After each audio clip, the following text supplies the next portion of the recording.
trying it out now.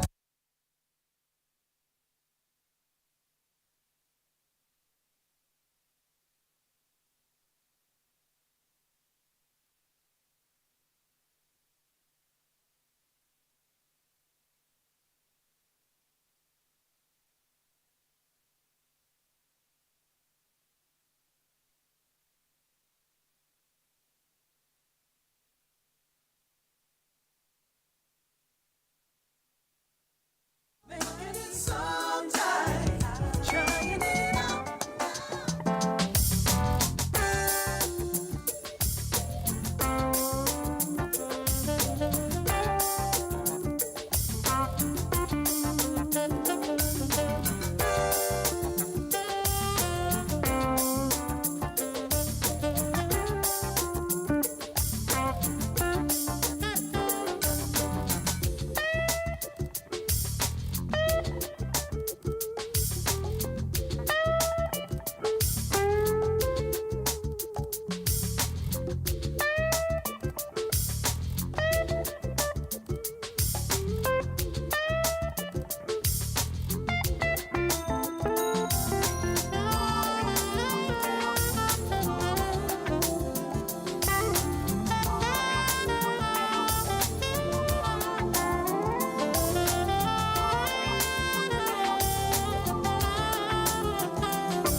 Ladies and gentlemen, please move out of the plenary for security sweep. Ladies and gentlemen, if you are in the tent, please move out to the checkpoint for security.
Boss, ebadde etuuse wano wansi naye oba tugiggyewo. Ebadde eri wano. Naye oba tugiggyeyo tutyo. In Southern Africa. And we felt that summits from now onwards should really include the business community. And so PSFU offered to be the secretariat of the Ugandan contingent. And so we went to South Africa and had sideline meetings with the business community. Now, in those meetings, we mooted a couple of things. Number one was the need to increase trade and investment between Uganda and South Africa. We felt that it was necessary to reverse, to improve, but also to bolster our trade relationships. But being an African country, it was necessary that then we discuss elements of technology transfer, joint ventures. So essentially, we invited South African companies to come to Uganda. Uganda Investment Authority is a government agency whose role is to promote, attract, and facilitate foreign and domestic investment in Uganda. The agency advises government on investment policy and advocates for a competitive business environment. Uganda Investment Authority operates a one-stop center, which is the first point of contact for potential investors. It was established to facilitate the setup of investment in Uganda. Through the one-stop center, investors have access to all services required to set up a business and acquire an investment license in less than 24 hours. With your investment license, you will have access to Uganda's attractive tax and non-tax incentives.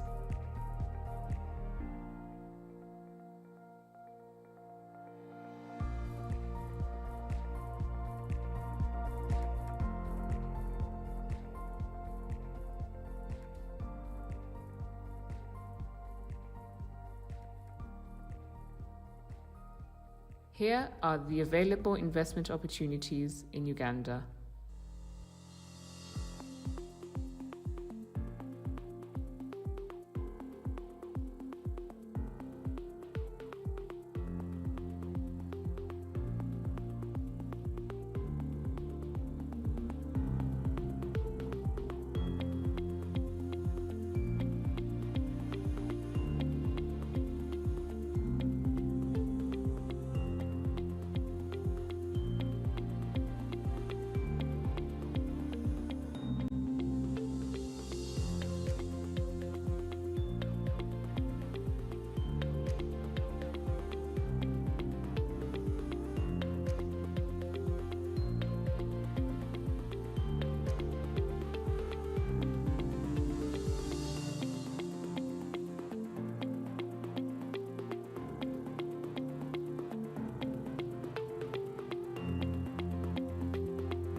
in our people.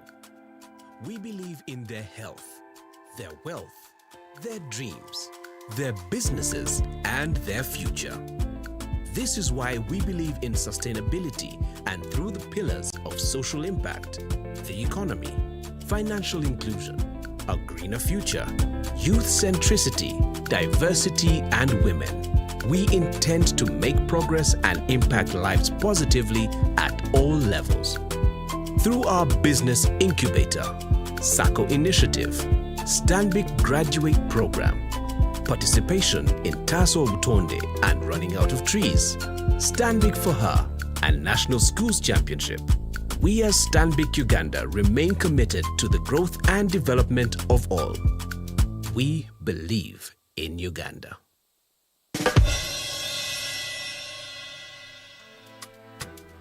It is a fact that the SME business is the fastest growing segment in Uganda for our economy. Actually employ over 2.5 million people, and they cut across all sectors, in trade, in services, in manufacturing, and therefore it's an important part of our economy that we need to support and we need to grow. Stanbic Bank is the best. They have been giving us efficient amounts of money whenever it is required. They engaged us in different products, and part of it was guarantee from a bank. Whatever we do at impact level, we want to translate into three things. One, we want the businesses that we support to contribute to the growth of the economy. The second one is that the businesses we support must contribute to the transformation of society. Then the third one is create a dynamic and vibrant business sector in this country. So within that enterprise banking, we bank our SMEs both on transactional products, so we do their payments and collections, but we also lend them money to be able to grow their businesses. As a bank, we work very closely with our incubator to support our SMEs in training, to just put in place systems and structures that will support them to meet their needs to create that sustainability. We believe in Uganda.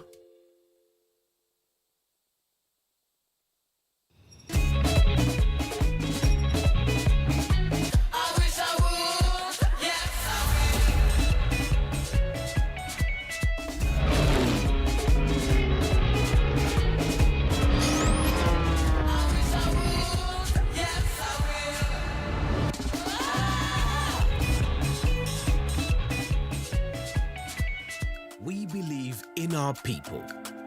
We believe in their health, their wealth, their dreams, their businesses, and their future. This is why we believe in sustainability and through the pillars of social impact, the economy, financial inclusion, a greener future, youth centricity, diversity, and women. We intend to make progress and impact lives positively at all levels. Through our business incubator, SACCO initiative, Stanbic graduate program, participation in Taso Butonde and running out of trees, Stanbic for Her, and National Schools Championship, we as Stanbic Uganda remain committed to the growth and development of all. We believe in Uganda.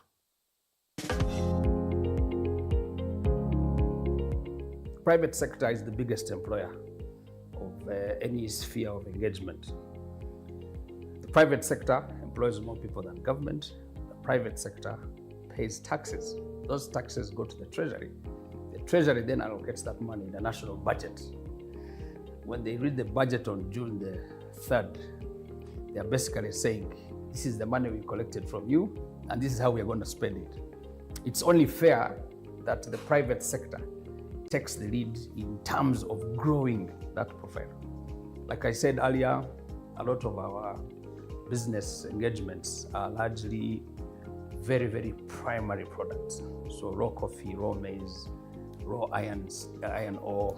We need to transform that into steel. For that to happen, we need incentives. We need financial support. We need to mechanize. We need to train our private sector to skill business development services. All those things boost an economy and essentially create jobs, bring in income. But at the end of the day, we need to export. But we don't need to export at the primary level again. we need to export at value addition, and that sometimes does not come easy. That's why we are discussing the need to have joint ventures. So the summit in February and March was the first of its kind between Uganda and South Africa. Previously, the summits were political and they were based on diplomatic and political discussions.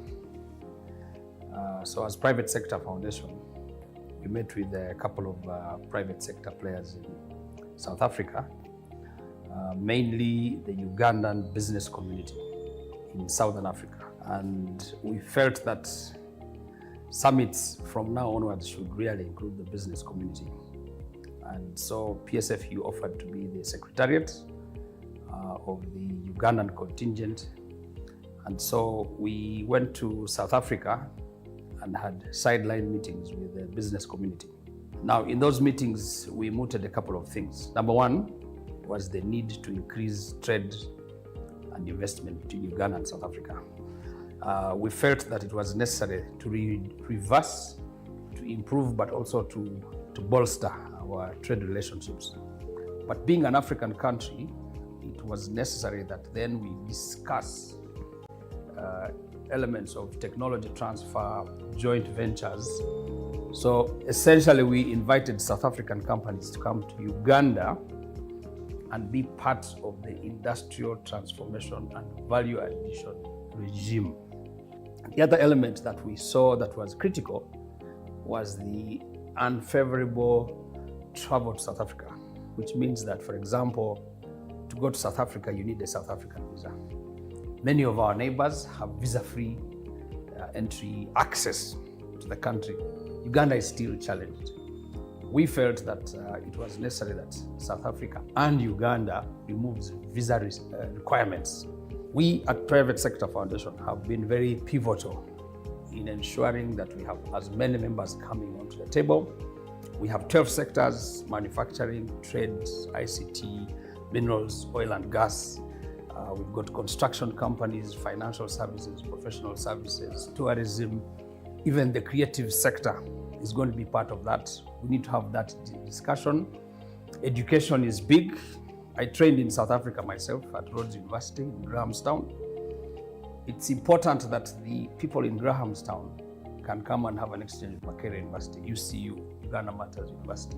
So the discussion is big, but it needs a sense of coordination. You must have a point of contact. And PSFU is that place of contact. We want to be the epicenter. We want to be a nerve center. We want to be a distributor. We want to be the midfielder, or the midwife, if you like, of some of these opportunities.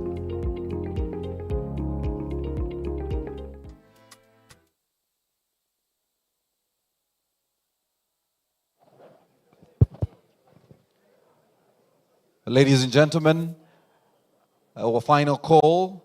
If you have a delegate who's not yet here with us, please ask them to join us. We would like to start in the next few minutes. We want to welcome you and thank you for joining us for this Uganda-South Africa Trade and Investment Summit. On behalf of the organizers, we want to appreciate you and thank you so much for joining us this morning. We will have the opening session of the summit shortly. That, of course, will start with the anthems and then the formal speeches before the fast coffee break that will lead us into the very fast plenary session. Later this afternoon, we will have the breakaway sessions, the parallel sessions that will happen, and we will indicate which rooms, which session will be taking place. And one particular session that initially was closed is now open, and that will also be highlighted. So if you look at your program and your entire conference guide, you will notice the afternoon sessions, they have 4 plenary sessions. All the plenary sessions are open, and we will guide you which particular room will hold which session. Once again, we welcome you. It's really the final call as we await the honorable ministers who who will be joining us shortly for us to start the summit.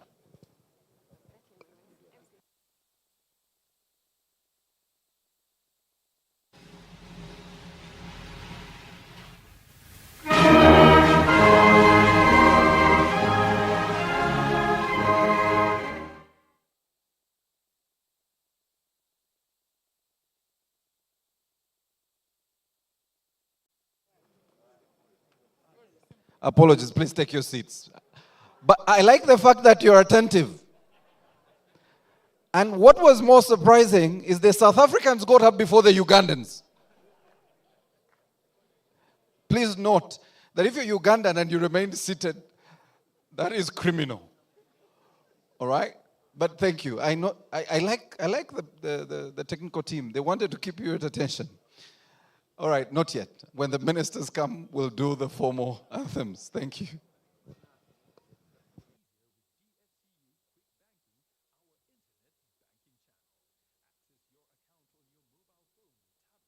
Computer at any time from wherever you are for your personal or business banking and live your life uninterrupted. DFCU, with pleasure. Whether you run a hotel that's part of a global group or you're building your hospitality empire from the ground up, you can now keep your guests entertained and coming back for more with DSTV for Business.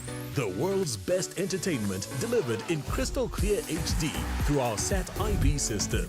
How does it work? Well, SAT-IP is short for Satellite over Internet Protocol Distribution System. It sounds complicated, but it's really quite simple. The SAT-IP system seamlessly integrates over an existing or new Ethernet network and uses a regular HDMI cable to connect a DSTV HD5S decoder to up to 23 hotel rooms. Our latest decoder models are also system compatible and only require a USB to Ethernet adapter to connect. For all decoder models, a gigabit Ethernet switch will be required for internet connectivity. Now that we've covered the technical requirements, let's take a look at the system's many advantages. It's affordable, quick, and easy to install. It's also low maintenance, and it's 100% scalable. Plus, the choice is yours with our DSTV Stay package. You can select from the Ultra, Essential, or Basic bouquets, all specially curated and designed for the hospitality industry. And there you have it, total flexibility to match your needs and your budget. Give your guests the best accommodation experience so they come back again and again. Our world-class DSTV entertainment is geared for your business. Contact us now and give your guests one more great reason to choose your business.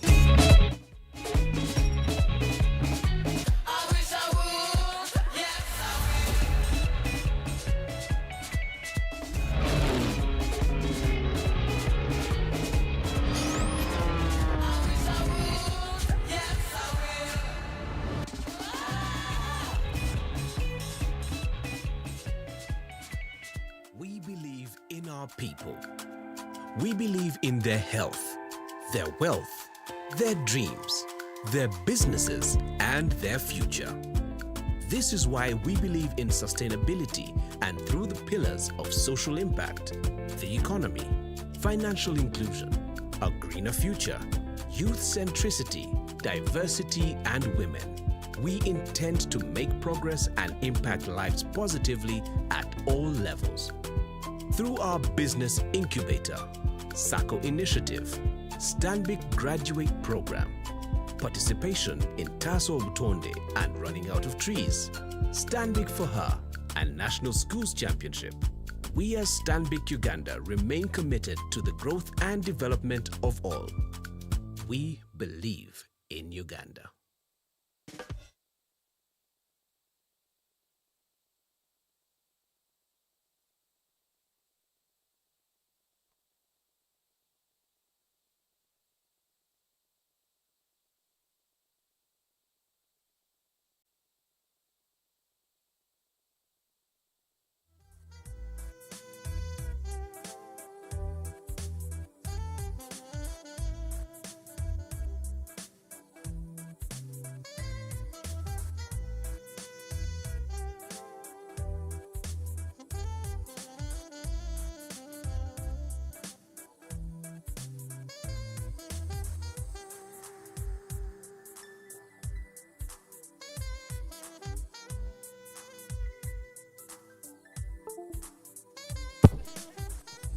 Ladies and gentlemen, if you don't have a copy of the summit, there is screens in the room with a QR code. And I noticed all of you have very nice, beautiful gadgets. Please scan the QR code. You'll get the entire program guide for the day. Myself and the CEO of PSFU, Stephen, will run you through that program. But for you to have your own copy, scan the QR code on the screen. There is 4 screens in the room on either side of the tent. You will be able to get the entire program guide for today. Our coffee will be on the other side where the lounge is. As you walk out to the left, that's where coffee will be. And for those of you who just want to ensure your makeup looks fantastic, and the men want to adjust the tie, there's areas of convenience at the back, behind the tent, or you could make your way to the poolside, depending on if you've sat too long and you want to take a short walk. So you have areas of convenience at the back and at the poolside.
only person who worked for you was you.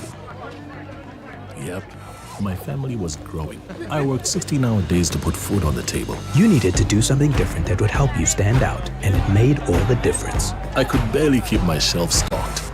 You started this business to feed your family. Now it's the family business. We see you're great. Katukuyambe okusensamu with Absa Business Banking. Speak to us about how we can help you get it done. That's Africanacity. That's Absa.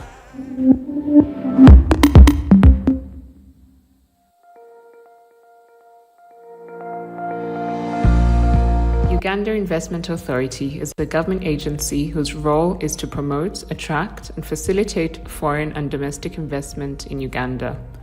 The agency advises government on investment policy and advocates for a competitive business environment. Uganda Investment Authority operates a one-stop center, which is the first point of contact for potential investors. It was established to facilitate the setup of investment in Uganda. Through the one-stop center, investors have access to all services required to set up a business and acquire an investment license in less than 24 hours. With your investment license, you will have access to Uganda's attractive tax and non-tax incentives.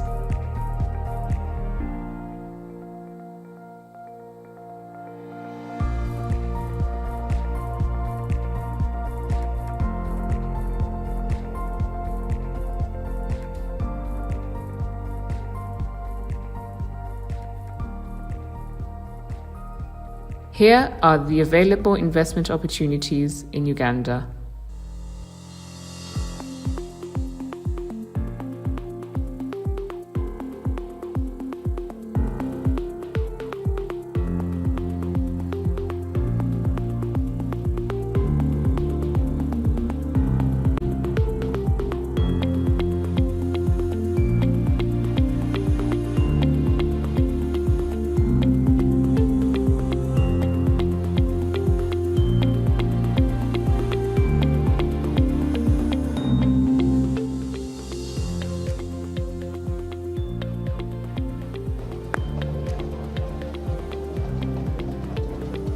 Ladies and gentlemen, the honorable ministers are joining us very shortly. As you can hear the drums, the African beat, welcoming the honorable ministers to join us here in the plenary tent. As soon as they join us, we will have the anthems and then a word of prayer before we then formally start with our opening ceremony for this two-day Uganda-South Africa Trade and Investment Summit. On behalf of the organizing team, ladies and gentlemen, on behalf of our embassies and high commissions, and on behalf of the partners and sponsors, I want to thank you so much for joining us for this two-day summit.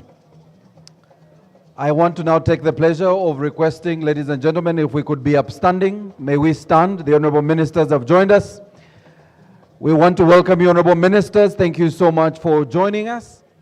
And as soon as the ministers have settled in, I will invite the anthems. We'll have both the Uganda anthem and the South African anthem. And immediately after that, as I said, we will have a word of prayer.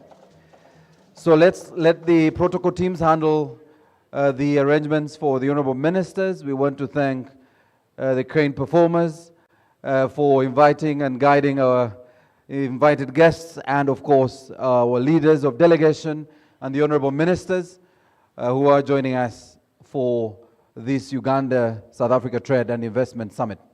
Honorable ministers, you're welcome, and as soon as we have allocated the seats, we will have the anthems played. And allow me request that we all remain standing, and we'll have the Uganda national anthem and the South African anthem. Anthems, please.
Sizwa imithandazo yethu Nkosi sikelela thina nosapho lwayo Murena buluka setshaba sa Yesu ufedise tintwale mathweni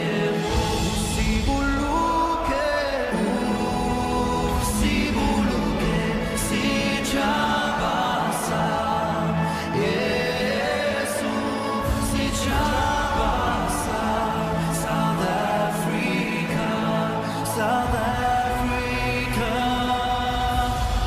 die blauw van onze hemel, uit die diepte van ons ziel.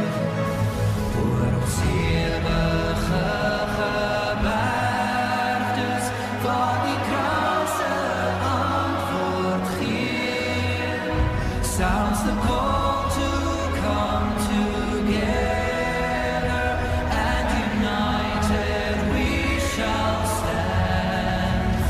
Let us live and strive for freedom in South Africa, our land.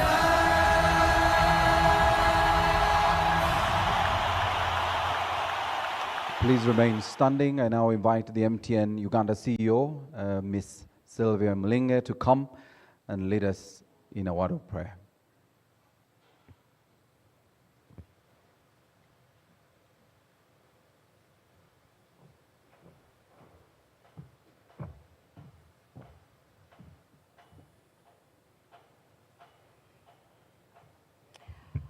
Honorable Ministers, Your Excellencies, the Ambassadors, CEOs and Captains of Industry, delegates, ladies and gentlemen, welcome to Uganda. Let us humble ourselves for a word of prayer. Dear Father, we thank you for this day. It is indeed the day that you have made, and we rejoice and are glad in it. We thank you for the opportunity to serve this great nation of Uganda and the roles that each of us play as we all bring our hearts and minds together to bring to fulfillment the destiny of this great nation. We also thank you for our partners from the nation of South Africa who have come here to spend their time, their resources to help us accelerate the destinies of these two great nations. We know we do not find ourselves here by mistake, but by your divine orchestration. And we therefore pray that as we lend our service and our hearts to this summit, may your will be done as you use us to birth and bring to life that which you desire to see for the purposes of your kingdom. For such a time as this, we are gathered, and we therefore pray, Lord, that let the gates of this great nation be opened up to prosperity, innovation, resources, and the spirit of serving one another for the generations to come. It is indeed our time as Africa. It is our time as Uganda. And we pray that, Lord, you will lead us to resolve and unlock the challenges that have plagued us and truly accelerate us by your Spirit as we humble ourselves to do your service, to serve this country, and to serve you, our God. Be with us these 2 days and bless all the works of our hands. In Jesus' name we pray. Amen. Please do take your seats, and thank you very much, Pastor Sylvia Mlinge. Ladies and gentlemen, my name is Maurice Mugisha. I will be your co-program director with my colleague Stephen Asimwe, the CEO of the Private Sector Foundation Uganda. Stephen, please come and run us through our dignitaries protocol and invite our very first speaker. Ladies and gentlemen, put your hands together for the very first Uganda-South Africa Trade and Investment Summit. Makofi. Thank you very much, Maurice, and good morning to everybody. Good morning. Good morning. We are about 1 degree north of the equator, and one of the characteristics of the equator is that when you get to that 0 point, you neither move south nor north. And there is an old legend that says that if someone greets you near the equator and you don't answer back, you actually get sacked. So, good morning, everybody. Okay, I can see people who would love to stay on earth here. The protocol is big. Honorable ministers, excellencies, ambassadors, captains of industry, a very big contingent of private sector, investors, media, but very importantly, in our African culture, we'd like to welcome all the visitors who have come to this very auspicious conference. I'd like my compatriots in Uganda to give a big hand clap to our visitors from South Africa. It's always good to have our brothers and sisters who are here. A big thank you to the media fraternity, but also very, very importantly, to thank the sponsors who have made this possible, most notably MTN. A big hand clap to you. Absa Bank, Sanlam, Stanbic, Nile Breweries, DFCU, MultiChoice, Woolworth, Momo, MTN, and obviously Private Sector Foundation, where I belong. So give the sponsors a big hand clap. So a very welcome to all of you for coming here. We will be introducing you in your different capacities at the very right time. But suffice to say that we have a packed program. We have government and private sector. And in private sector, we speak one language. We speak money. We speak business. We speak deals. So we're here to do business. And we are here to do business with each other. We are here to share ideas. We are here to share experiences. We are here to share technological advances. We are here to meet with government officials. But most importantly, we are here as brothers and sisters. We are here for fraternal relations. And therefore, all of you are welcome. So without much ado, ladies and gentlemen, it's my pleasure to invite Mr. Morrison Rakakamba, the chairman of the Uganda Investment Authority. He's here to set the stage on behalf of government, on behalf of the investment fraternity, to come and give his remarks.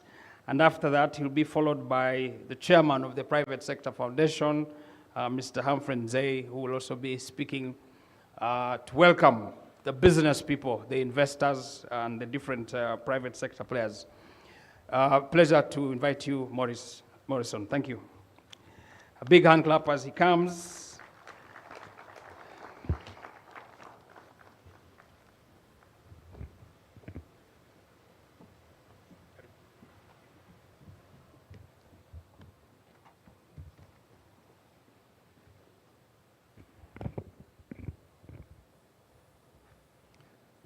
Thank you very much, Stephen. Good morning. Good morning. This is Uganda, South Africa. Good morning. What another historic occasion. The honorable ministers present from the sister countries, Uganda and South Africa, Your Excellency, ambassadors present,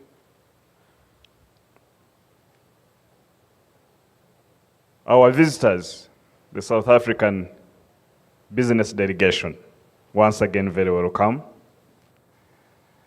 And the Ugandan business community, where are you? Very, very welcome.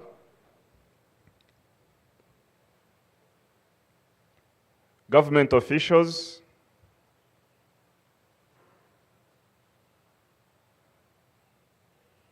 directors from the South African Investment Agency, the chairperson of Uganda's Private Sector Foundation, the chairman of MTN, our premier sponsor, ladies and gentlemen.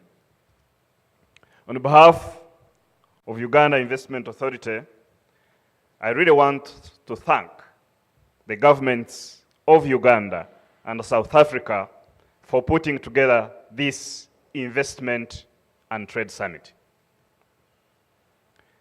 It's very much a reciprocal event because I recall when South Africa, February this year, and it hasn't taken so much turnaround for the Ugandan team to organize, mobilize, and make sure that the investment community of South Africa, the business community of South Africa, come to Uganda to continue the discussions of actualizing investment and the progress discussions we started. Ladies and gentlemen,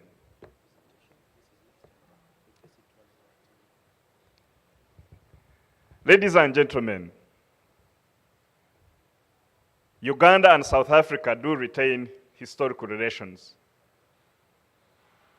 that started way back from the liberation struggles. And it was very, very heartfelt for me, and I think it reverberated across this room when that anthem, Kosi Sikelele, was sounded to us. It is very, very historical, and I'm very, very happy that those relations are now metastasizing or transforming into investment and business relations. This is not just the start, really. We know that here in Uganda, we already have a relationship in business across a number of sectors. For the telecommunications sector, I think it is self-evident because we are now too much umbrella of the MTN, Momo. Banks, there is already a relationship across the banking sector, insurance, energy, animal husbandry, media. And on a lighter note, I think most of the wines we drink here also serve to deepen our brotherhood and cousinship. I think there is a certain brand called Four Cousins, which is very much known to be coming from South Africa. So apart from being brothers, you are cousins.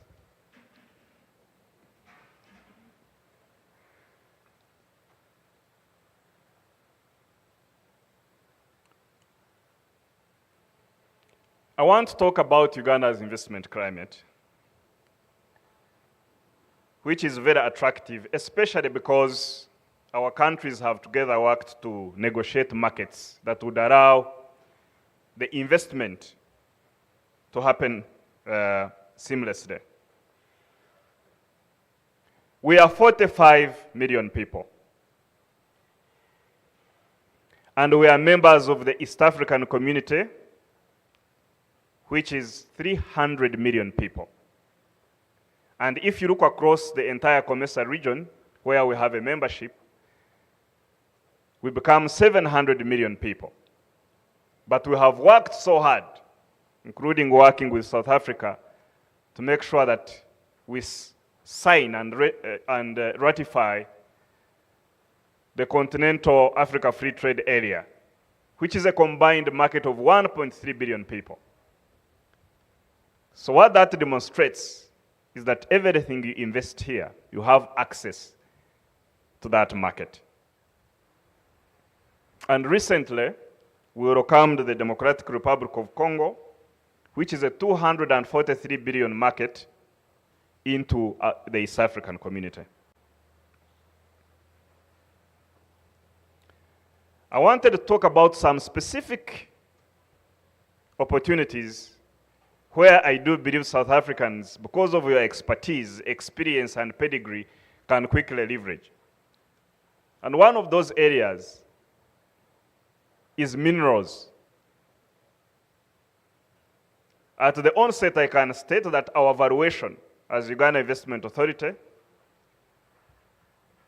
of unexploited minerals still under our soils, the valuation is at 620 billion United States dollars. And once the processing and value addition is done, that value quadruples. And I will give you examples. If you look at the rare earth elements or rare earth minerals, the valuation is at $370 billion. If you look at copper and cobalt, And I know those who are involved in minerals know that the price point for cobalt is growing geometrically. And our valuation is at 3.9 billion United States dollars. And I can tell you that government of Uganda is working on the paperwork. Very soon, we are going, I think, to advertise globally. Kilembe mines, very rich in copper and cobalt. Uganda government is looking for a partner under an arrangement that will be articulated very soon. So for investors in that sector, we need you to keep an eye. Gold, the valuation we have is at $3.4 billion. And all these numbers, return on investment, are articulated, and we have the documents at Uganda Investment Authority we are ready to share with you.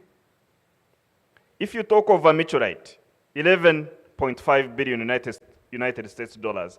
And for iron and steel processing, valuation for the iron ore we have is at $15.6 billion.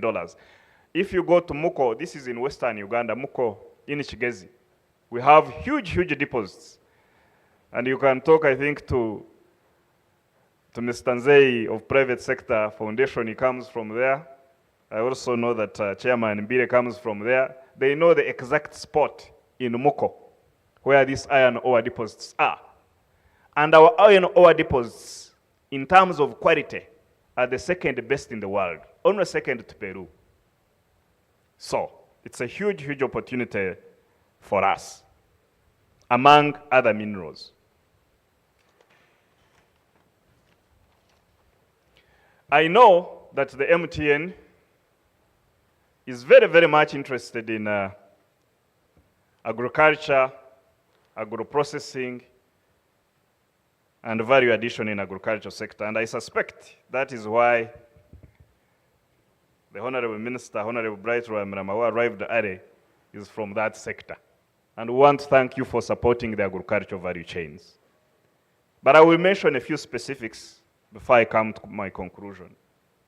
That agricultural value addition in Uganda is one of the most profitable investment and business where you can invest. And our studies at Uganda Investment Authority show that the average earnings before interest and tax are one of the highest in Africa, between 33 to 35%.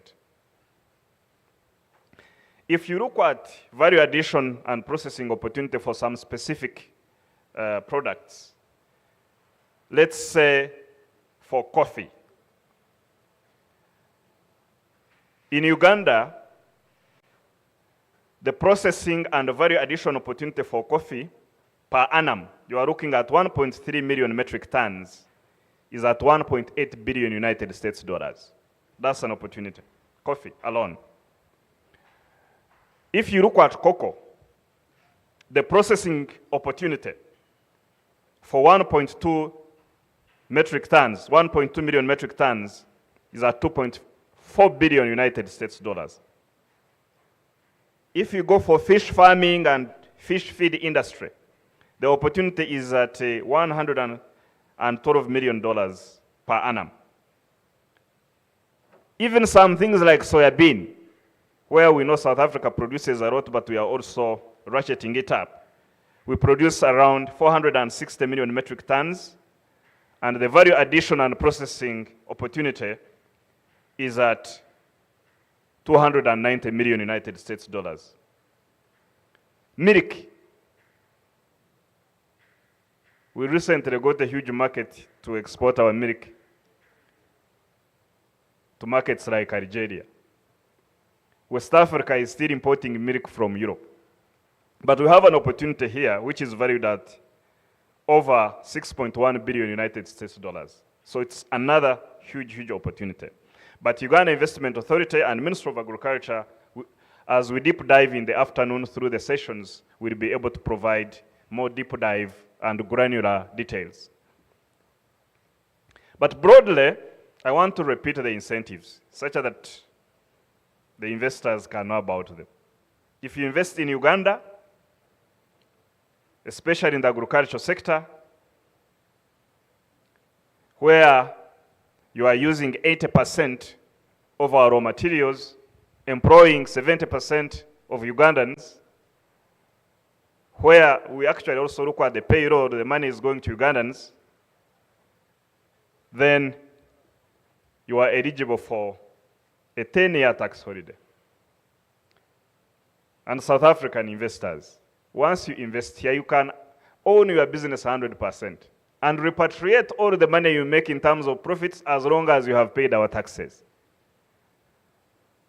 So we are not going to force you into, we encourage the private, we encourage the PPPs, we encourage the joint ventures, but if you want to own your business 100%, as long as you pay our taxes, we have no problem with you.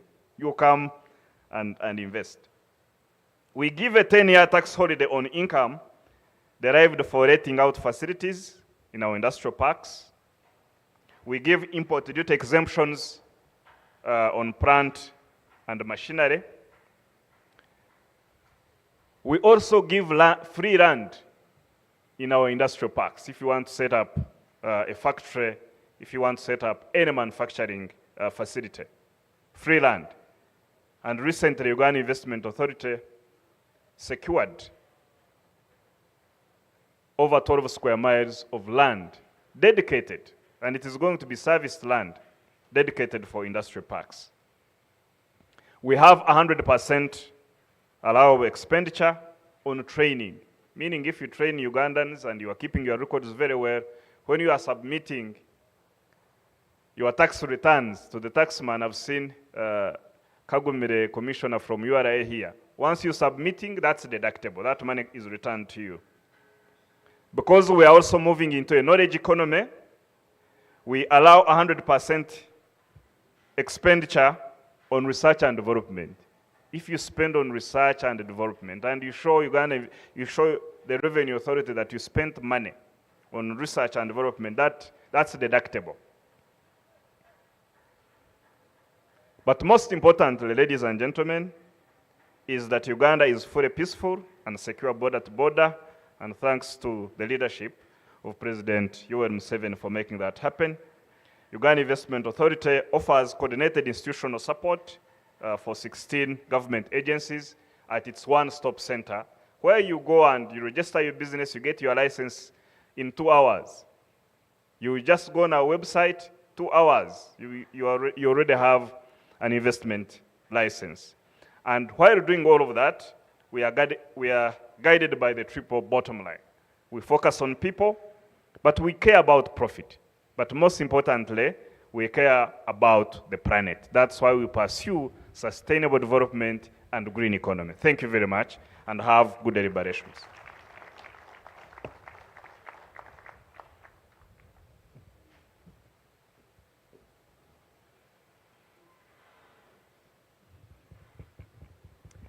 A big hand clap to the chairman of the Uganda Investment Authority. While he was speaking, he mentioned gold. I felt like changing professions and going into the mining sector, because obviously the returns are big. Thank you very much for those remarks from a government agency that's responsible for facilitating investment. Now, for the investment to be successful, you must have a private sector to create that enabler to facilitate that process. I would like to invite in a special way the chairman of the Private Sector Foundation, Mr. Humphrey Nzei. He heads a consortium of 12 sectors: manufacturing, agriculture, trade, tourism, financial services, construction, health and education, and is here with the full team of the board. I would like to ask them to stand as chairman makes his way, just for recognition. Yeah, please clap for them. Mr. Chairman, it's your turn to speak about the private sector. Thank you.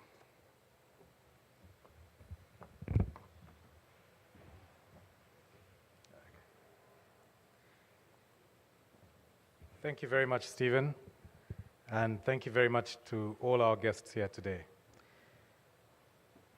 Our honorable ministers, our excellencies, the ambassadors, our government officials, permanent secretaries, and heads of government agencies, our chairman, board of directors, MTN, who is our host today, our board members of Private Sector Foundation, our sponsors, captains of industry, and all our delegates.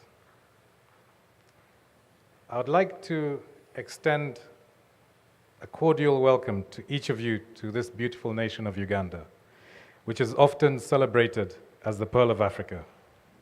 We convene here for the South Africa-Uganda Business Summit, where we aspire to cultivate and strengthen our prosperous business bonds we initiated on our visit to South Africa in March.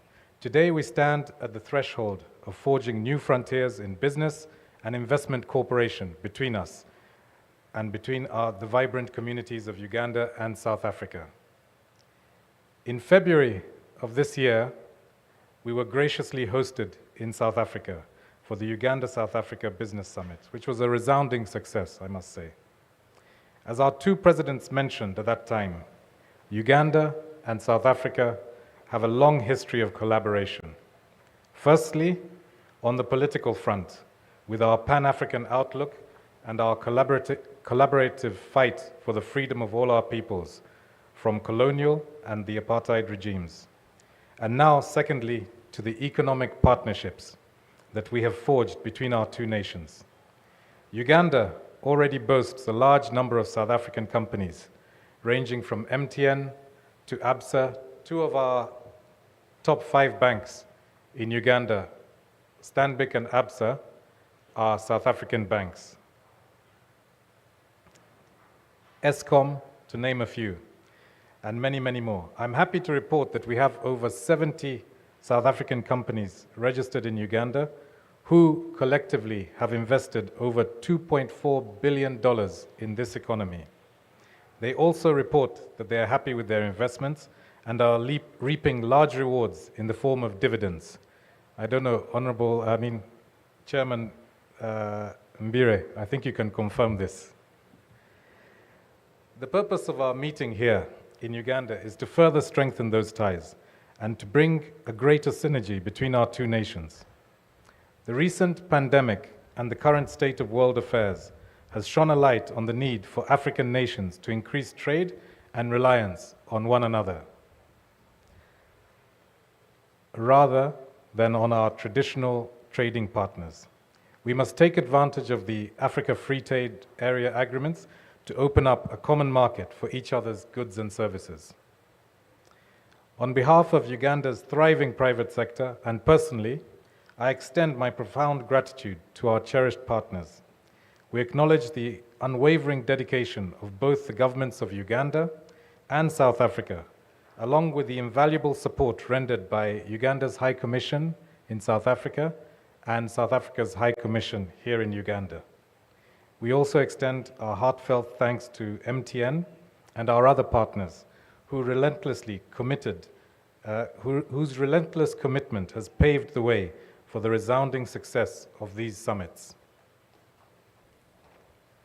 Allow me to offer some insights into the Private Sector Foundation of Uganda. PSFU stands as the apex body representing Uganda's private sector landscape. We comprise of a dynamic consortium of 320 business associations, which in turn represent over 3 million business enterprises.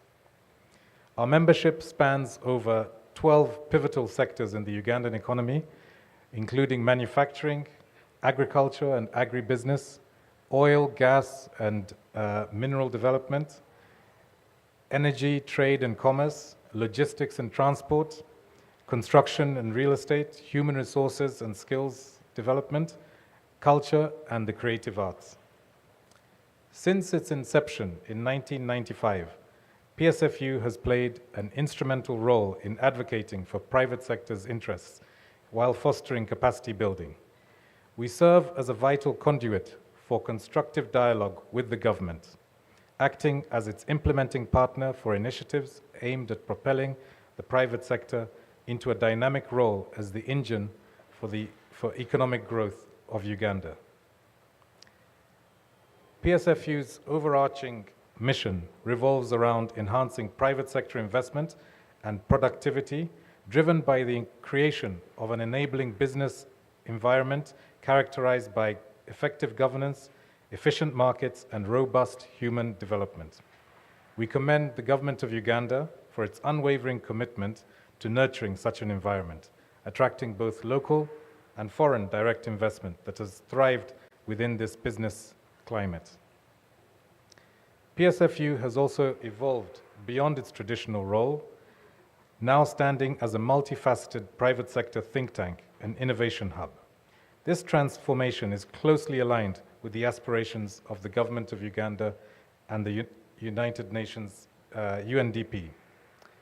PSFU's ethos is firmly rooted in the 12 sectors that are pivotal in propelling Uganda's economic growth.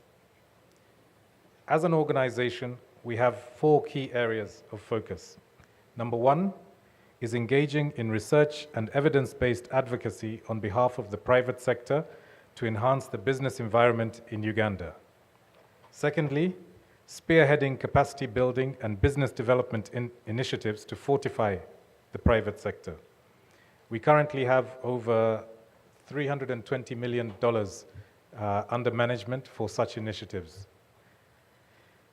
Number 3, creating jobs specifically for women and the youth of this nation through our projects and initiatives. And fourthly, the capacity building of our membership organizations. The significance of this summit. This momentous business forum seeks to fortify and consolidate the enduring economic ties that bind Uganda and South Africa. Our primary goal is to strengthen existing alliances, foster fresh collaborations, and forge joint ventures that will enrich the trade and investment landscapes in both Uganda and South Africa. At the heart of this summit lies the imperative task of addressing obstacles impeding the free flow of people and goods, an issue that has direct repercussions on trade and investment. During our visit to South Africa earlier this year, we articulated the desire as the private sector to see our governments resolve the visa barriers. We received assurances from both governments, and we are optimistic that this summit will provide the impetus to propel these critical initiatives forward. I'm already happy to report that our entrepreneurs are having discussions already as we speak in areas ranging from agriculture to trade to tourism to ICT, among others. And it is our hope that at this summit, we shall transform these interactions into solid contracts. Why Uganda? The total value of Uganda's exports to South Africa currently stands at $20.7 million, while South Africa's exports to Uganda stand at $187 million. We firmly believe that there exists the potential to grow this significantly in the next decade. Uganda's key imports from South Africa encompass electronic and electrical equipment, motor vehicles, machinery, all valued at around $46 million. Whilst Uganda, in contrast, our principal exports to South Africa are medicines at $13.1 million, coffee at $2.8 million, and raw tobacco at $1.2 million. With Uganda's current coffee production, there is substantial opportunity to increase our exports to South Africa more than tenfold.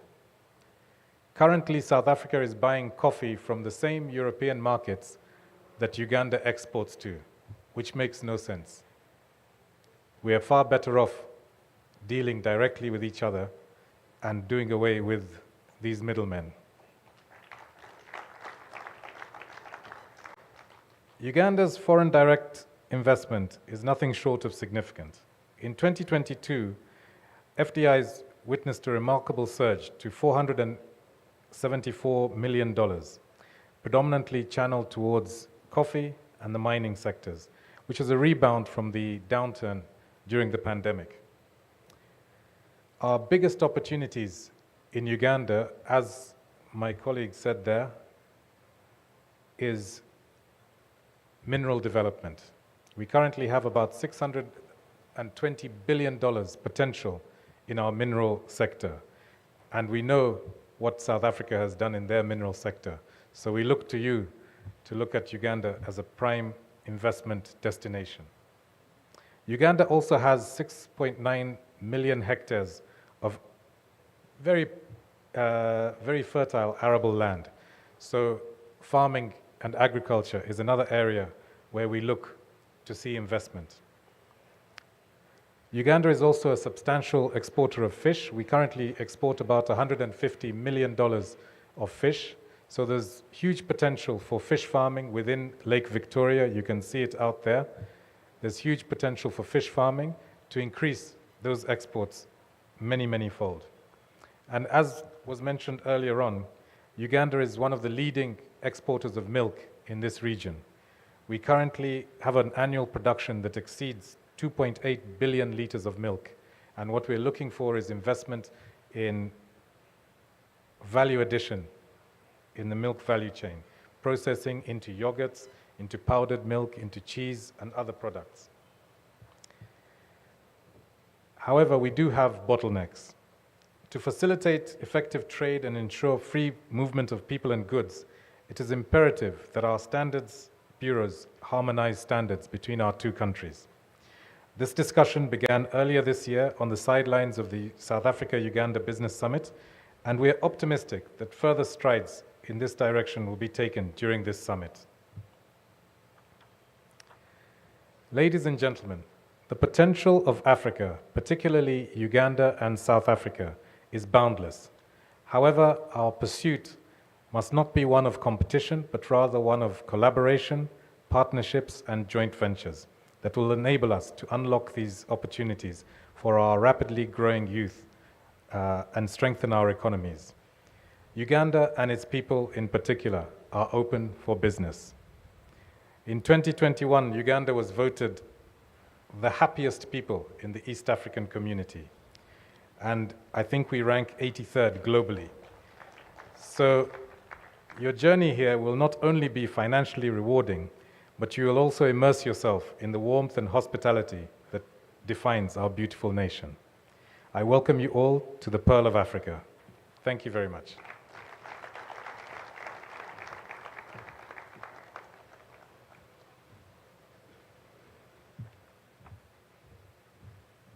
Surely we can give him another round of applause. Thank you very much, Chairman, Private Sector Foundation Uganda. Just before I invite our next speaker, you will see quite a bit of activity behind me. That's allowed. I just wanted to run you through a couple of things. One is that we have an exhibition area just behind the tent.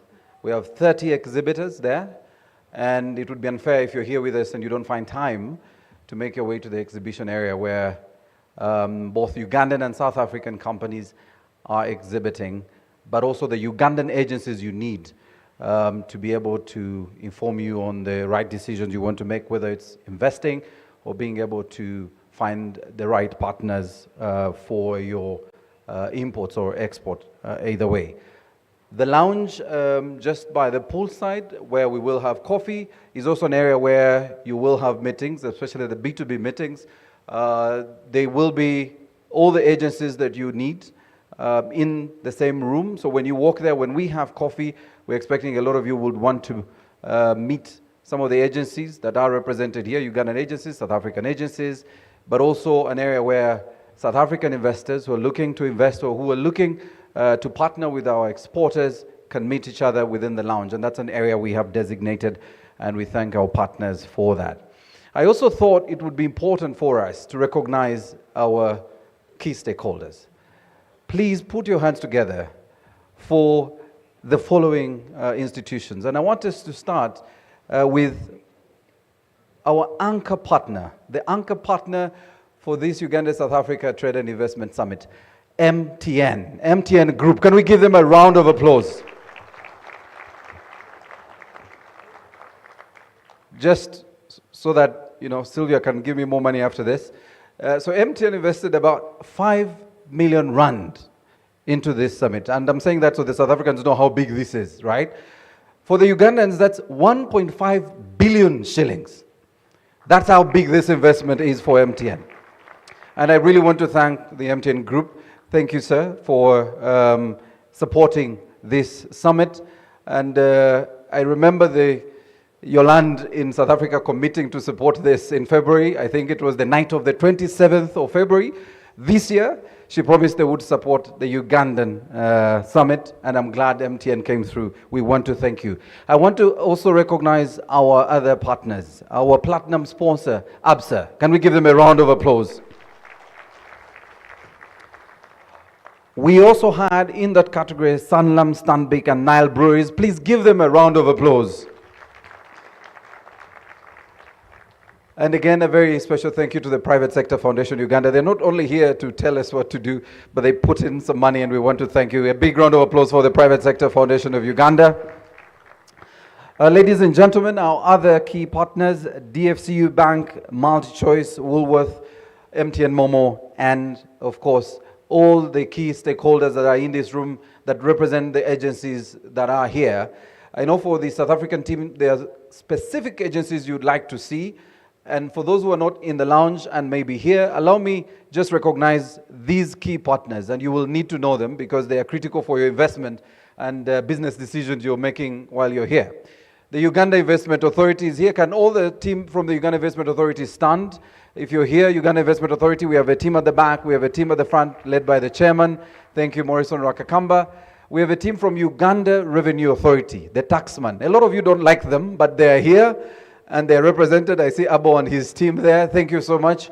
The South Africans, you want the taxman, he's behind there. And there's also a tax lady. I would suggest the tax lady. The taxman is usually a bit difficult. We also have our key stakeholder, the Presidential Advisory Council on Exports and Industrial Development, PASID. PASID, I know a couple of representatives are here. People from PASID, are you here, or you're already much making? All right, PASID is at the back. Round of applause, ladies and gentlemen. And all of you, our key institutions that are represented here.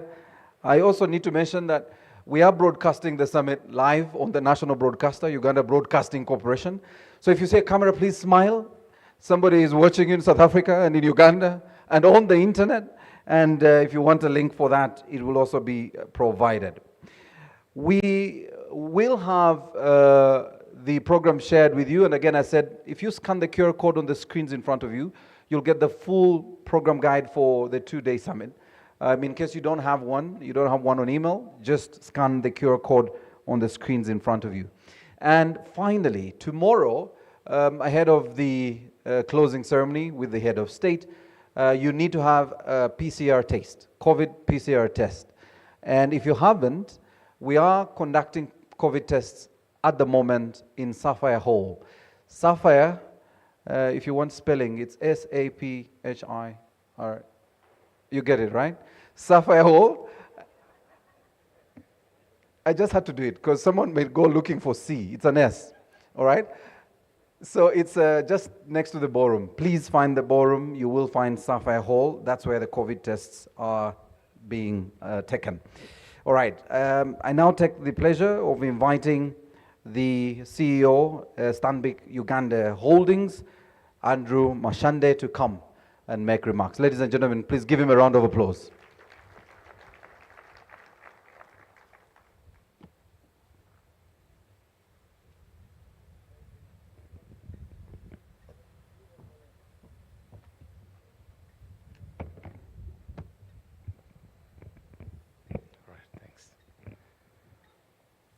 Honorable ministers here present, Your Excellencies, the ambassadors, captains of industry, the chairman of MTN, investors, friends, partners, ladies and gentlemen. Stanbic Uganda Holdings Limited is home to Stanbic Bank Uganda, Stanbic Properties, Stanbic Business Incubator, SPG Securities, and our fintech, Fly Hub. We are members of the Standard Bank Group, the largest commercial banking group in Africa by assets and by brand equity. Firstly, I would like to congratulate the team, mainly led by MTN, who worked tirelessly behind the scenes. All I had was just a glimpse of the work that went into what we have today. I will celebrate you, appreciate you, and express my gratitude in public, but I'll also do that privately as well. Congratulations.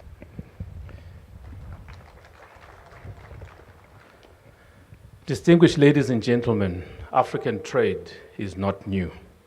As early as 425 BC, our Greek historian and geographer Herodotus wrote about African trade across the Sahara, trading in rock paintings that were moving, traversing the length and breadth of our continent. And this dates back as far as 10,000 BC. And here we are, 2023, sitting here in Uganda, talking about Uganda-South Africa Trade and Investment Summit. We have come a long way, and we have a long way to go. And over the next 2 days, of course, we will find new milestones, new territories that we need to conquer together.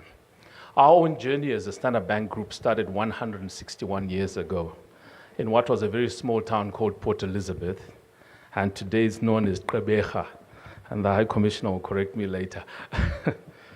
And our journey started off in a tent with our first clients. We followed our clients up the north to the north of South Africa as we headed towards the gold rush via the diamond finds in Kimberley. And as early as 1893, we set up our first branch out of South Africa in a town that was called Salisbury, today called Harare, and that's where I was born. And we continue to follow our clients across the African continent, and that pioneering spirit is what led us to be here today in Uganda. That belief and that pioneering spirit that we believe that our purpose is Africa is our home and we drive her growth. We really believe in the African dream, and we will continue to partner with our clients, we'll continue to partner with governments, private sector, in making sure that we support the sectors that are driving GDP growth across Africa. And Uganda is no exception to that. We really believe that we can drive growth in Uganda by supporting the sectors that are pushing the right buttons in the economy. So as we look ahead, I mean, we look at what we've done here in Uganda, we look at the work that we've done across the different sectors, and the work that we've done with our different partners. We really believe that we've partnered for progress, and we really believe as a Standard Bank Group, we shall continue to stand in contribution to the growth of this country. And we shall continue to support investors that are coming into Uganda and investing in the sectors that are going to drive growth in this economy. Because indeed, we believe that Uganda is our home. We drive her growth. And we are here to make progress real together. We believe in Uganda. Thank you.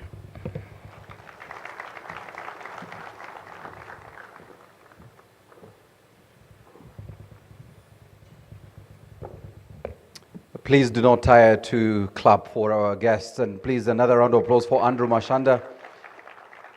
Thank you, Andrew, for your remarks. I now take the pleasure of inviting the Managing Director and CEO of Absa Bank, Mumba Kalifungwa, to come and make his remarks. You're welcome, sir. Round of applause, ladies and gentlemen.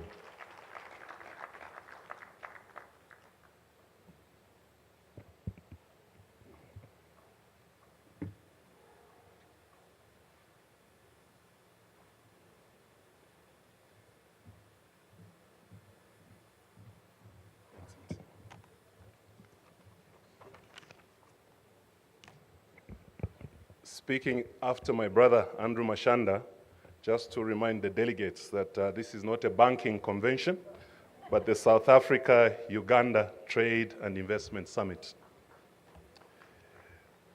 May I begin by acknowledging the honorable ministers present in the House, the South African High Commissioner to Uganda, Uganda High Commissioner to South Africa, representatives of the Presidential Advisory Committee on Economics and Industrial Development, PESAID, representatives from government ministries departments and agencies in your various capacities, fellow representatives from the private sector, ABSA Uganda Board of Directors present, led by our chairman, Nadine, and other board members, representatives from the ABSA Group, fellow colleagues and management from ABSA Bank Uganda, members of the press, esteemed guests, ladies and gentlemen. Chairman, with your permission, could I ask you and board members present from ABSA Bank to be upstanding and just wave to the crowd?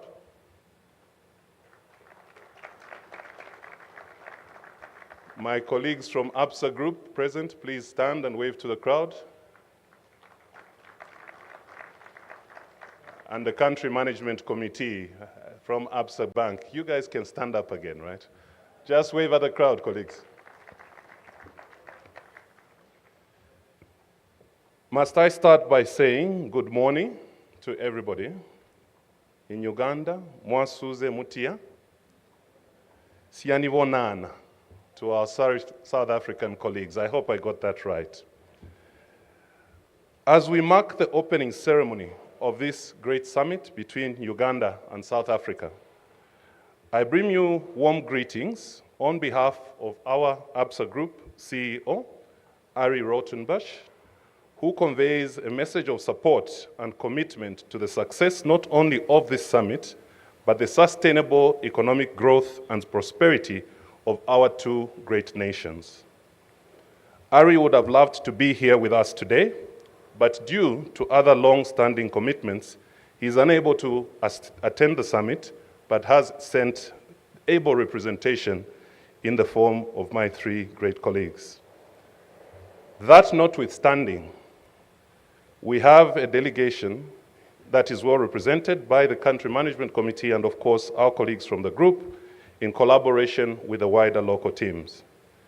The ABSA Group is delighted to witness the successful fruition of the summit, which represents a pivotal milestone in strengthening the economic ties between South Africa and Uganda, fostering collaboration and creating an enabling environment for trade and investment. We applaud both governments of Uganda and South Africa for this effort. As ABSA Group, we are a Pan-African group, inspired by the people we serve and determined to be a globally respected organization of which Africa can be proud. We have operated in Africa for over 100 years. We are committed to finding tailored solutions to uniquely local challenges, and everything we do focuses on creating value for our various stakeholders. As a listed entity on the Johannesburg Stock Exchange, the ABSA Group is one of Africa's largest diversified financial services groups with a presence in 15 countries. We are present here in Uganda, in Botswana, in Ghana, Kenya, Mauritius, Mozambique, Seychelles, South Africa, Zambia, and Tanzania, with representative offices in Namibia and Nigeria and securities entities in the United Kingdom and the United States of America, and most recently in China. Our network across Africa consists of over 1,000 branches, 6,500 ATMs, 37,000 employees, 12 million customers, 3.5 million digitally active customers across the globe, digital channels, strategic partnerships, and suppliers.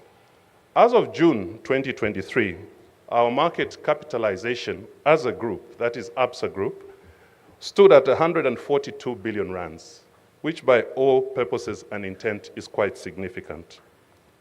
Gross loans stood at 1.3 trillion rands, deposits of 1.3 trillion, revenue of 52 billion rands, and a profitability of 26 billion. Why are those statistics important? I think from where we sit, those statistics are important to echo the strength of the group and the desire to facilitate growth and trade between our great nations. I think in terms of capacity, there is no doubt that we are up to the task.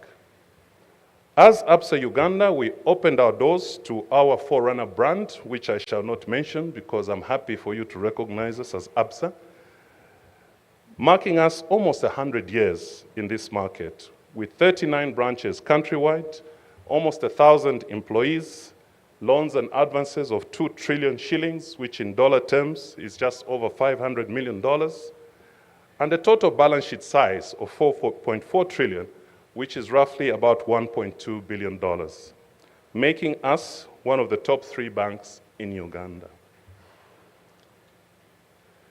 As a financial services provider, we play an integral role in the economic life of individuals, businesses, and nations. We empower and enable, from investing in our employees to uplifting our communities and enabling our customers' ambitions. ABSA believes in the potential of Uganda, which has continuously been ranked as one of the fastest growing economies in East Africa and the African continent. We continue to invest in this market to stimulate economic growth, specifically in crucial sectors of development of the economy, including agriculture, trade, SME, infrastructure, and manufacturing, as has been alluded to by previous speakers. This summit demonstrates our commitment to foster shared growth, leveraging our expansive footprint and expertise as a diversified financial services group, bringing to life our purpose of empowering Africa's tomorrow, together, one story at a time. We are well posed to support Uganda to take advantage of the various opportunities to trade with South Africa and vice versa.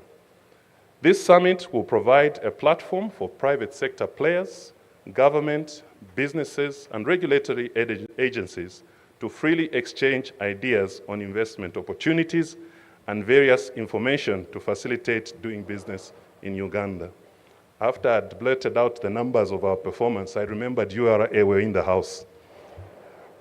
But we value you and your partnership. We are optimistic that the deliberations over the next 2 days will further strengthen the ties between Uganda and South Africa through stronger bilateral trade relations, enhanced investment in both markets, greater collaboration, partnerships, and knowledge sharing. In closing, I look forward to witnessing the transformative impact of the South Africa-Uganda Trade and Investment Summit, and I also take this opportunity once again to thank our colleagues, MTN, for being the pioneers of this great summit, and also my fellow colleagues from the Forum for South African Businesses in Uganda. Together, let us create a legacy of progress and prosperity that will endure generations to come. I thank you very much for your attention, and I look forward to insightful discussions over the summit. Thank you very much.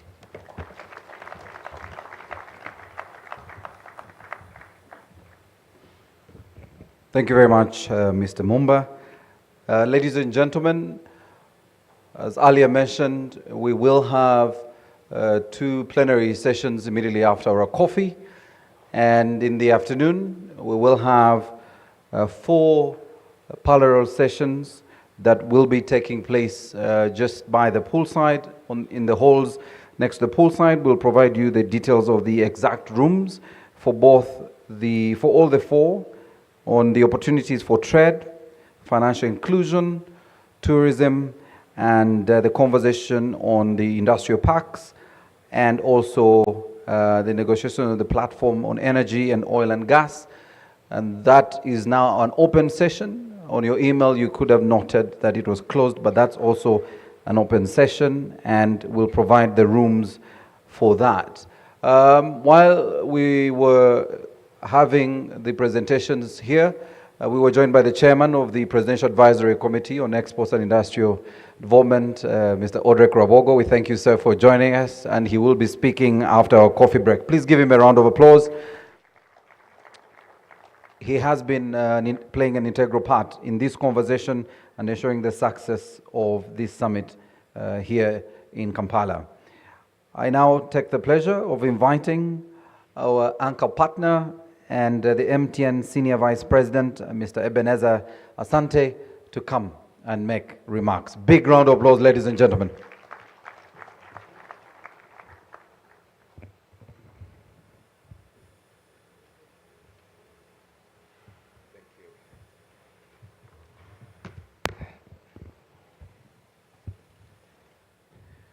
Program Director, in the next few minutes, I will try to break the monotony of our bankers, ABSA and Stanbic, and also bringing some flair from the private sector perspective.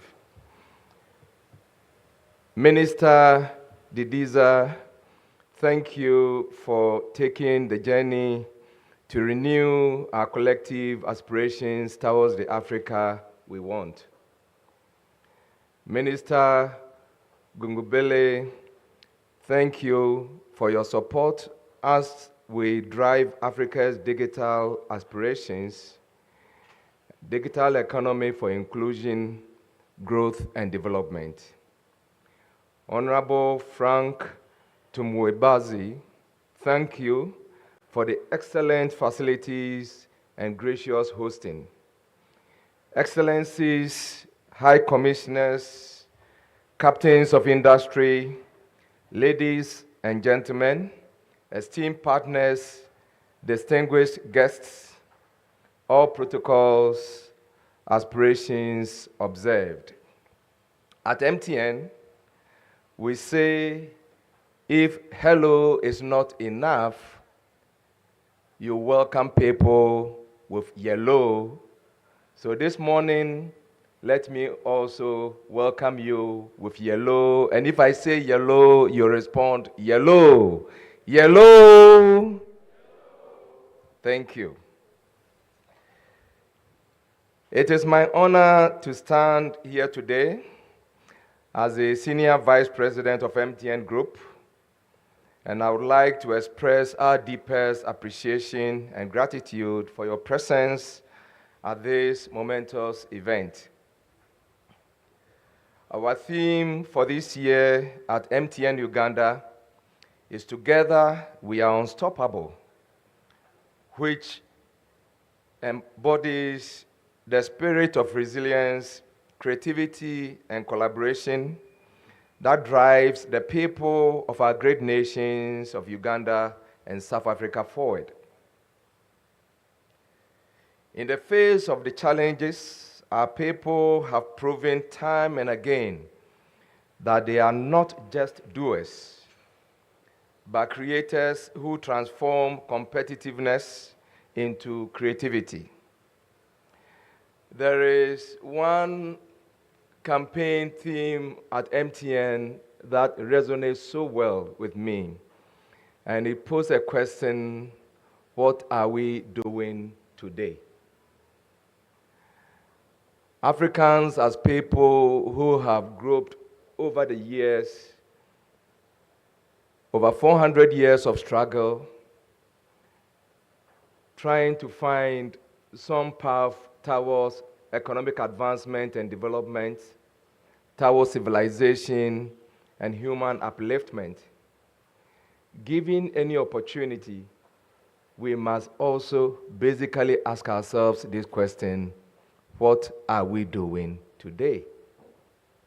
And connecting this to the theme that asks around the Uganda we want to create, the Africa we want to bequeath, we need to also ask ourselves, what opportunities can we drill from this summit, trade and investment, to create that Africa and Uganda we want to be part of? Over and above the mandated business at MTN, which is driving connectivity and socioeconomic inclusion, it behoves us to significantly contribute to the betterment of the standard and quality of life for Uganda citizens, not only because we are a business, but also because we operate within an ecosystem. Before you can count customers, you must begin with citizens. And the citizens are also part of the nation state. And before you can look at investment for business, the country itself must thrive and progress. So at MTN, we believe that business cannot operate in isolation. We only do well when the countries we operate within also are doing well. And it is for that reason that, as was earlier recounted, we have put significant investment in this summit, because we come in from the part of being market leaders, but nobody is interested in big business if at the end of the day it cannot contribute meaningfully in uplifting the people.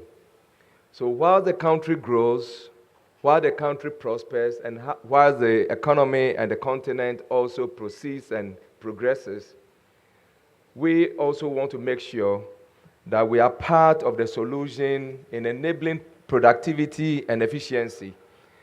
And through the ICT solutions we offer, be the glue that connects different sectors of the economies, different sectors of the ministries, the real, private, public, together, so that we can realize that big dream of national prosperity and development, and for MTN also to thrive, and for the citizens to do well. We want to attract investments from the companies gathered here and beyond, and we are mindful of the opportunities in agribusiness. And this morning we've also heard a lot about mining, tourism.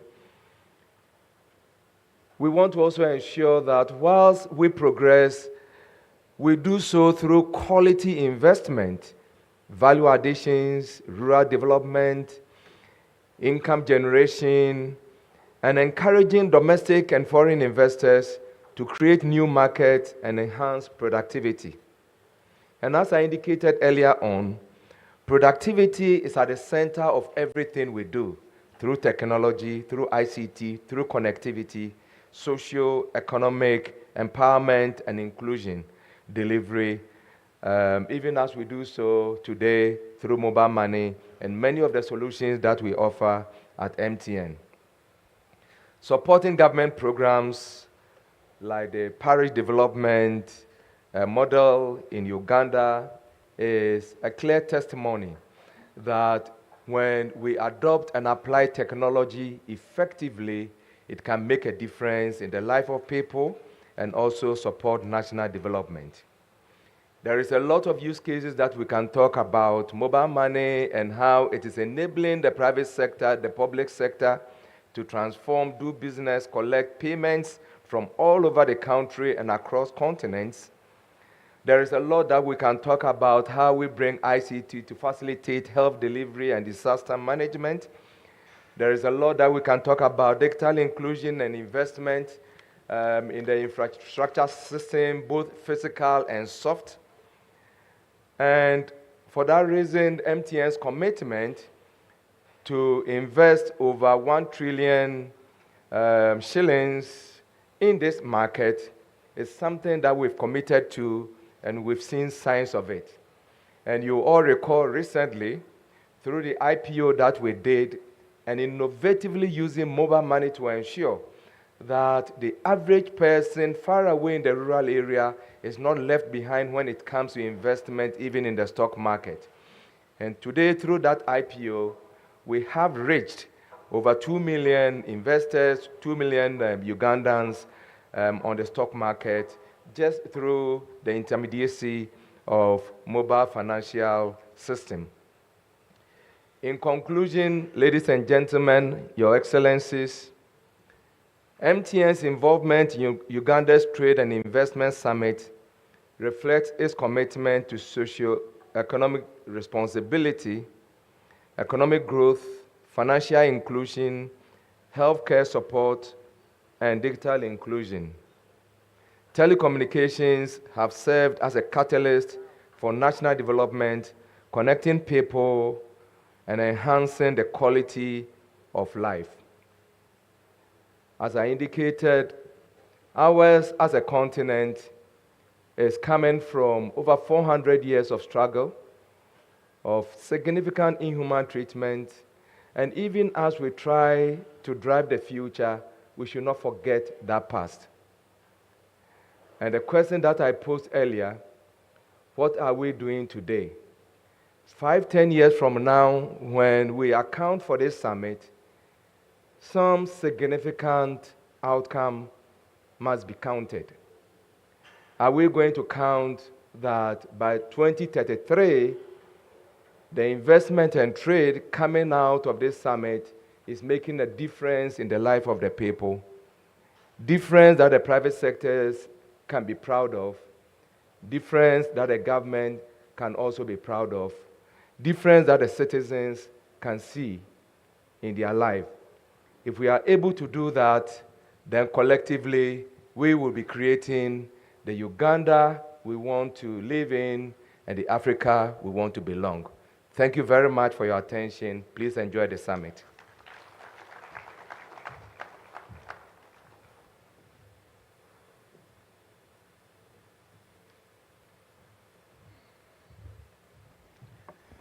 A bigger hand of applause to Mr. Ebenezer Tum Asante, who coincidentally has a very good name, Asante Sana Asante, the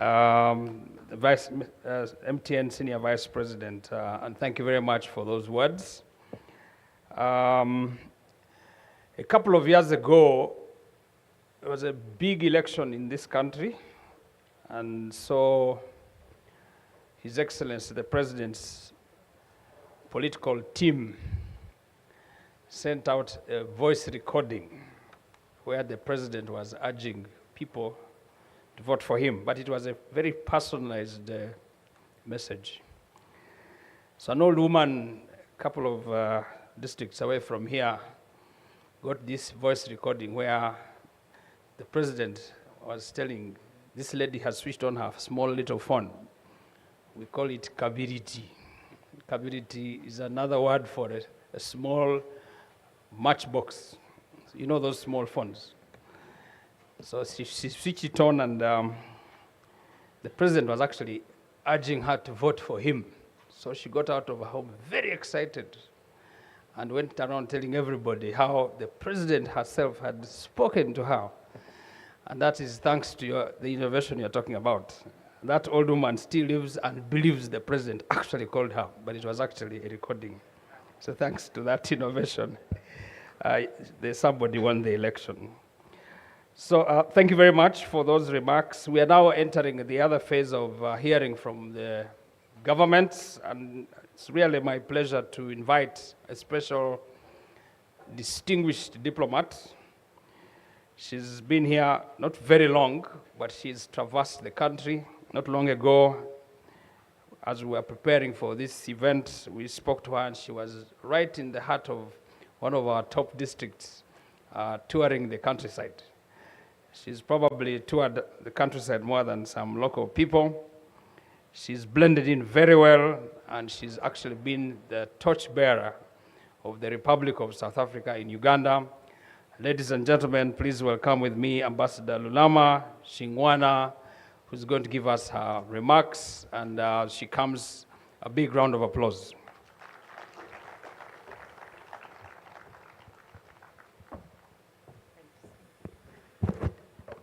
Thank you.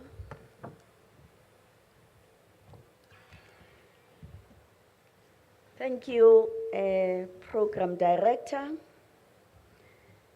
Honorable Ministers, Minister Toko Didiza, Head of the South African Delegation, Honorable Minister Mondli Gungubele, the Minister of Communications and Digital Technologies in South Africa, Deputy Minister, Trade, Industry and Competition, Minister Nomalungelo Gina, Deputy Minister Fish Mahlalela, Deputy Minister of Tourism, Honorable Minister of State for Agriculture in Uganda, His Excellency, my brother, High Commissioner Paul Amori of South Africa, of Uganda to South Africa. The FOSABU executive, led by MTN. Let me greet the chairperson of MTN Uganda, Mr. Charles Mbire. The CEOs of Stanbic Bank, Mr. Mashanda, of ABSA, my brother Mumbo, Sanlam, Nile Breweries. To my ministers, Nile Breweries comes from SAB. MultiChoice, I hope the CEO is here somewhere. And all the members of FOSABU, I would like to say a special thank you to all of you for being great ambassadors of South Africa in Uganda.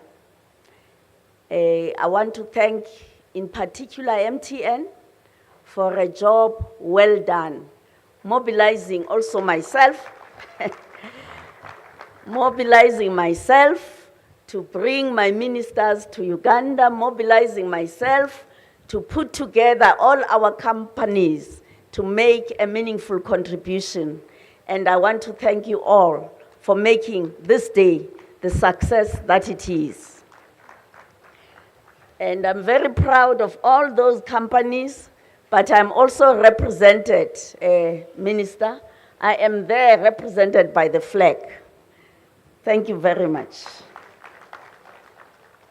Mine is a small task to introduce my Minister of Agriculture, but MTN has a slogan, like Mr. Asante just said. Actually, I'm glad to meet you. We worked very well in Ghana when you were the CEO of MTN in Ghana. And congratulations, now you are the Senior Vice President based in Johannesburg, MTN. Everywhere I go, MTN. So for me, everywhere I go, Visa. I don't know why the South African visa is so popular. I don't think the British High Commissioner or the Nigerian High Commissioner has this demand like I do, the visa. I just want to report that our Department of Home Affairs, led by DG Tomi Makonde, was here in the last 4 days. They only left yesterday. They met with their counterparts from the Ministry of Internal Affairs and agreed on a number of MOUs that will determine, if they are signed, that will determine if we have a visa waiver. But I want to say to business people in Uganda, visa is not a hindrance to you. We work very closely with business people, but you must prove to us that you are a real businessman. When I talk to Andrew Mashanda, he must verify that indeed you are a big businessman in Uganda before you can go to South Africa. When I talk to Mambo, he must assure me that you are a big businessman in Uganda before you go to South Africa. If you want to go to South Africa to look for a job, then I am going to ask a number of questions before you get a visa. And we have a number of business people. We give them 1 year, multiple entry. We give them even 3-year visas, multiple entry. I don't know if Mr. Andrew Mushibi is here. We have given him, for instance, a 3-year multiple entry visa. I can assure you he's always in South Africa. He has met some of our ministers. He has met the Minister of Agriculture. He has met the ministers of trade, and has actually been able to get a license to export pineapples, to export pawpaw, to export, not pawpaw, avocado and coffee to South Africa. So you are most welcome to go to South Africa, and the embassy will assist you to get your visa to do business in South Africa. Yes, we have a huge experience in agriculture as South Africa. We have a great experience in mining, which goes back over 100 years when we first discovered gold and diamonds in South Africa in the 1800s. And of course, we want to share our expertise with Uganda. I hear UIA talking about mining, the Private Sector Foundation talking about mining.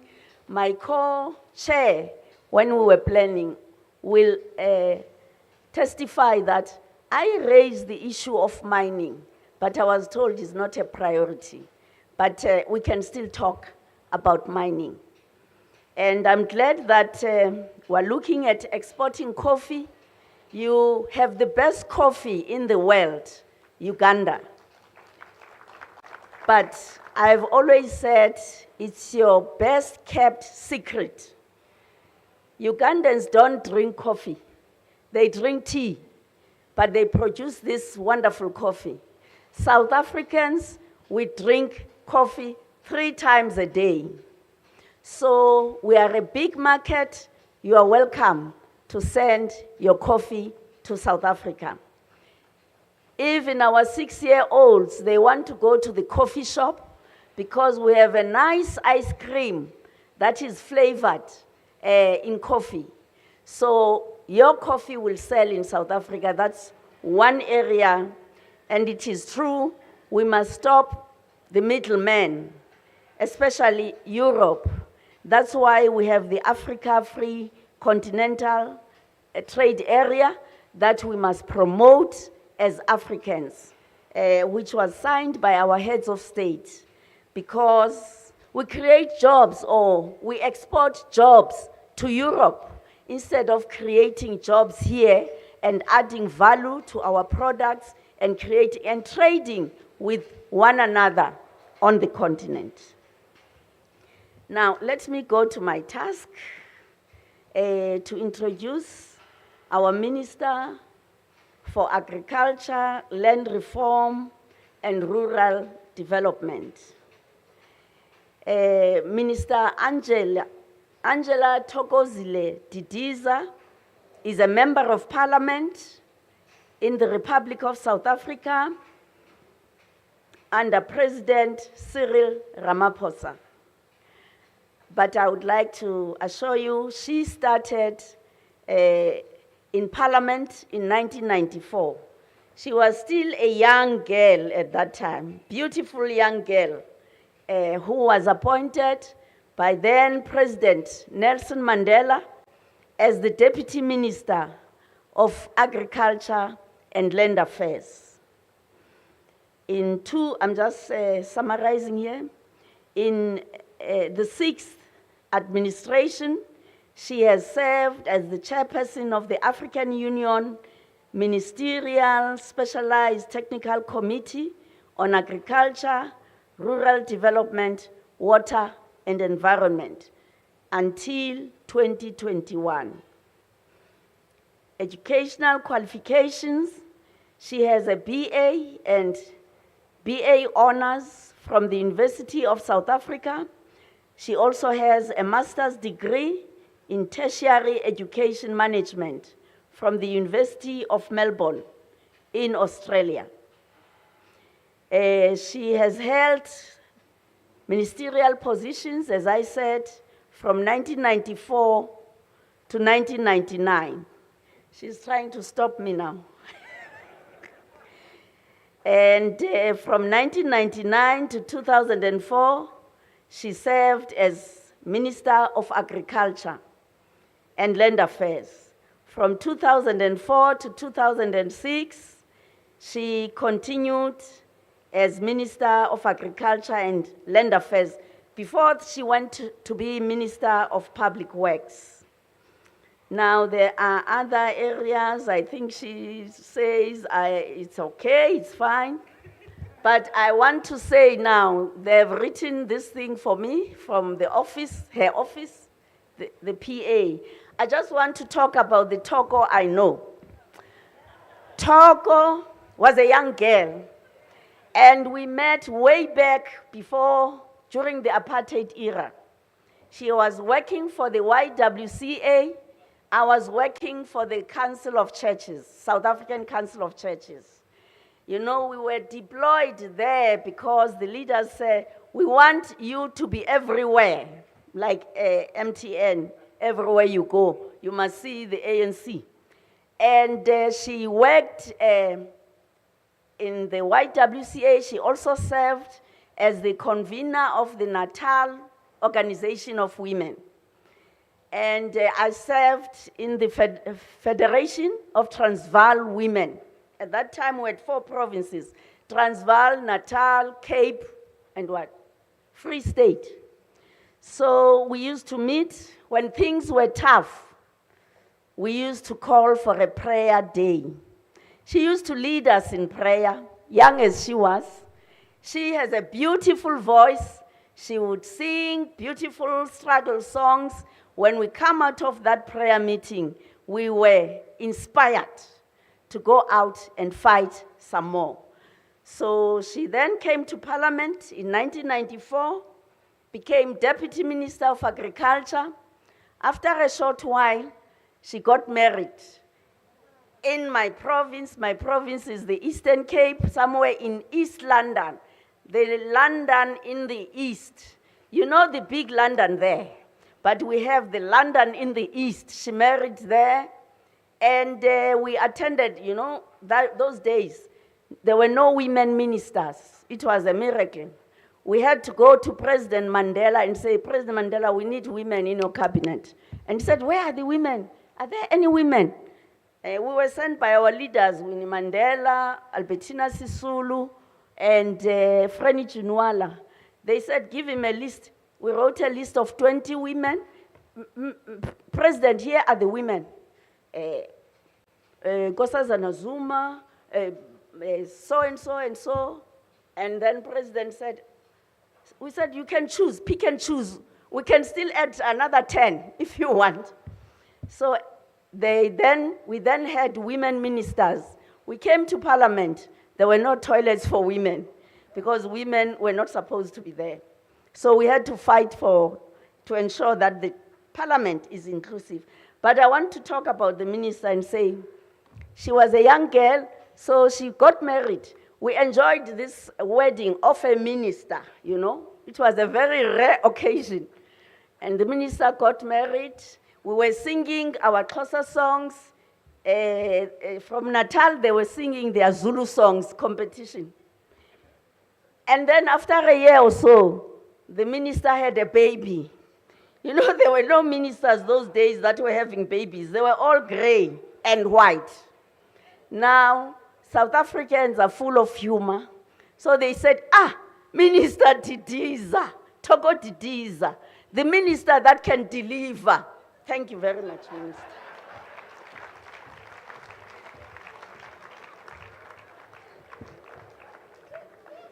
Thank you very much, Ambassador Xingwana, for that elaborate introduction. I hope we will continue to deliver to our people. Our program director for this session, the Minister of Communication and Digital Technology of South Africa, Minister Mondli Kumumbele, our Deputy Minister of Trade Department and Competition, Me Gina, our Deputy Minister of Tourism of South Africa, Mr. Fish Matlalela, our Minister of State of Uganda responsible for agriculture and animal husbandry, my brother, Minister Amori, the head of the Presidential Advisory Group, who's here from Uganda, I would also like to recognize you. Excellencies, the High Commissioners of Uganda in South Africa, as well as South Africa High Commissioner in Uganda, our main sponsors for the summit, who have already been indicated to you by our program director, our CEOs and captains of industry who are here, as well as those entrepreneurs who are looking for opportunities from both countries, but mainly given that we're here, I'm sure the majority would be Ugandan entrepreneurs. Senior officials of our governments, ladies and gentlemen, friends, good afternoon. Well, good morning. It's only 10 minutes before it's afternoon, actually. It is indeed an honor and privilege that we're here at this summit to reflect on how we can improve our bilateral relations on trade and investment. Following the COVID-19, almost all countries are looking at ways in which they can build back better and resilient economies and communities. The geopolitical situation, as evidenced by the conflict between Russia and Ukraine, has laid bare the negative impact of globalization. The shocks of global value chains, food value chains in particular, have seen rising costs on food and fiber, as well as prices of fertilizer and agrochemicals. This situation has once again made us realize the importance of strengthening our food systems in order to ensure food security for our nations. At the same time, the reality of climate change means we will need to think about innovative ways for producing under these conditions. Therefore, policies and regulatory environment need to factor these realities going forward. Program Director, I am, however, optimistic in the face of these challenges because as a continent, we've realized the opportunities we have in trading amongst each other. The formation of the Africa Continental Free Trade Area follows actually the great summit of our heads of state who accepted a vision of an Africa we want, Agenda 2063. This Continental Free Trade Area looks deeper in our economic activity and how we can actually exploit our natural resources as countries of the continent and take advantage of more than 1 billion citizens. These opportunities also challenges us how to improve bilateral trade within a broad common market. In my view, strengthening our bilateral trade and investment as we are doing today creates a solid base for the AFCFTA. In February 23, during the state visit of President Museveni in South Africa, we held our inaugural business forum as a platform for engagement by our business people and government in order to explore trade and investment opportunities among our countries. At the end of this business forum, President Ramaphosa committed to support Uganda and Uganda's private sector in promoting investment here in Uganda, with a focus on agriculture and other key sectors such as ICT, manufacturing, mining, tourism, and others. It is for this reason that at an executive level from South Africa's side, you have got a delegation comprising the ministers that I ably introduced to you earlier. Program Director, as we're all aware, trade investment between our two countries are anchored on the long-term warm relations that have been in existence over the years. President Museveni delved deeper into sharing these historical ties that have been there between our two peoples, in particular during the dark days of apartheid. As South Africans, we're well aware of the support the peoples of Uganda gave us during our liberation struggle, and as such, we thank you for being part and parcel of being the midwives of our democratic South Africa. It is important for me to note that the post-apartheid democratic dispensation in South Africa strengthened our resolve not only to build political relations and deepen them with our African brothers and sisters, however, to grow as well the bilateral economic ties to strengthen what will enable our societies to thrive. Interestingly, this is not the first time we've had engagements of boosting trade and investment.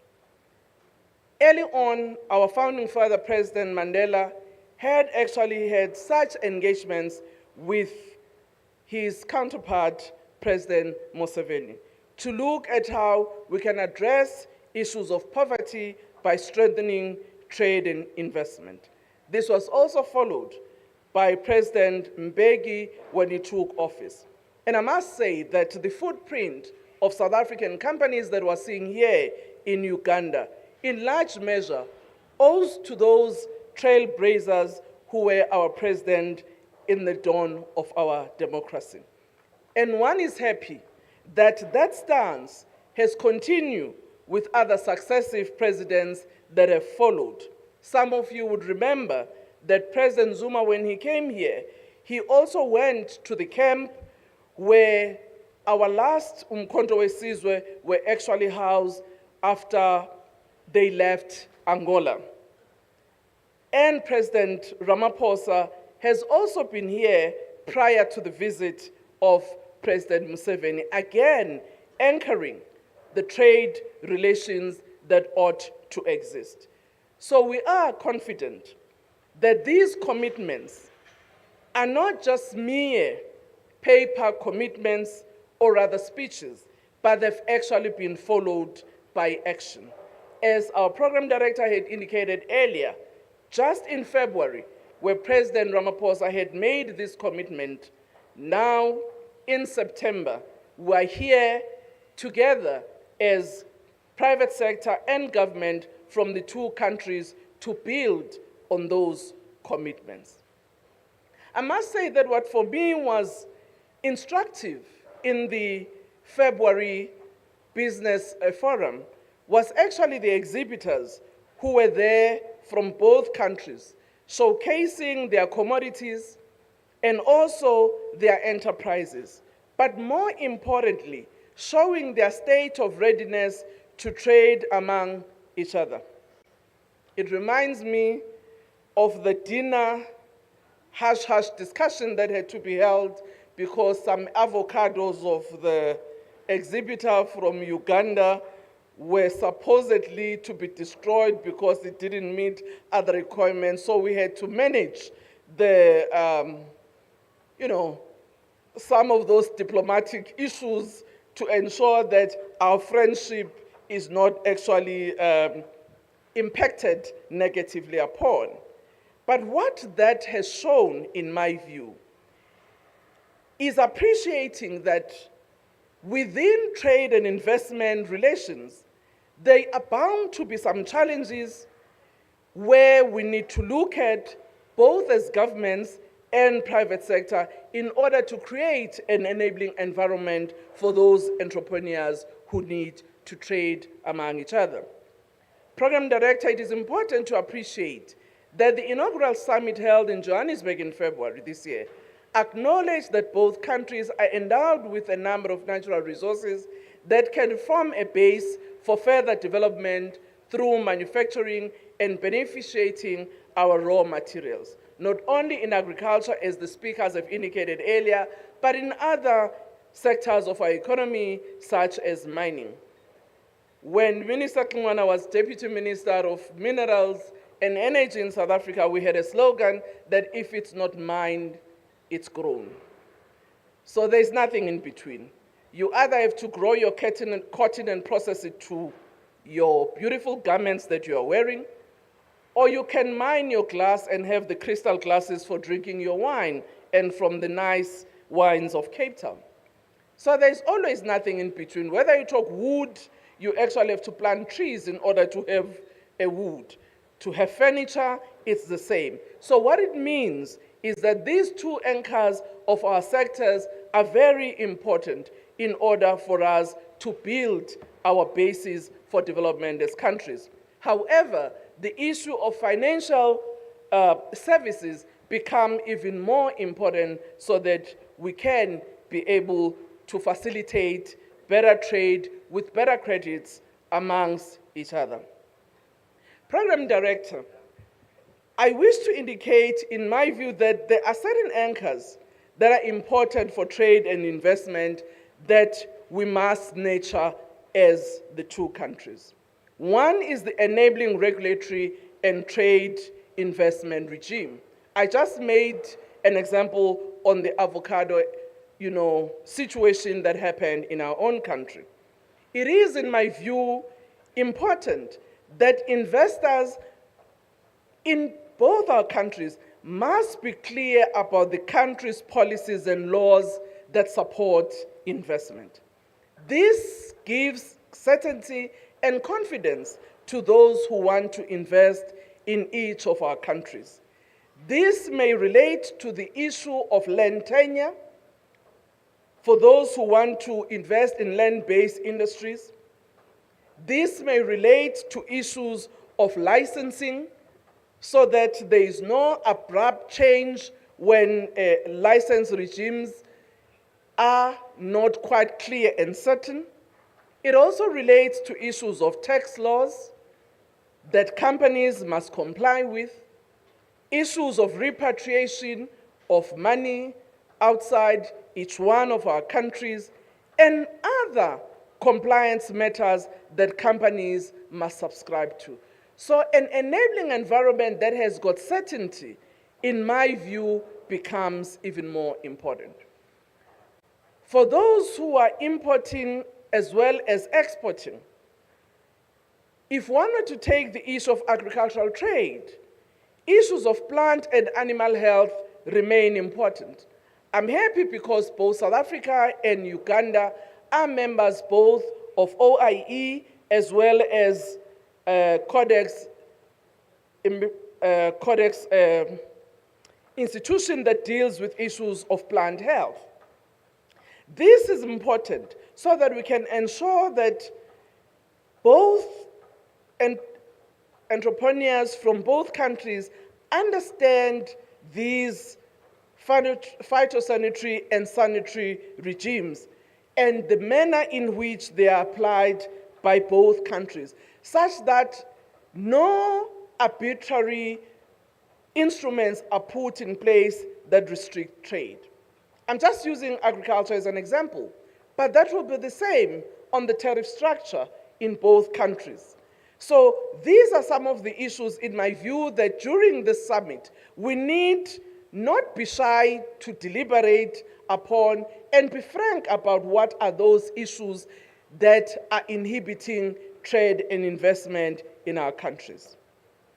Thirdly, the issue of infrastructure and logistics is one of the important areas which is important for movement of goods, as well as ensuring that our point of entry, their regulatory regimes are understood but also agile in supporting trade.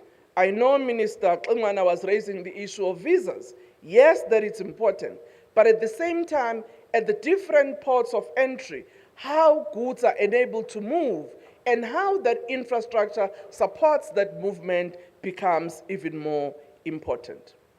The issue of financing is another, as I've indicated earlier, that is critical for any business to actually thrive. How does this actually become even much more clearer for those who want to invest or to trade in these two countries? The other area which I would like to point out is possibilities for joint project undertaking. What are the regimes that are there in each other's countries? When I come to Uganda, do you have a policy of indigenization that even if I may come with my mullah, I would have to have a carry-on of Ugandans who are not going to make any financial contribution. In South Africa, is it the same that you have got a nationalization approach that if you come as a Ugandan investor, there are certain requirements that are actually so erroneous that it becomes difficult for you to invest. I'm raising this because we're not only looking at just trading amongst each other, but we're also looking at possibilities of joint ventures between business people from each of our countries. The other area is public-private partnership. How does this happen? What is the framework that, is there, particularly where you may want to partner with some of the state-owned enterprises in each of our countries? I therefore believe that it is important that the summit that we're having today needs to look at these issues seriously because they support trade and investment. But lastly, it would be amiss of me not to raise the issue of conflict resolution and mediation. In any relationship, as we know, there are always possibilities of not seeing things the same way. How do we build mechanisms for conflict resolution in order to remove mistrust among ourselves as business people? Program Director, as I close, South Africa is on a path to grow its agricultural sector and other sectors as part of the economic reconstruction. In our view, the agricultural sector, as is in Uganda, still has a greater role to play in addressing key challenges of unemployment, poverty, and low growth in our countries. And in this process of building and expansion, we strive to strengthen collaboration on the aspects that I've raised earlier. And above all, we believe that South Africa and Uganda, with a solid base of good friendship amongst the two countries, we have the possibility to succeed. I thank you.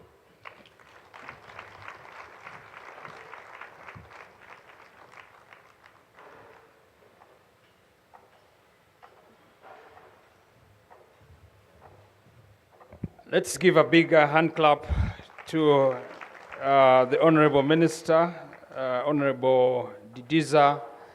I think she has delivered, as Excellency had said. She's delivered you've actually delivered triplets on this one. The context of the liberation struggle, you may wish to know that many of us were students with the liberation struggle movement, the PSC, the ANC, and in reciprocation, we went back and also studied in Eastern Cape. So I think that the South African-Uganda fraternity has a long history. I think just to put some light on what the Honorable Minister said, we have a very enabling environment. Number one taxpayer, MTN, South African breweries, Stanbic Bank, they have found a very good home in Uganda. And obviously, we wish to have a reciprocation in your country to create that. Thank you very much. I wish to recognize in a special way the Uganda Business Forum in South Africa, led by Mr. Kenneth Kakuru and your team. Could you please stand for recognition?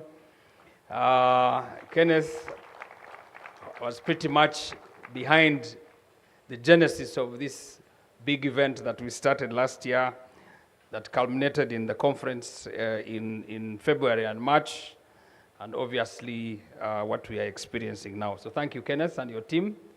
You're doing a good job flying our business flag in South Africa. So now we move to another section of the Ugandan government representation. Not long ago,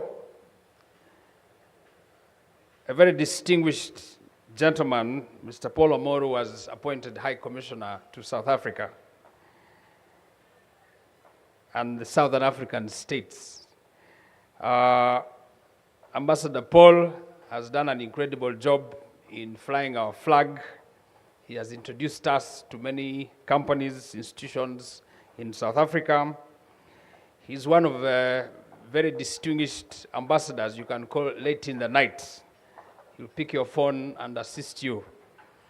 And to a great extent has been a pillar in ensuring that these two conferences and summits have become successful. It's my singular honor and pleasure to invite Ambassador Paul Amoru to come and give his remarks, and thereafter invite a distinguished Minister of Uganda, Honorable Bright Ramirama, who himself has done a great job in this country. He's a freedom fighter, but he's also now a big bulwark in ensuring that our country has a successful agricultural enabling environment. Your Excellency Amoru, the floor is yours.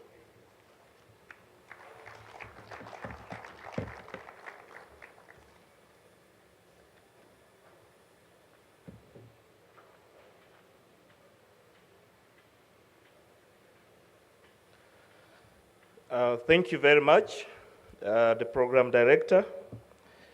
I want to recognize the Leader of Delegation from the South African side, Honorable Minister for Agriculture, and your colleagues.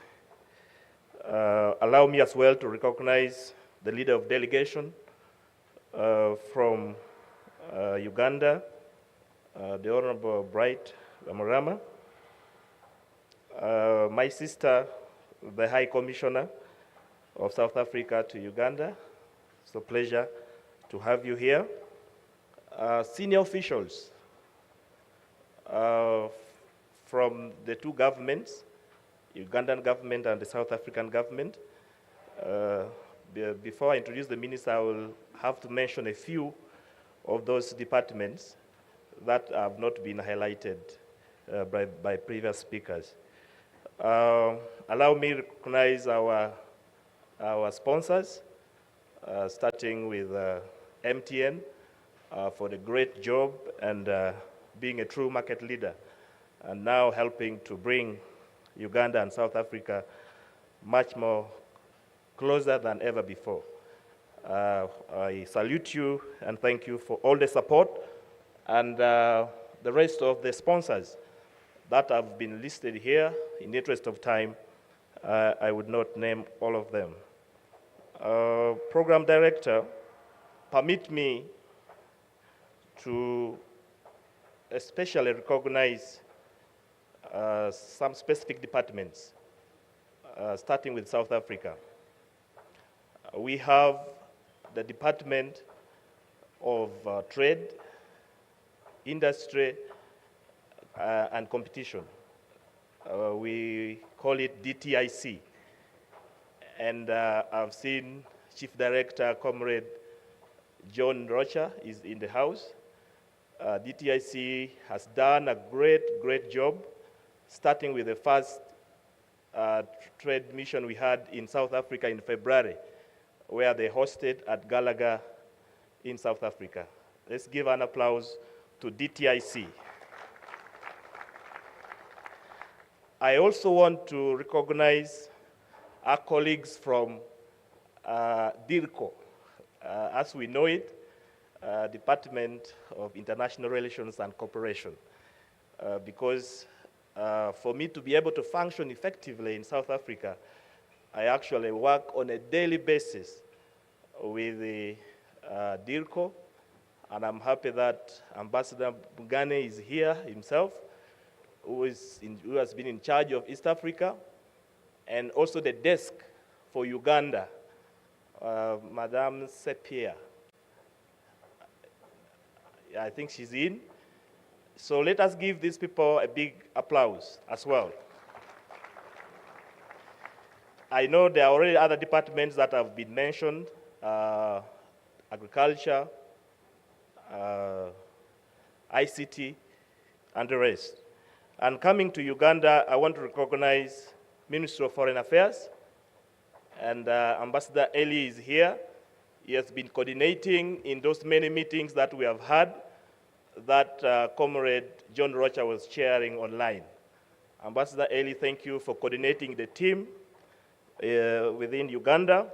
I also recognize Ministry of Trade, Export Promotions Board, Uganda Investment Authority, PASAID, and Private Sector Foundation Uganda. They have worked closely with us, and I want to thank you so much for making this day a reality. Ladies and gentlemen, like it has been observed, this summit is possible today because of the strengthened and now deepened bilateral ties between Uganda and South Africa. We have what we are calling the JCC. That's the Joint Commission for Cooperation, that DIRCO and MOFA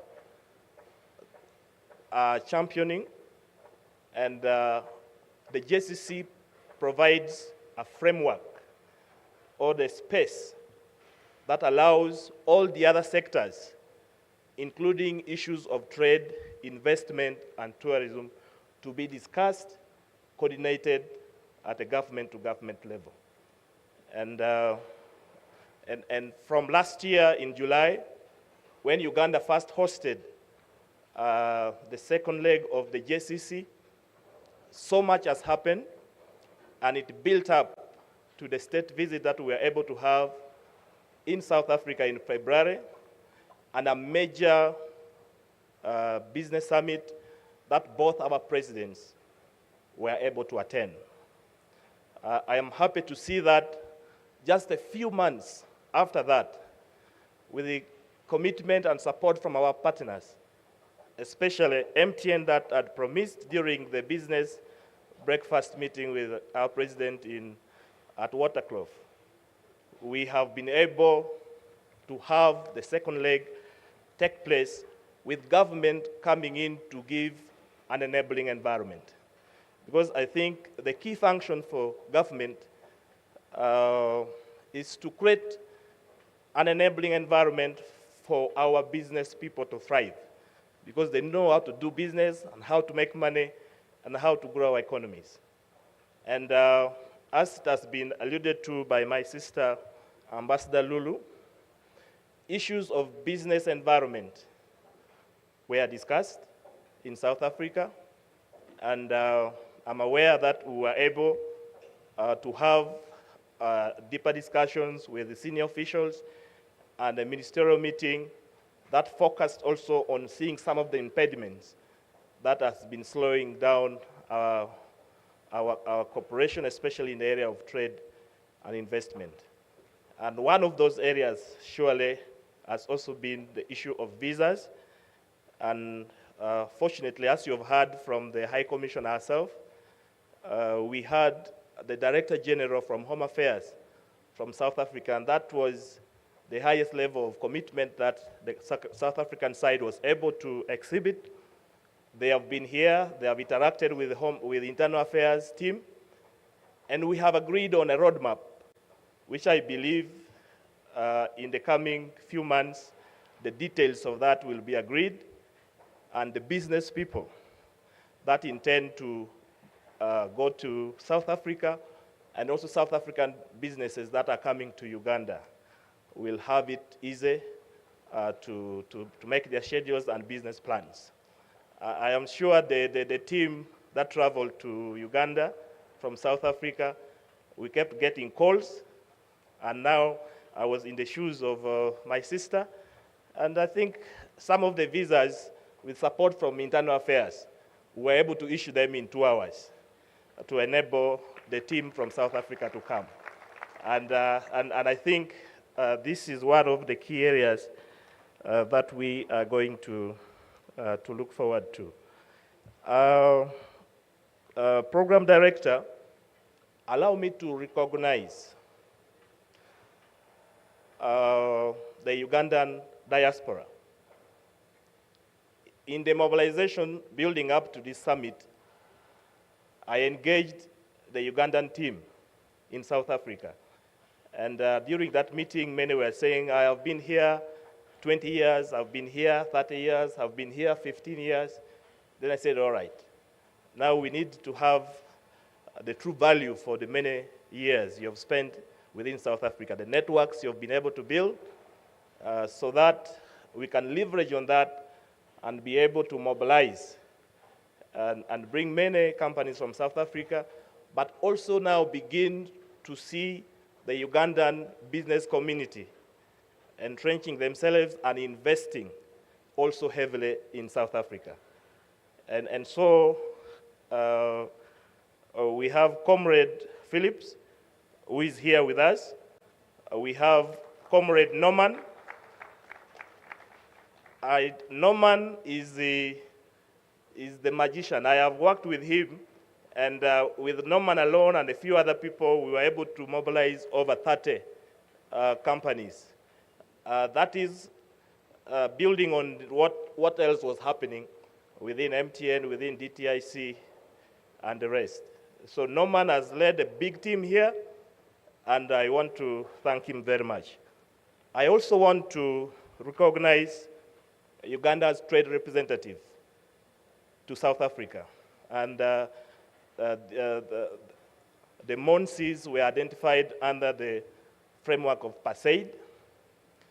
And Arif Monsi, who is now our trade rep, has also made a decision to invest within the country. And they will be putting up the first Ugandan electronic hub for the manufacturing of transformers. And they are working closely with Yuri, Professor Kwesiga. And when you go to the stall, you will find that they are going to do an exhibition jointly. And I think as of yesterday, we were working around to clear the transformers they have shipped. That will be also displayed there. I want to thank URA for helping this process to be smooth. And as I end in recognizing the team in South Africa, I want to recognize also my sister, Bridget, who is here. And I'm happy she has been able to bring our Muko with her. And a team of South African business people. I traveled with some late last night. They are doing a great job. And especially, she's coordinating efforts from Private Sector Foundation Uganda. And again, so as you can see, a team is being built up. And I want to end by saying my expectation, and I think it should be all our expectations, is that this does not just become an event. That we come, we display so much cooperation, so much support, and then after tomorrow, there's nothing to follow through. We think that this, we have more steps ahead of us. This is just 1 or 2 or 3 of the steps out of 1,000 steps we are supposed to make. And I have talked with colleagues from DTIC, and I am sure there's this commitment, and with the presence of the political leadership from South Africa, this will be an annual activity where we are able to have the Uganda-South Africa Trade Summit in South Africa, and also have one in Uganda. So I believe that with the support from all the partners that are here, we are going to every year build on the success that we have already registered since February. And finally, the Ugandan community in South Africa, let me say Southern Africa, we are estimating should be about a million now. And many of the businesses were not registered. That's why we were able to just show a few when we met last time in South Africa. And when my sister asked me, Ambassador, can you provide a list of the Ugandan businesses in South Africa, I was struggling to go beyond 5 or 10. But I think by the time we end here with the team that has come, we are confident that in the next summit, we are going to see a heavy presence of Ugandan businesses in South Africa, with many already being cleared to start exporting into South Africa. There's a unique group that should also be recognized. These are the Ugandan professionals. And Dr. Ichun, who is sitting right behind there, you can wave. I was able to mobilize. We have so many Ugandan doctors, Ugandan engineers, the professionals to say.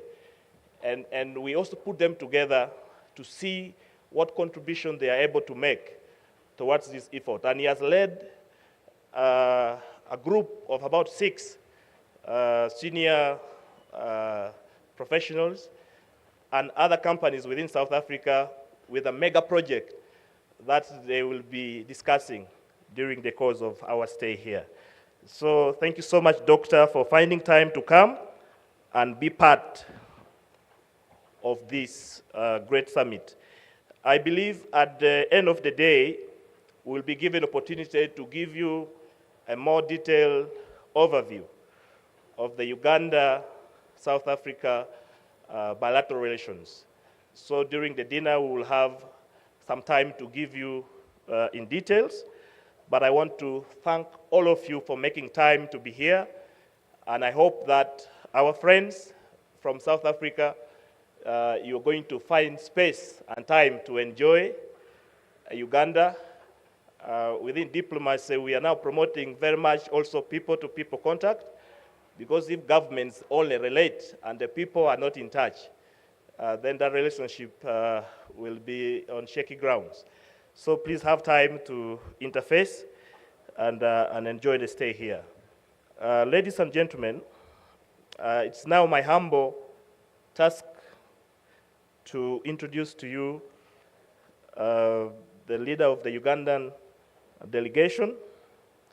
I don't have the privilege, like my sister, Ambassador Lulu, who seemed to have known the Honorable Minister from way back and was able to share fond memories from way back, but I will give you a brief profile of our minister.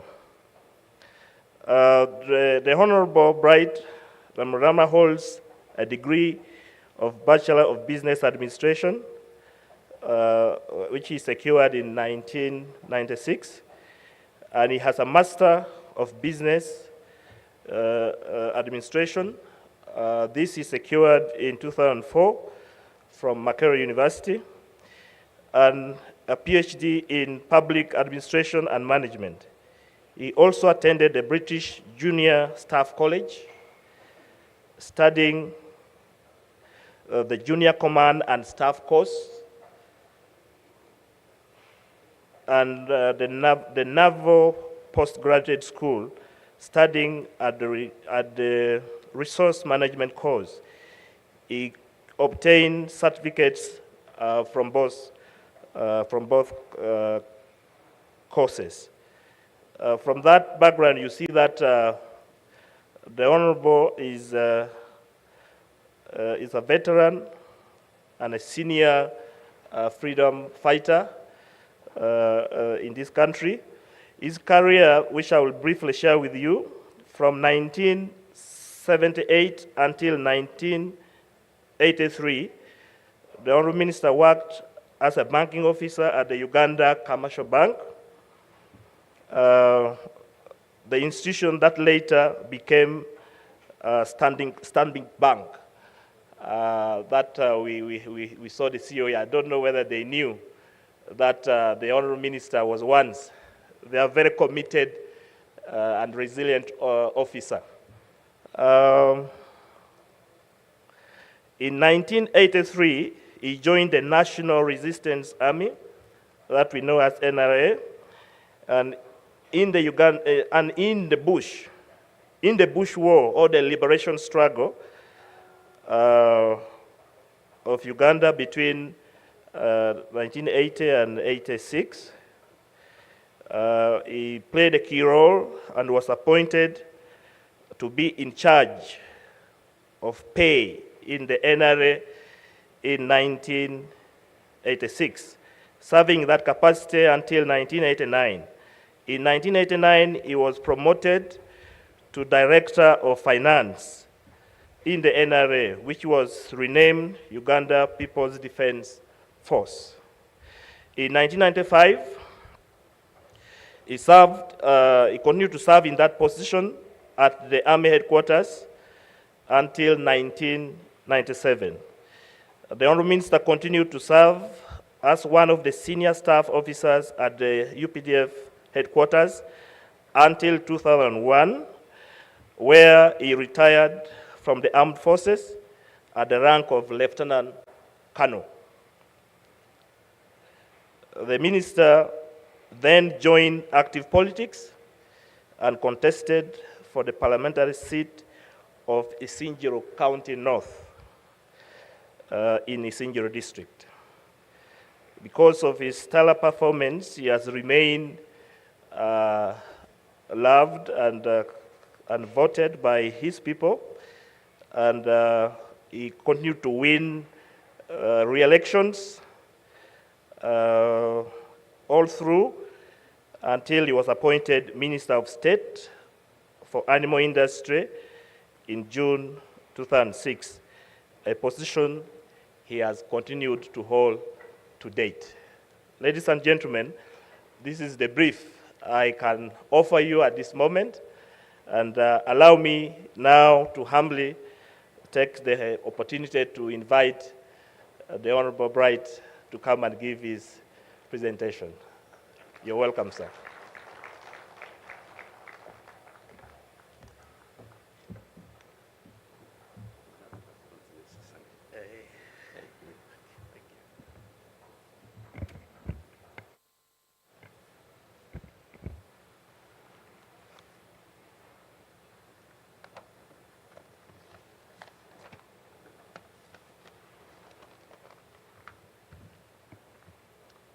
Honourable Minister Toko Didiza, Minister of Agriculture, Land Reform, Rural Development, and leader of the delegation from the Republic of South Africa. Honourable Minister Mr. Mondi Gungubele, Minister for Communication and Digital Technologies. Honourable Mr. Fish Mahelela, Deputy Minister of Tourism. Honorable Ms. Namalongelo Gina, Deputy Minister for Trade, Industry and Competitions. Honorable colleagues, ministers from Uganda, and honorable members of Parliament, Your Excellencies, Ms. Lulama Zingwana, High Commission to the Republic of South Africa, honorable colleagues, members of Parliament, permanent secretaries and their representatives here, our distinguished business delegation from South Africa, Ugandan business community, distinguished ladies and gentlemen. My opening remarks are very long, especially the opportunities in the agricultural sector. That may take 30 minutes. And the challenges and solutions we are providing for environmental business is another 30 minutes. So those who are eager for a cup of coffee, bear with me.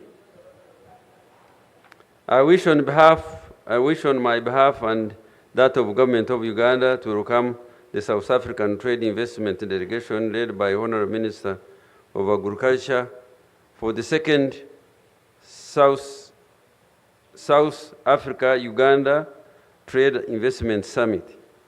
You recall that the first edition of Uganda-South African Investment and Trade Summit was held in February 2023 in Pretoria, South Africa, and was addressed by both Their Excellencies President Cyril Ramaphosa and President Yoweri Kaguta Museveni Tubuhaburwa. The two agreed to work together to improve the business operating environment between the two countries including challenges affecting the private sector. The theme for today's summit is accelerating investment and trade between Uganda and South Africa. The summit will take the format of business meeting and platform that has brought under one roof trade and investment policymakers, identified key business communities, trade support institutions, regional and multilateral organizations from Uganda and South Africa. Distinguished ladies and gentlemen, the summit's overarching objective is to provide a platform for the private sector, government and business regulatory agencies to network, exchange experiences and explore within investment and trade opportunities, share information on how to facilitate investment and doing business, including identifying existing emerging investment opportunities and challenges. The two countries attach great importance to the private sector as an engine for growth and development. It is against this background that yesterday the two government teams from Uganda and South Africa held bilateral discussion at both technical and ministerial level to discuss the challenges faced by the private sector as they conduct their business. We are assuring the private sector that the two governments stand together to address the identified challenges and enable the business between the two countries to thrive. In summary, both governments want to ensure that the environment of business is conducive for both investment and trade. Finally, once again, I welcome our brothers and their sisters to the Pearl of Africa, and I look forward for the successful deliberation and fruitful outcome from the second edition of the Uganda-South African Summit. Honorable colleagues, ministers, and distinguished guests, the taste of the pudding is in the eating. The opportunities, we have prepared the teams from Ugandan side and South Africa, they will present here. The challenges and the solutions, we have provided a matrix, we shall also present here. I now call upon my colleagues and leaders of South African delegation, I will now take this singular honor to declare the summit open and wish you the best of luck. Thank you very much for your attention. God bless you.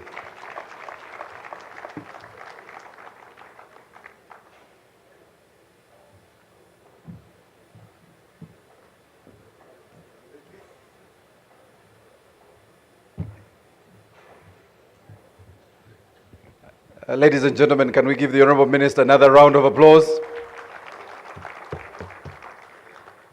Honorable Minister, you prepared us for a very long speech. And we alerted the coffee people to pause, and now we have to tell them to switch on. Ladies and gentlemen, we are taking a 20-minute coffee break. And please make sure it's 20 minutes, please, because the next session will start in the next 20 minutes. And our key presenters are here and they're ready. I am requesting that at 1 p.m. we be back in this room to continue the first presentations for the day, and then we'll have lunch after the presentations, and then after lunch we'll let you know where the parallel sessions will be taking place. So the facilitators for the next session, we are going to have a conversation and see how to merge the two conversations. That should have happened separately after coffee, and then we should be able to return to the room. As you're having coffee, again, we're going to the lounge. That's where the B2B meetings will also be happening. Let the conversations begin, and I now request that we make our way to the coffee room. Make sure you're back here by 1 p.m. We'll be back streaming, and we will be starting on time. Thank you very much.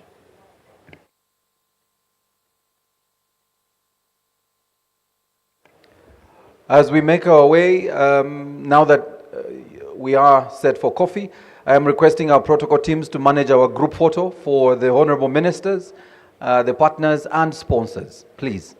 Protocol teams, please manage the photo session for the honorable ministers, the partners, and all the sponsors, please.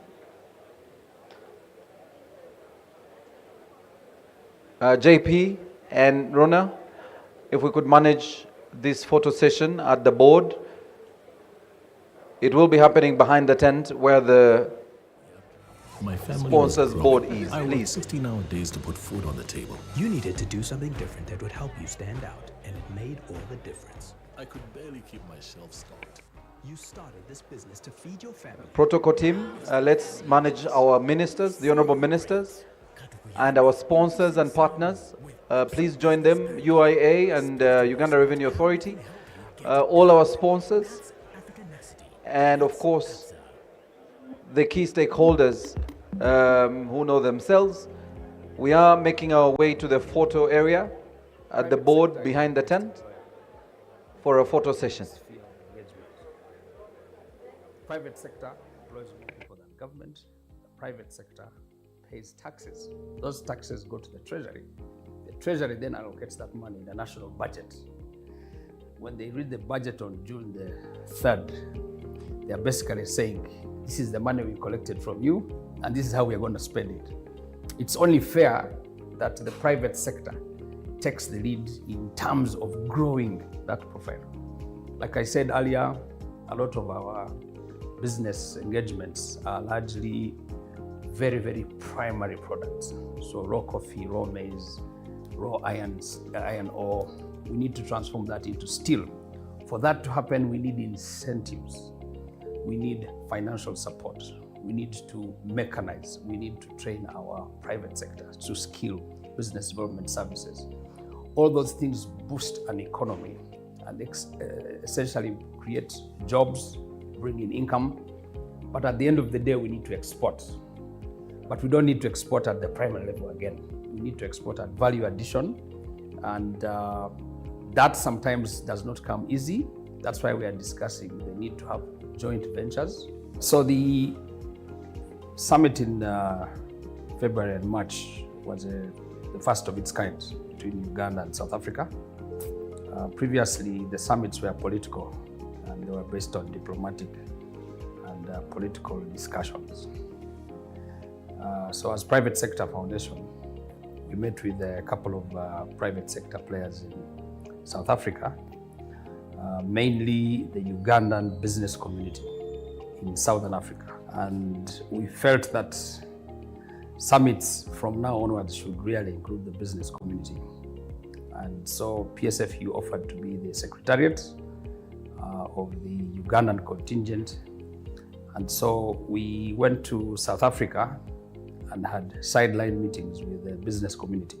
Now, in those meetings, we mooted a couple of things. Number one was the need to increase trade and investment between Uganda and South Africa.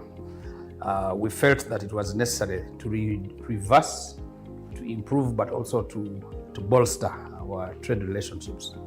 But being an African country, it was necessary that then we discuss elements of technology transfer, joint ventures. So essentially we invited South African companies to come to Uganda and be part of the industrial transformation and value addition regime. The other element that we saw that was critical was the unfavorable travel to South Africa, which means that, for example, to go to South Africa, you need a South African visa. Many of our neighbors have visa-free entry access to the country. Uganda is still challenged. We felt that it was necessary that South Africa and Uganda removes visa requirements. We at Private Sector Foundation have been very pivotal in ensuring that we have as many members coming onto the table. We have 12 sectors: manufacturing, trade, ICT, minerals, oil and gas. We've got construction companies, financial services, professional services, tourism. Even the creative sector is going to be part of that. We need to have that discussion. Education is big. I trained in South Africa myself at Rhodes University in Grahamstown. It's important that the people in Grahamstown can come and have an exchange with Makerere University, UCU, Uganda Matters University. So the discussion is big, but it needs a sense of coordination. You must have a point of contact. And PSFU is that place of contact. We want to be the epicenter. We want to be a nerve center. We want to be a distributor. We want to be the midfielder, or the midwife, if you like, of some of these opportunities.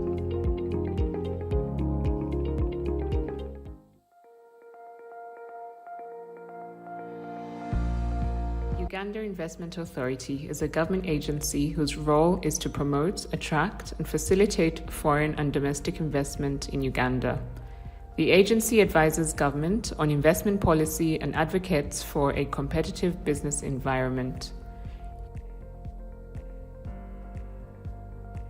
Uganda Investment Authority operates a one-stop center, which is the first point of contact for potential investors.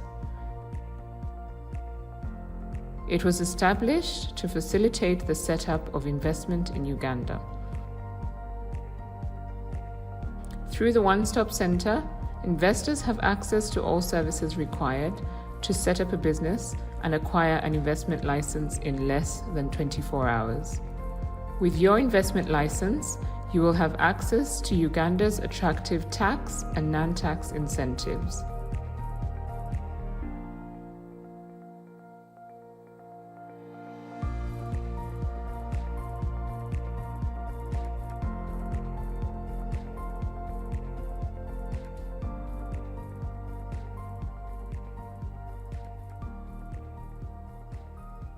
Here are the available investment opportunities in Uganda.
Confess that on a night like this, that I always knew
from your docks to the rest of the world. Speak to us for all your international trade finance needs. Mitigate risk and improve liquidity for seamless trade with our trade management online platform. The bravery to imagine. That's Africanacity. ABSA Corporate and Investment Banking.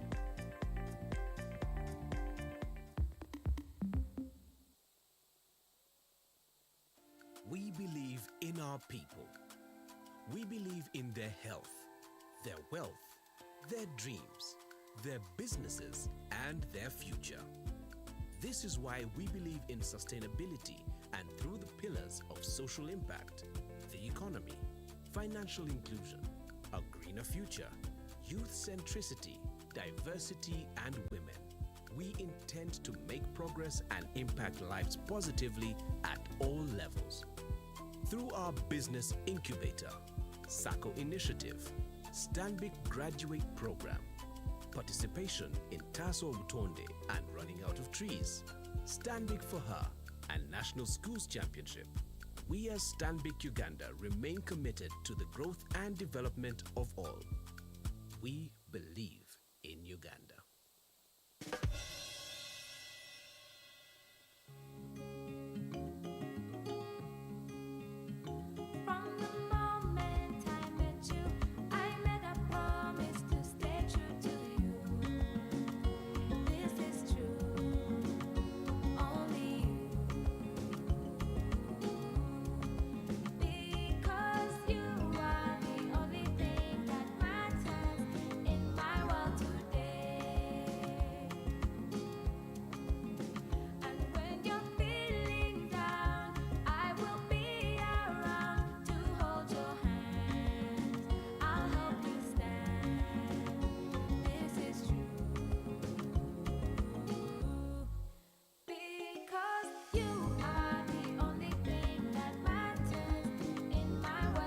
Get insurance from ABSA. We will insure almost anything, so you can focus on what matters most to you. That's Africanacity. That's ABSA. It is a fact that the SME business is the fastest growing segment in Uganda for our economy.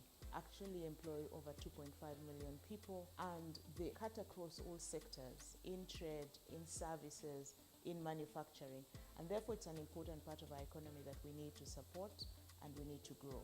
Stanbic Bank is the best. They have been giving us efficient amounts of money whenever it is required. They engaged us in different products, and part of it was guarantee from a bank. Whatever we do at impact level, we want to translate into three things. One, we want the businesses that we support to contribute to the growth of the economy. The second one is that the businesses we support must contribute to the transformation of society. Then the third one is create a dynamic and vibrant business sector in this country. So within that enterprise banking, we bank our SMEs both on transactional products, so we do their payments and collections, but we also lend them money to be able to grow their businesses. As a bank, we work very closely with our incubator to support our SMEs in training, to just put in place systems and structures that will support them to meet their needs to create that sustainability. We believe in Uganda.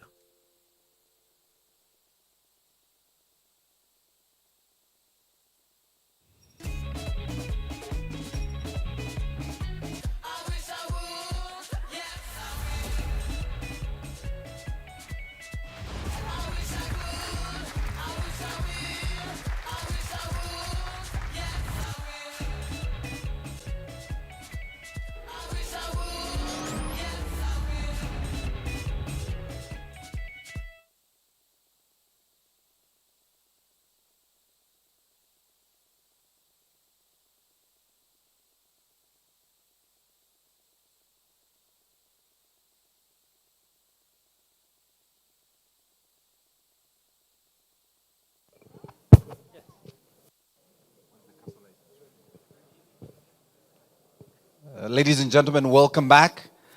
And since you're here on time, I could leak some very important news. And you're the only ones who will benefit from this news, right? So tonight there will be a gala dinner. And since you're the only ones here, you're the only ones invited to the gala dinner. I know. And then that's the problem. You're going to tell your neighbor when they come.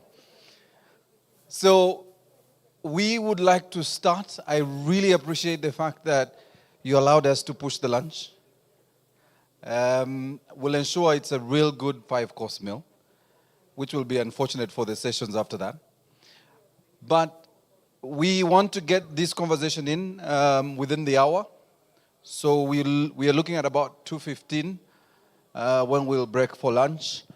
And our moderator for this particular session will ensure that at about 2:15 we are breaking for lunch.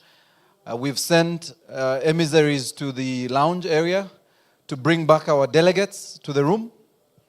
In fact, we have deployed a seasoned team that is going to have a bell just to ring for everyone to get back.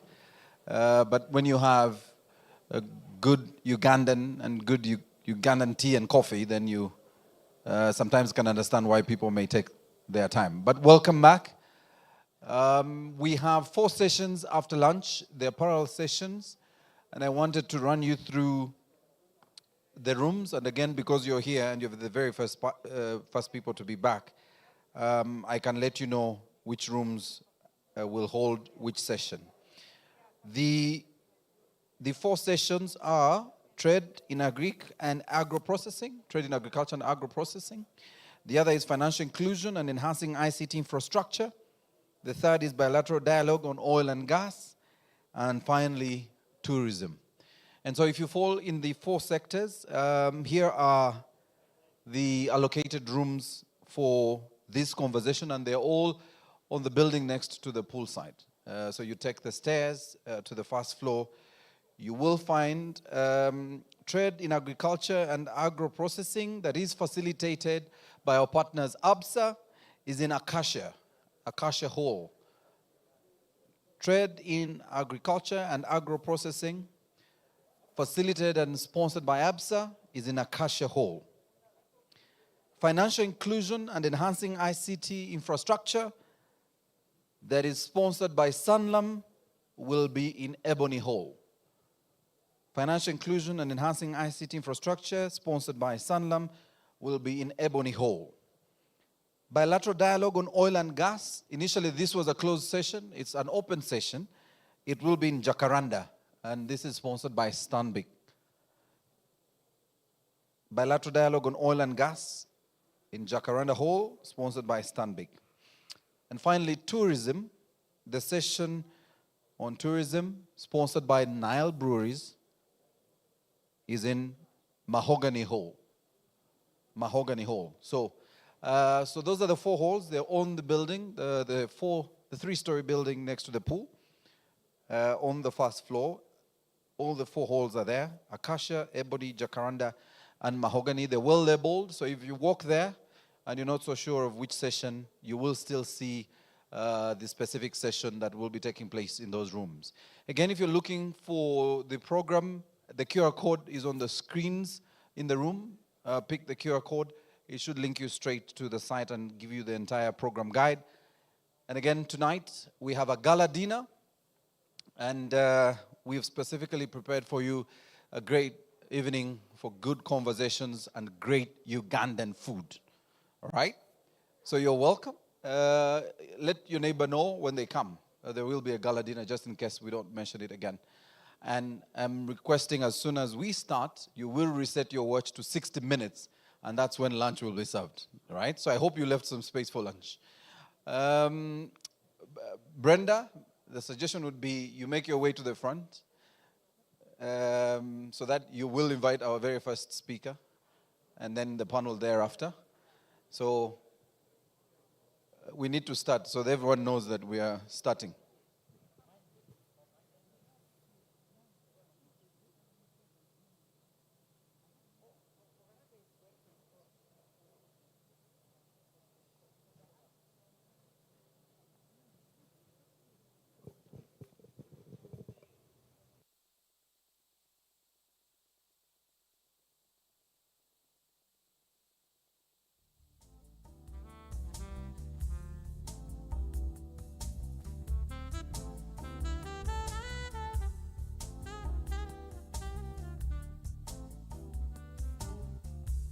deadly charm.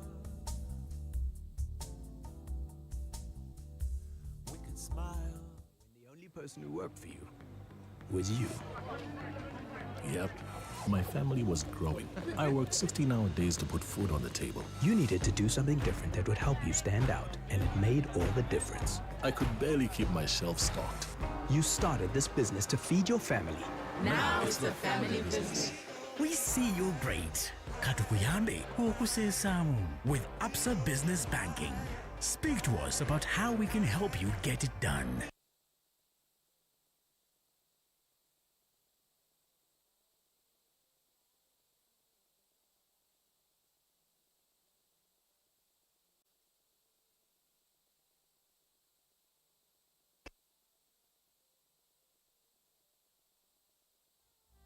Such a sweet serenade. Sweet serenade.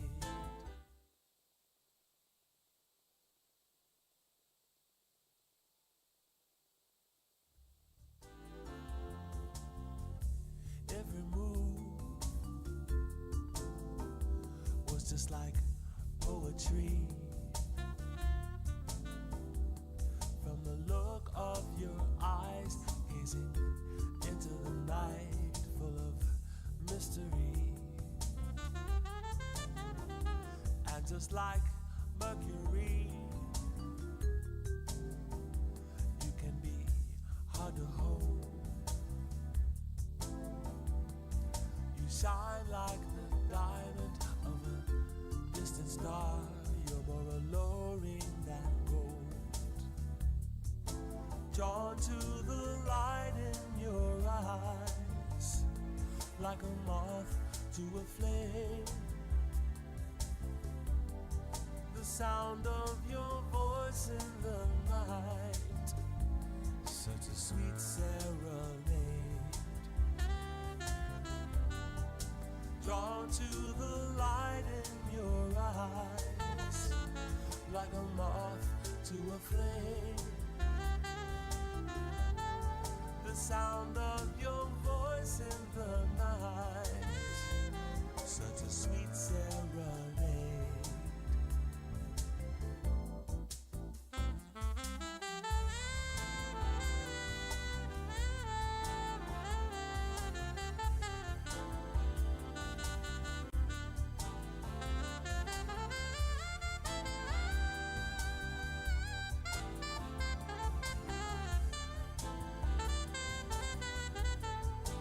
Drawn to the light in your eyes, like a moth to a flame.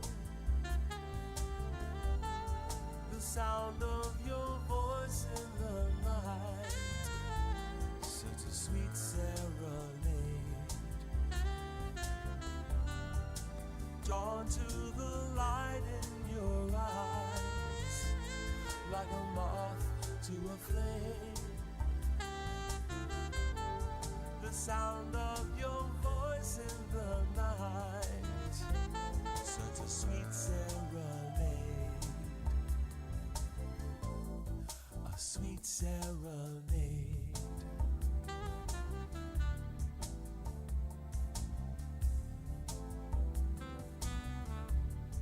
A sweet serenade.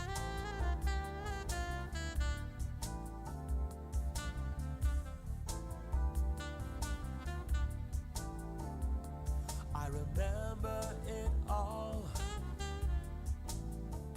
so very vividly. My sweet serenade.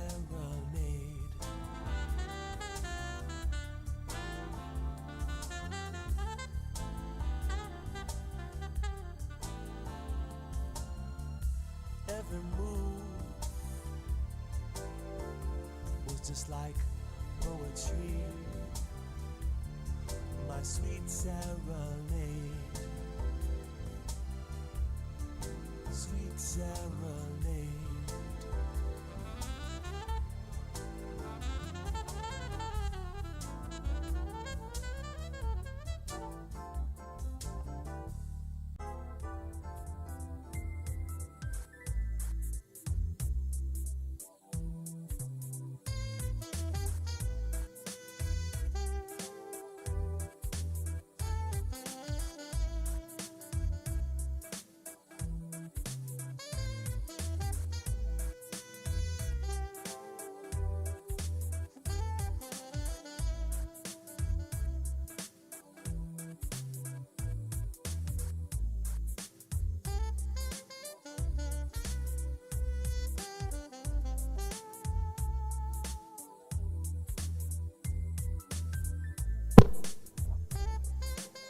Ladies and gentlemen, you're most welcome to this second session that will be starting very shortly. And as we just hold forth for a couple of minutes, I do see the very first speaker walking in, and we should be able to start. But just to once again welcome you to this second session, we'll try and tighten it up so we are able to have lunch just after 2 and then be in the parallel sessions immediately after 3. And I have talked to our moderator for the next session, Brenda, who has spoken to her panelists to try and keep the conversation as tight as possible. I welcome you back. As I mentioned, our parallel sessions will be happening immediately after lunch. The session locations I will share a little later for those of you who've just walked in. But I did mention the different halls where the 4 parallel sessions will be taking place. I also, in a very special way, want to appreciate our sinologists for inclusion purposes who are offering sign language to our digital audience, our online audience on YouTube, and all the social media platforms that are streaming the summit online. And if you want a platform for the summit, or a link for the summit, that can also be provided for you by the secretariat at the back, or you could reach out to any of the ushers for that information. The Honorable Minister and Your Excellencies, the delegates, the industry captains, I really want to welcome you back. First is a conversation on trade and investment, the priorities and opportunities. We will be listening, of course, into the presentations that will be happening shortly. And thereafter, we will have our panel sessions that will be moderated by Ms. Brenda Opas, who is a member of PASED. So I want to quickly observe all the protocol, Honorable Minister, and all our key partners, and invite our Chairman of the Presidential Advisory Committee on Exports and Industrial Development, Mr. Audrey Rabogo, to come and kickstart this conversation on trade and investment environment, looking at the enablers and the hurdles.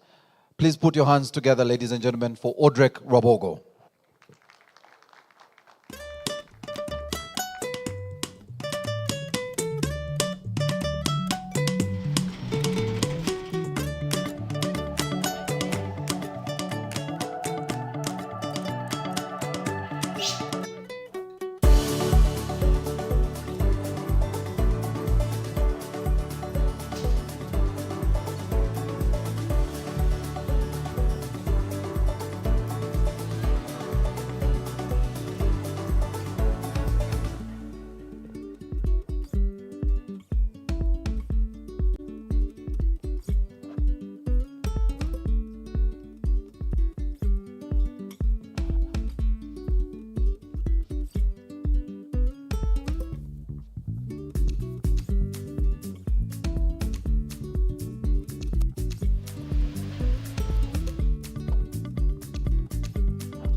Hello, hello, hello.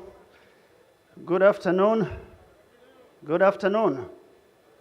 Can we resume our seats? So we have just 15 minutes of, 20 minutes of what I want to share with you, and then we start our second session. So the honorable ministers who are still here,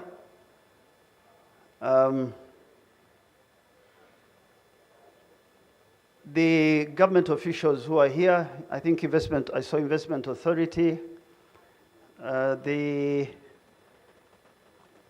delegation from South Africa, of business people, all our exhibitors who made it today, all our sponsors. Let me start by thanking MTN.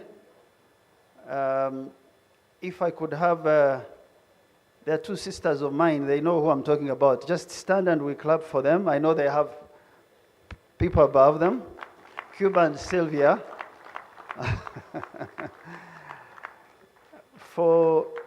Yes. Thank you so much. A commitment is a commitment.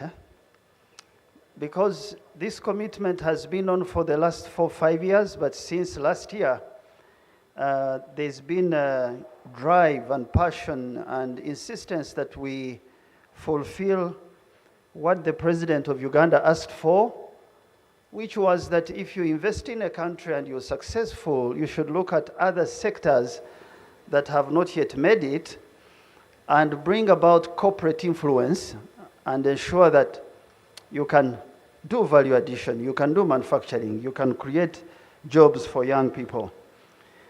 All our sponsors, I will really be doing a disservice if I don't talk about you as all the banks that are here, all insurance companies, our brothers from Nile Breweries, SAB Miller, our brothers from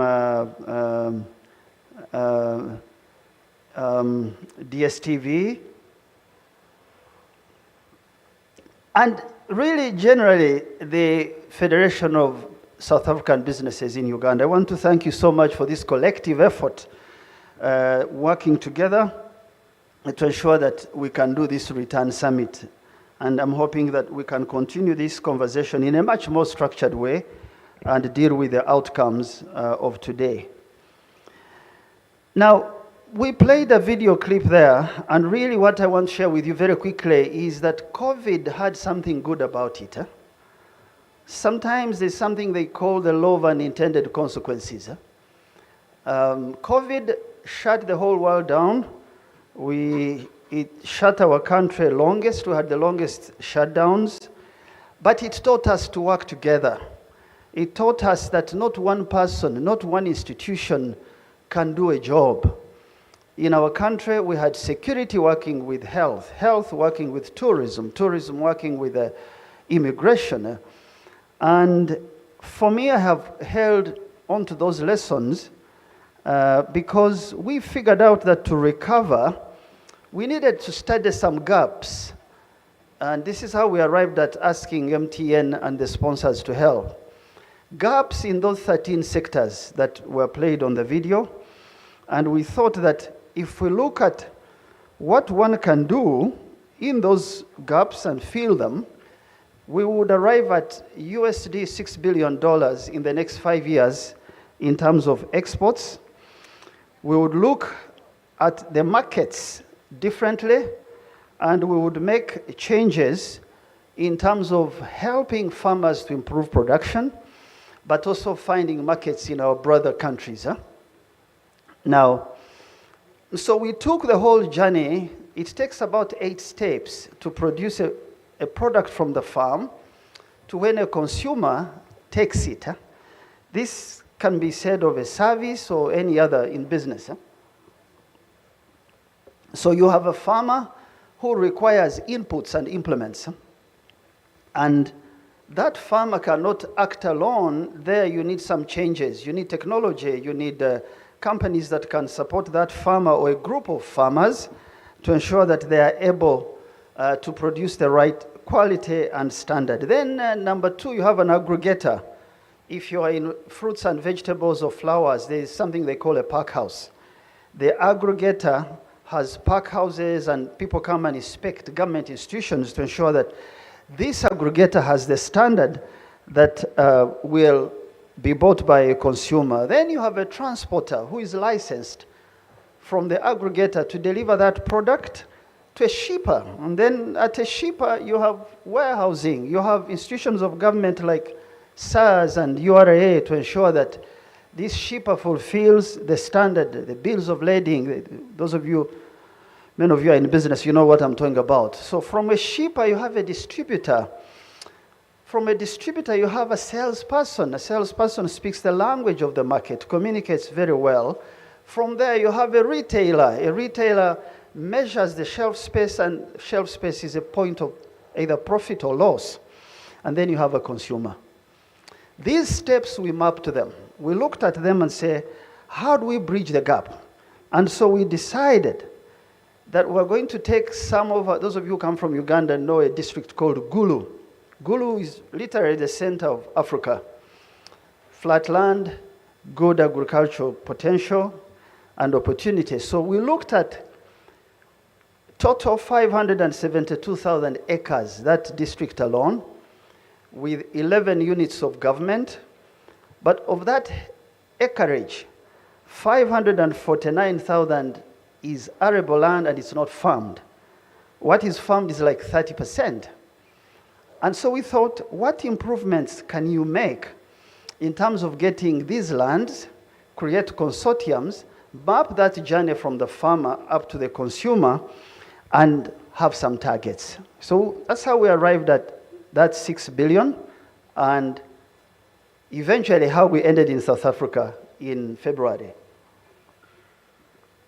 So we said we would make some disruption. You know, many of you who are my age know that young people are disruptors. The technology of today will be useless by 2030. The consumer of today is not the consumer of 2030. Businesses know that. Even in politics, the voter of today, 5 years to come, they are different. So we thought, make these interventions first on markets. Get to the markets with your wide open eyes. Stop blind trade.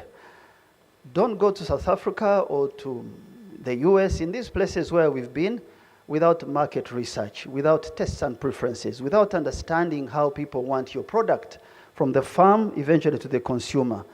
And we found when you have a market, it demands a standard. So we got into standards and improving our labs and ensuring that we have laws and regulations that make sure that our food is safe.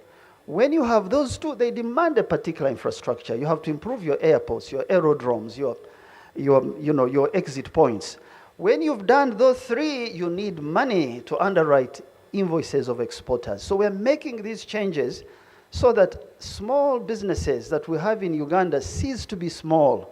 When they meet with you in South Africa or here, they have a conversation of mature people that are able to handle some things. That's our task. That's what we're working on, and that's how we ended in South Africa.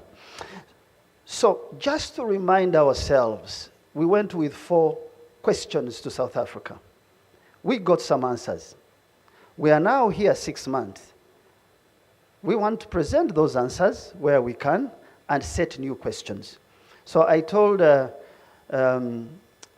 MTN people that we need to have a conclave after this session and say, what did we set out to do as business people, as companies?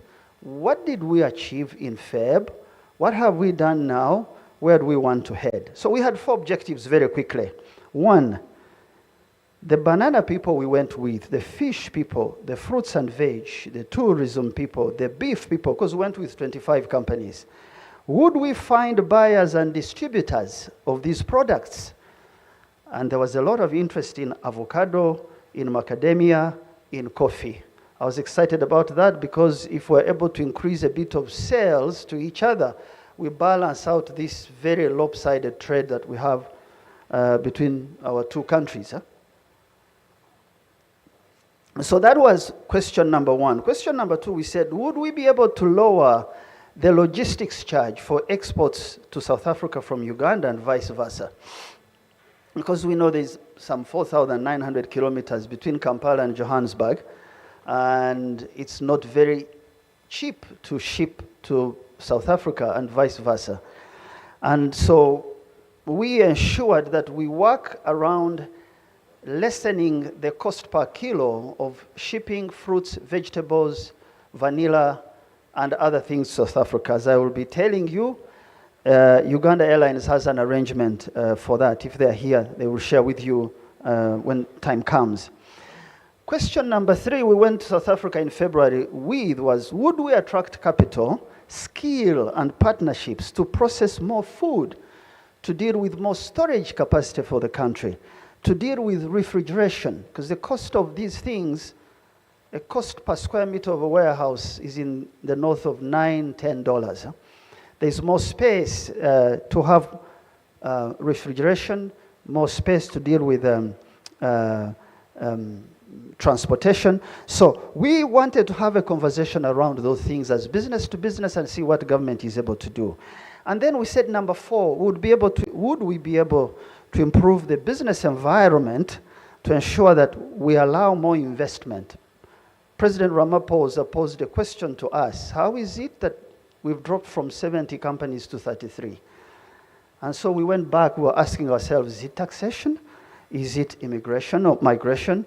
Is it companies that have taken loans and they are not paying? Or is it that some capabilities and capacity has grown in Uganda and we need to find another way to structure the relationship we have between our two countries? These were the four, as a reminder, four questions we went asking. This is what we found. One, interest in distribution of food and food products, cut flowers, tea, coffee, animal fats, essential oils. I could go on and on. This interest was very strong. There was even a company, I think its leader might be here. Is Blendtons here? Did they come? Is Buteres here? Okay. I'm using these companies as an example. So there was one company, apart from the Uganda, Andrew Muchibi you had, in Durban that said, give me clarity of amounts of these products available so that I don't have stockouts when I take your products. Tell me the capacity you have to handle fresh fruits at Entebbe with your 1,000 square meters of installed capacity. So we picked a lot of interest in this area. There was a retailer who I even encouraged, come. We met with Uganda Railways Corporation and tried to give them warehousing at the railway goods shed. We tried to speak to Tanzania Ports Authority to ensure that they can store their products. And so for me, we kept following these things when we found that level of interest. But there's been some weaknesses in executing that interest, so we really think that this session, this summit now allows us to reflect and say, how do we do better? The second finding we got was that this cost of logistics has to go down, so we worked with Uganda Airlines to take a kilo of fresh fruits and vegetables from $2.7 to $1. We asked for dedicated space at Entebbe for products going to South Africa. We ensured that the president made strategic announcements on game parks for our tourists coming from South Africa, aerodromes to make sure that they are improved, and these decisions we follow through based on that summit we had in Feb, that we would have more charters. We have a target of some 600 people per week. If we could get half of those from South Africa, our hoteliers, our eggs, our chickens, and us who go to South Africa would consume these products.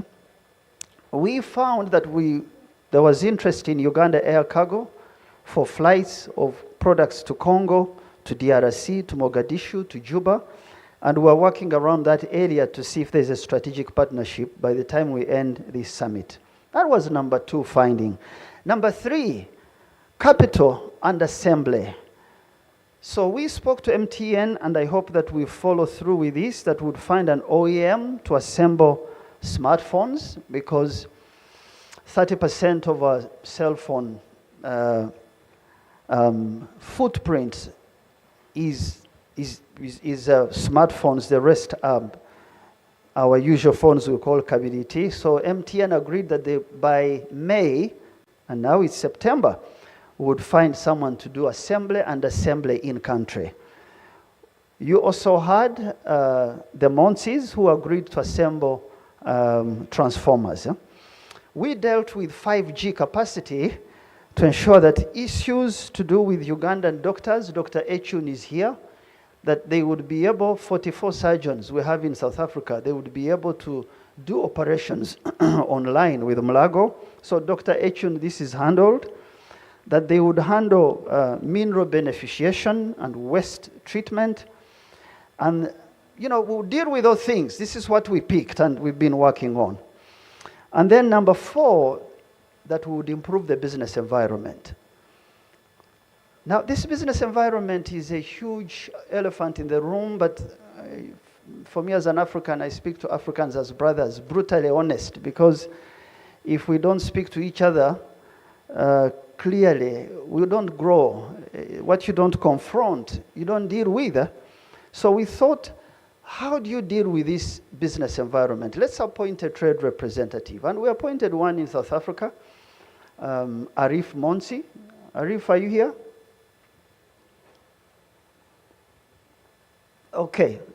So Ambassador Paul, you need to bring Monsi here and he tells us what he's doing, how he is doing it, how he's coordinating with you, how he's coordinating with the Ugandan diaspora in South Africa. But we were trying to be deliberate about where do you go if there are problems of Ugandans there, and we'll appoint more with time. So we wanted South Africa to appoint a trade rep here, who business to business, we can have conversations and deal with conflict resolutions quicker. Because part of what I do is to remove those roadblocks wherever they are, and in a very brutal way, we deal with them because we want to grow. Our young people cannot wait for the lateness of decision making in our continent. That's why they leave us and go to Europe. And I feel like we don't have time. A day should be 27 hours. Now, we have also tried, we have beginning training in export preparedness for each market. We finished the US. Next month, we start with South Africa. Don't go into that market without preparation as a company. We are going to conduct research on tests, on preferences, on capital, on skills, and what more. We're beginning a trade fund. $350 million that we will be kicking off soon, to make sure that we can underwrite invoices of businesses that have found market, but they are not able to balance. When you buy from the farmer, he wants instant payment, but the market pays you after 2-3 months. What do you do? So we're fixing this because we had commitments made in Feb. And we know that our businesses require hand-holding, so you need to deal with this question of capital for exports. Yesterday, I sat in a meeting. I'm hoping government will speak about this tomorrow. I had good conversations on immigration. I had good conversations with URA.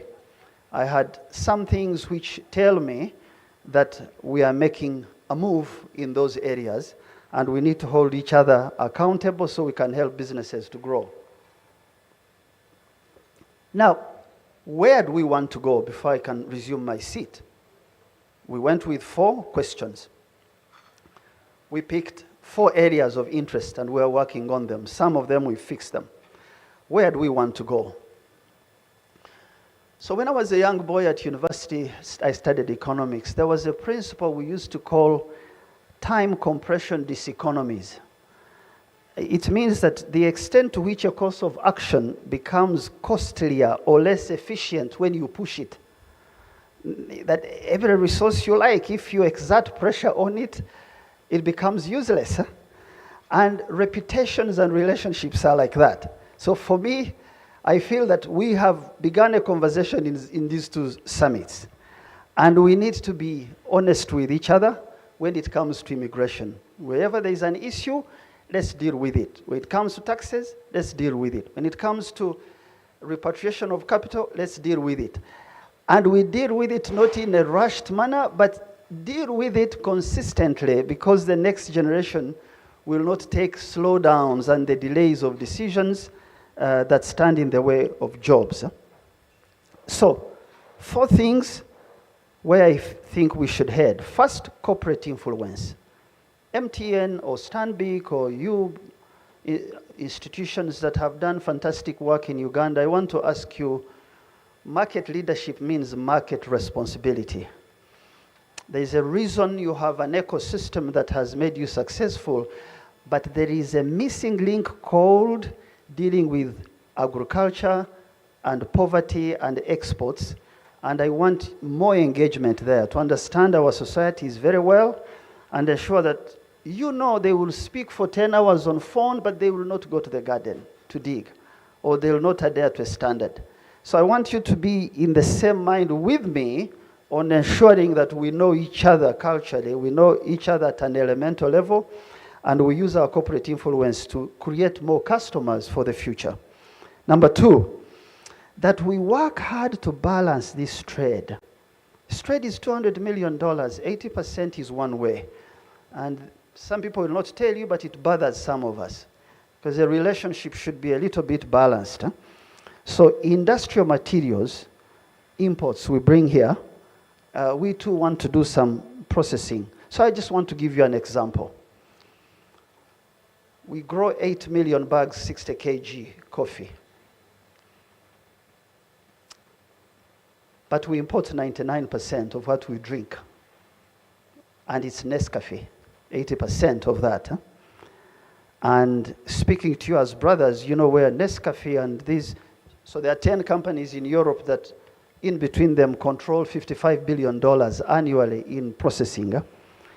And some of us who have gone inside and asked questions, they tell us, you're not ready, your labs are not certified. I say, but we can deal with this. What is lab and certification? When the attitude is right, we can do it. Now, so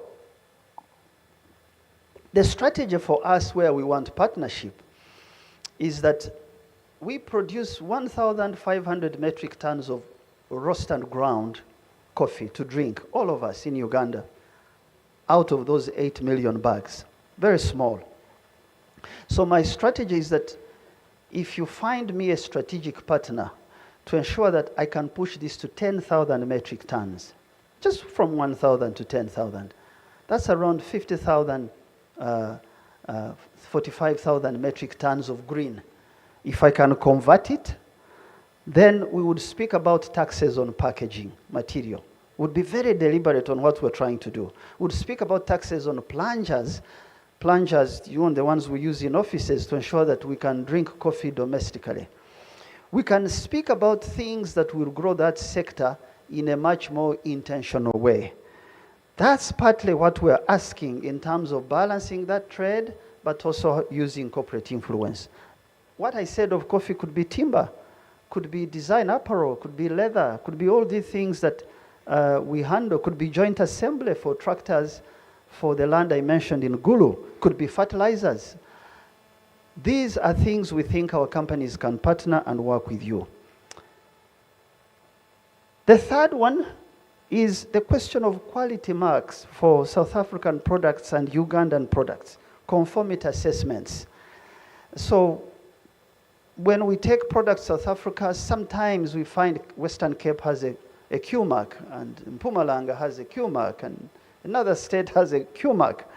And often it's very difficult for us to integrate these. Yet, Uganda is doing fantastic progress on food safety. We're appointing a food safety ombudsman. We're working on plant, animal, feeds, and food safety standards. The National Bureau of Standards has worked with Africa Common Market, and they've done training and joint conversation on how you deal with these issues. If we deal with this, we would be able to improve trade and make sure that we can speak the same language. And then finally, I ask that we be intentional on removing all barriers to in between, and this is just both Uganda and South Africa. So this morning I read the story, I don't know, those of you who like reading, a story about the Luddites. The Luddites are 19th century, it was a movement in Britain to knock down with hammers factories that were doing assembly or doing spinning, because spinning factories were taking away jobs from skilled handmaids. And so they would shoot owners of factories to say, we are going to bring a law that taxes a shirt made by a machine. Many of you know that we cannot fight technology. We cannot fight change of young people wanting borders opened and ensuring that they can trade with each other. So my request really is that moving forward, we need to be very deliberate on ensuring that our markets are open, our institutions cooperate, and the main thing is that we facilitate the private sector because it's the one that switches on the lights and grows our economies. So as I resume my seat, across there in that tent, which is meet and greet, we put some young people because we don't want this session, this summit to end without some signing of off-takes. So if you have ability or you know someone who is able to buy among these 13 products that were displayed there or a service, we want to take your number, your name, your details and follow through so that we are able to get something out of this interaction.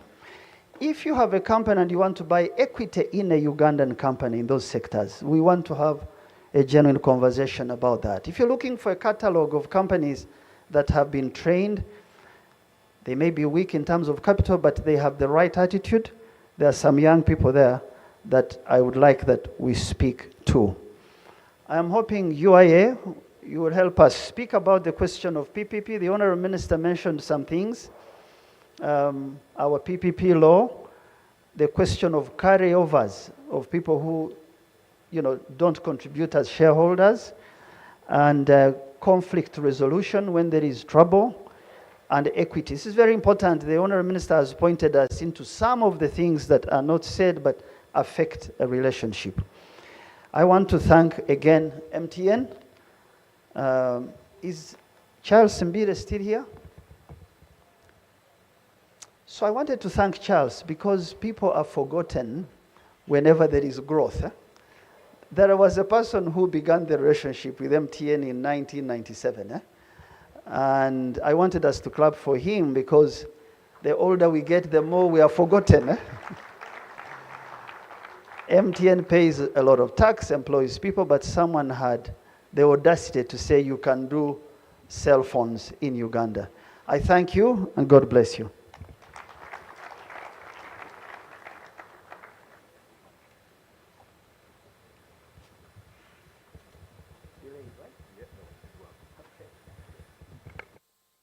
Ladies and gentlemen, can we give Audrek another round of applause? Those who may not know, Audrek is also a farmer, and he has an investment in this country, and so he's speaking with experience. And sometimes people think that a lot of the people are good at saying the right things, but are not practicing what they're saying. But Audrek is one of those who actually practices what he says, and those who, of course, would like to have a conversation with him and his team, they're available, as he said, in the lounge, and you can meet the team, especially for the matchmaking, which his committee is handling. Just a quick note before I invite the Honourable Minister to come. The press team, the special tags for tomorrow, because you will have and will need a special access tag, the members of the press, you can pick them in the media tent at the back. Please ensure you pick your media press pass. I now take the pleasure again, because we're still talking to trade and investment environment, enablers and hurdles. I want to invite the Deputy Minister for Trade, Industry and Economic Development of South Africa, the Honourable Ngina, to come and speak to us. Can we give her a Ugandan warm welcome?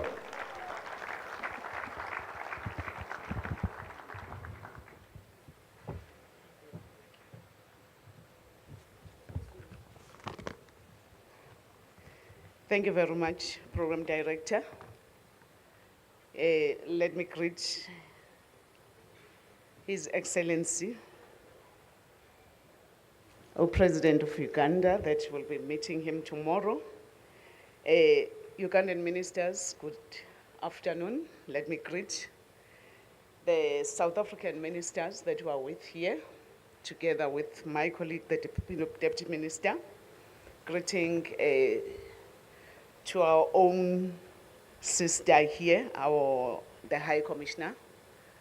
I could hear Sis Lulu. When you're in Ghana, the Lulu Klungwan, they call it in a certain way. Let me remind you back home and call you Lulu Klungwan. Yeah. Thank you very much. Let me greet also the advisor to the president is Mr. No, it's fine. Advisor, thank you very much, even for the briefing that we have just received from you, stating exactly how business can be done in Uganda. Is it too far? Okay. Oh, thank you. Above it all, let me greet all the business people that are here, that have made it possible for this day to take place. And we just wish and believe that something good will come out of this summit. First of all, I would really like to thank the government and the people of Uganda for the warm welcome that has been extended to our delegates since we have arrived here in this beautiful country known as the Pearl of Africa. Thank you very much again for the warm welcome that we have received. I also wish to bring the warm greetings from the Department of Trade, Industry and Competition. Whenever we go all out to such missions, really our wish back home as the government of South Africa, more especially as DTIC, is that we come up with agreements when people are going to be meeting B2Bs that are going to be happening. We believe that something good is going to be coming out of this, and we are going to be working and extending the trade balance that we have between the two countries that are here today. Our participation in this historical event is a clear demonstration of our commitment and deep desire to deepen trade and investment in relation between these two countries. In September 2002, our two countries signed a bilateral trade agreement. The overall aim of this agreement is to essentially increase the levels of doing business and increase the flow of goods between our two countries. Over the last 5 years, South African exports to Uganda has seen a marginal decrease from 2.1 billion in 2018 to 1.7 billion in 2022, while South African imports from Uganda grew from 102 million in 2008 to 304 million in 2022. I'm mentioning these figures because I'm sure as I'm mentioning them, you will all agree with me that these numbers are extremely low and much needs to be done by the two governments working in close collaboration with the business community to significantly improve the value of our bilateral trade and narrow this deficit that I've just mentioned. In terms of investments, currently over 57 South African companies have invested or are operating in Uganda. And we are looking forward to say, from this, we are going to see more of our South African companies coming in this side and more of the Ugandan companies coming to South Africa. These investments are quite diversified and cover so many areas that have been mentioned around here, but we notice that they cover mostly on agriculture, the issues of agro-processing, of which we are taking a lot of interest. We've seen the banking and the finance sector that has been here, construction and hardware, consultancy, and legal services, a lot of services that are being here, energy and environment, entertainment, healthcare, hospitality and tourism. We've seen a lot of ICT, telecommunication, manufacturing, mining, retail, fast foods and transport. I can mention quite a number of sectors that are being covered. During the business forum held in South Africa on the 28th of February 2023, our two presidents called on the private sector to partner with the two governments to increase the trade investment flow between the two countries.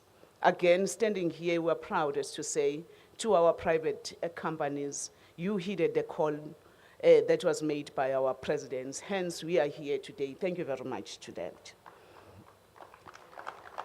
This Trade and Investment Summit is an important stepping stone to implement the outcomes of the business forum that was held in 2022.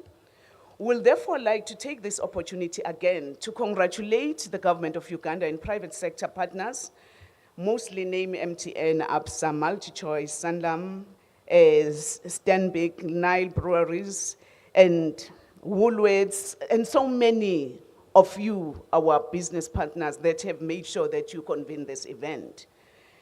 Your Excellencies and distinguished guests, it is, and it will be remiss of me if I fail to recognize the enormous challenges and difficulties our business people, men and women, that they still face when trading or attempting to do business in our respective countries.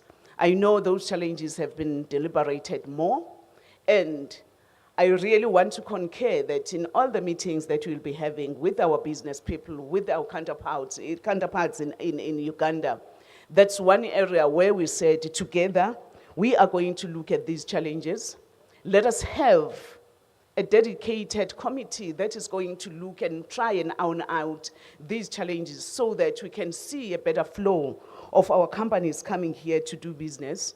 And I'm not even going to mention them, but just a few, the issues of the regime, the tax regime. I know the advisor to the president in Uganda has elaborated very well, and we really acknowledge the commitment that we got from our counterparts, even in the meetings yesterday, is to say that's one of the challenges and one area that we are going to be looking at. Our team will just look at and say, what is it that we can do? I know even coming to both sides, countries, the issues of visas, it has been elaborated on that. We'll be working on that, but at the end of the day, we want to make sure that it is easy to do business between the two countries. We are very much encouraged about some of the progress that is already made. For an example, through the implementation of the Authorized Economic Cooperation Mutual Recognition Agreement, which was signed during the state visit to South Africa, by His Excellency, the President here in Uganda. The implementation of this agreement is designed to ease the movement of goods and services between the two countries. We'd like to congratulate South African Revenue Services again and Uganda Revenue Services for taking this bold step. It is going to be assisting in easing the way we can do business. At the continental level, the recent submission of the EAC and SACU tariff offers under the African Free Continental Free Trade Area also represents a major milestone in our efforts to enhance bilaterals and intra-Africa trade. This positive development will enable South Africa and the Ugandan companies to access each other's market on preferential terms for 90% of our tariff book. Again, we need to celebrate that. This is certainly a game changer for our two countries and the rest of the African continent.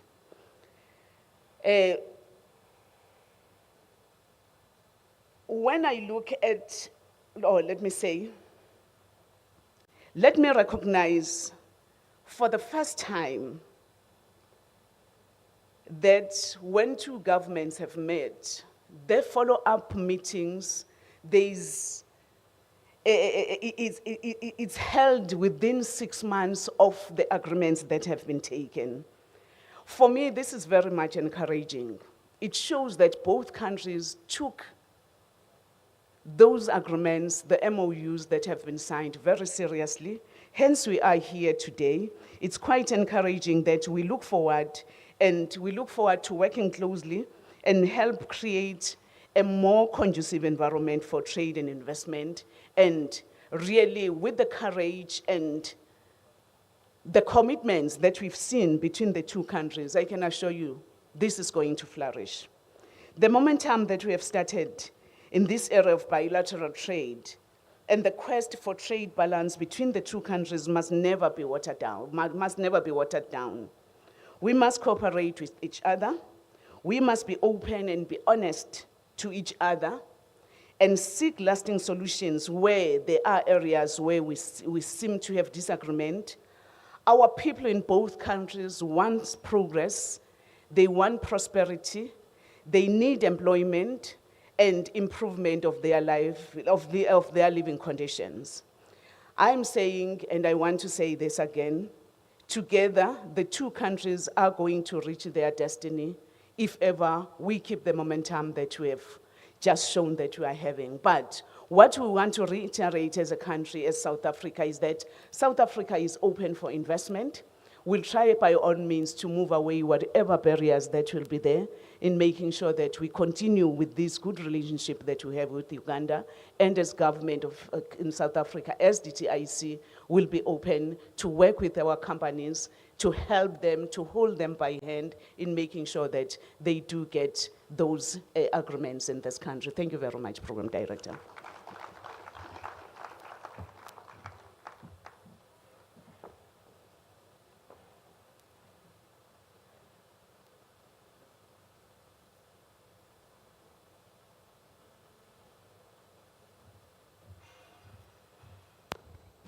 I was not happy to hear just a few people clapping for what was a very, very honest statement.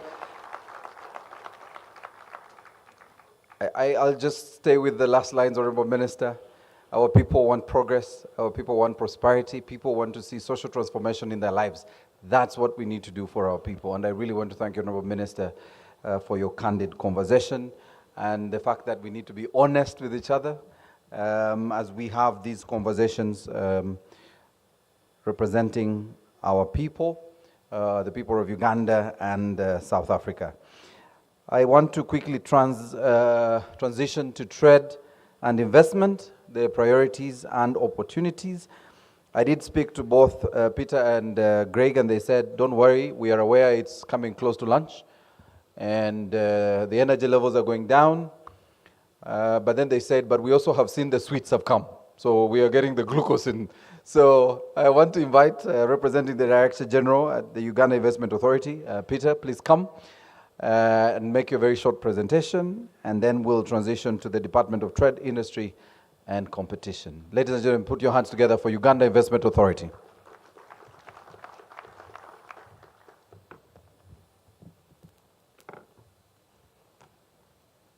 Thank you very much, Program Director. Representing the Director General, my name is Peter Mramira. The Director General has asked that I convey a message of hope, a message that reassures the audience of the commitment of government, and on behalf of the Ministry of Trade and Investment, under the Ministry of Finance, and the Board and Management of Uganda Investment Authority, I would like to thank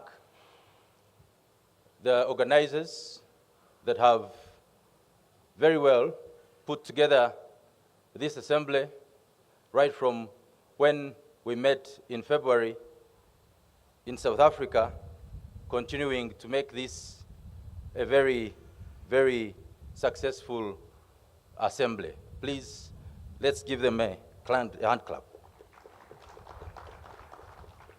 I'd also like to appreciate the previous speakers, where we at after all the protocols in order, is a place where we need now to discuss what are the priorities for government, what are our priorities as Uganda and South Africa, but most importantly, where are these opportunities that we can pick from so that we can see impact. The previous speaker, the advisor to the president, did give indication of those key silent issues that we should focus on. In my presentation, I'd like to attract your attention and invite you to what Uganda Investment Authority is focusing on in the short to medium term. The sectors that we would like to focus on as far as South Africa and Uganda business is concerned are in three categories. We want food supply to increase. That is agriculture and food security, mining, and ICT. Our chairman, Mr. Morrison Rakakamba, highlighted the figures in terms of where there is uptake and as far as the untapped potential. We do recognize that there is going to be continuous population explosion, and therefore that population will require food. Where we are at the moment is that we sit at a place of being a food basket for the region. And the region I speak to now is no longer East Africa. It is the expanded East Africa, which is including the Democratic Republic of Congo, Southern Sudan, and soon, probably, Somalia and East Ethiopia. Agriculture in itself presents an opportunity for us in various commodities, but most importantly, coffee, cocoa, maize, and bananas. I see a time coming when we are being creative about these products that we produce. Nescafe is not good enough, and my previous speakers highlighted on it. Are we comfortable with the taste of bananas? Is it time that we started seeing things like sweet and sour bananas? We wanted to invite that kind of extent of deep and deliberate value addition in these areas of focus. We have had good yields over the past years. The fertilizer industry and the industry under which also harbors our innovation and business process outsourcing is an opportunity where we see growth. The other sector of mining looks at untapped value of over $15.6 billion. Gold alone is around about 3.4 billion. That's the valuation at the moment in which we believe that South Africa can tap in. That's before we get into copper, cobalt, nickel, and other rare earth elements. We believe that after mines and minerals, ICT also presents main opportunities, and we'll continue to invite you to have a look at our one-stop center that has assembled competitive studies around where these opportunities are across the country. We do have here present the team that is working very closely with the one-stop center, and they are here during today and tomorrow. Right at the back, they will continue to give support in terms of information as far as these competitive studies across the area of Uganda to show us where these opportunities are. The other sector that presents us opportunities is pharmaceuticals. You've had the imports lie at about $500 million, but that's just the opportunity over the last 3 years. We want to see this grow to $1 billion, and His Excellency recently reminded us that we need to achieve, and certainly you know that our President is our chief investment promoter. We want to achieve this through industrialization, and in the next 5 years, we are charged with building and constructing operational industrial parks across the country, 25 of them, and this is across the whole country. I'd like to invite South Africa to this opportunity where we will be able to give also specific incentives that are tied together with those industrial parks. We would like also to focus very much in the area of tourism. Tourism, not just accommodation, but we also want to be creative in terms of the high-end areas of our accommodation, and our parks are full of live, good animals and plants and birds to watch, and we would like these opportunities to be tapped and give us a good relationship and business ventures between South Africa and Uganda. Again, ladies and gentlemen, where we are at in the next part of our journey, I see us looking for opportunities that will make us be more collaborative, have more strength in terms of deliberate effort. Such sessions deliver us deals, and would like to see these more in terms of roadshows that we are marketing together and seeing this as a joint effort. As far as these opportunities are concerned, I wanted to spend just a few minutes to speak about other incentives that come along with these opportunities so that we can focus and see how best we can leverage on these opportunities. We have earlier on discussed the area of market.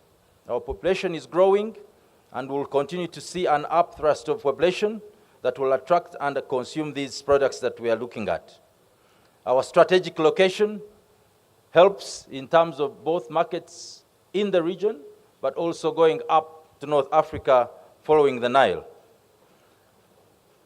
We would like also to be competitive, and therefore Uganda would like to position itself and Uganda Investment Authority as the best destination for all your investment, and we would like to give you a good reception as far as taxes are concerned.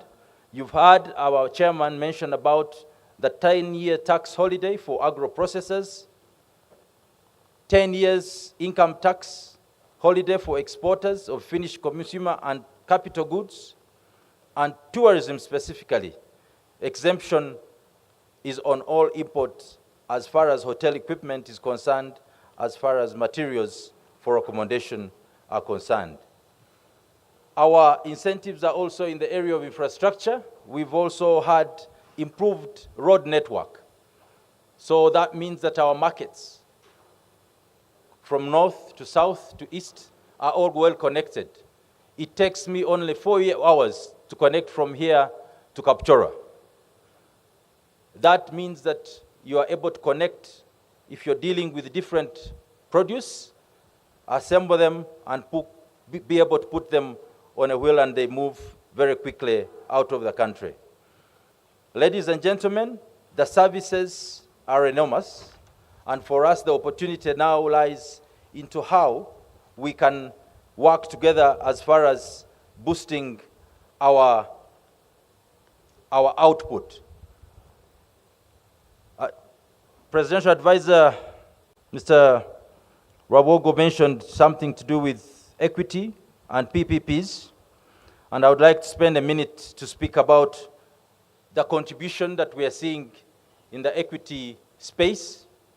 As far as the law is concerned, repatriation of profits that come out of that in terms of share agreements are untampered with. Our laws here allow you to repatriate profits as you wish, and the environment allows that as soon as you realize any investable profit, you will be able to either take it or reinvest it here. The law of PPP is also open. We are seeing a lot of upside, both foreign direct investment coming in that angle and local domestic investors. We would therefore like to also invite South Africa to have an input as far as that PPP space is concerned. We have bankable projects, a list and a compendia of them is online on our website, and I'll ask that before you go, you visit our booth, and we'll be able to give you a live feed of these ready projects that we can invest in, and these cut across all the sectors that I've mentioned, and today will be that day that you'll sign up a good deal that you remember when you are in Uganda. As far as the other services are concerned, we have a dedicated team that looks at how you come in terms of your licensing. We have a team that makes sure that that license that you apply for online is issued in only 24 hours. So we want to make it very easy for all of you. In terms of your stay in the country, we have a fully-fledged business facilitation team that works hand in hand with you to address any bottlenecks, that while you're here, you'll be able to be looked after, and during your stay in Uganda, you will have no issues as far as either any agency of government is concerned. Under the mandate that we have, we do have a one-stop center that has over 16 other agencies in one roof. That means that we are able to connect easily. The word is collaboration. And when I see who is in this room, the commitment at the level of the minister, the level of the ministers from South Africa, and other business leaders that are in this room, I am confident that we shall work together to ensure that we are leveraging on this potential. And I would like to thank you again very much for blessing this function and coming in good numbers to Uganda, and wish you good deliberations for the rest of the stay in Uganda. Thank you very much.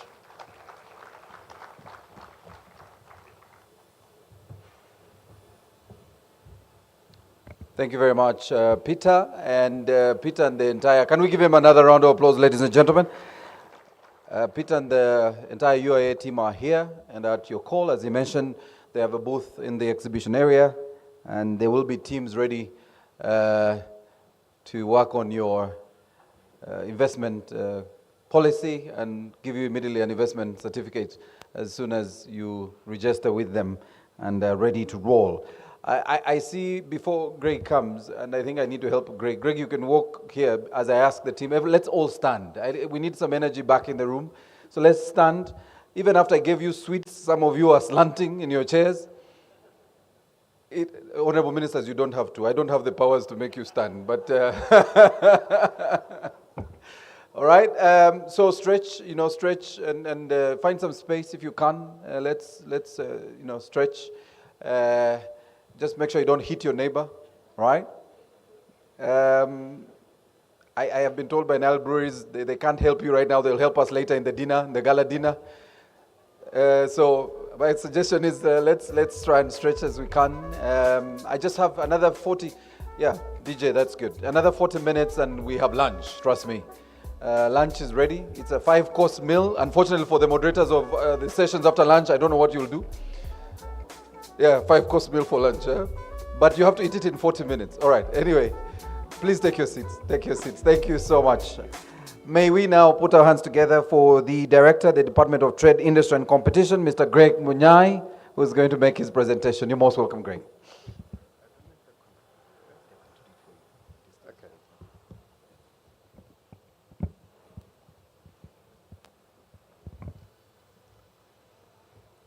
Honorable Ministers, Your Excellencies, distinguished guests, I bring you greetings from the cradle of mankind to the Pearl of Africa.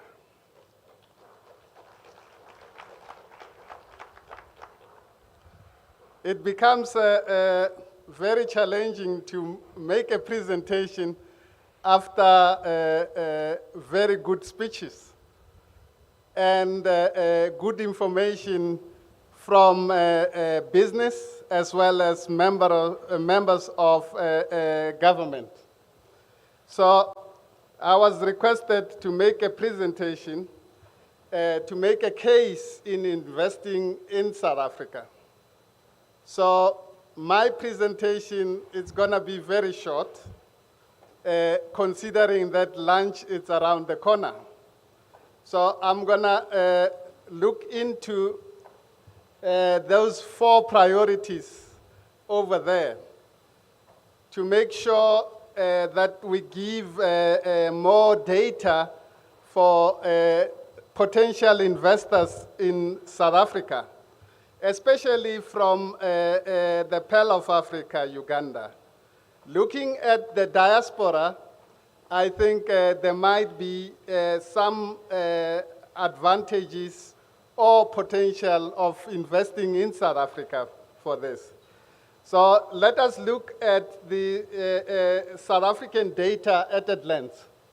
So if one looks at that, we can see our GDP is at 419, and this puts South Africa as the 3rd biggest economy in Africa. But given this data, you can see that 31% of our GDP is contributed by exports. And most of the exports does come to Africa.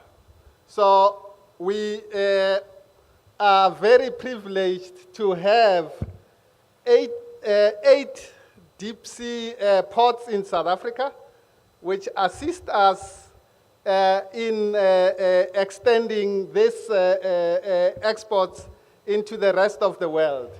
We are ably assisted by the 3 international airports in South Africa that helps to bring in tourism and business people to come to our side of the world and increase trade with the rest of Africa.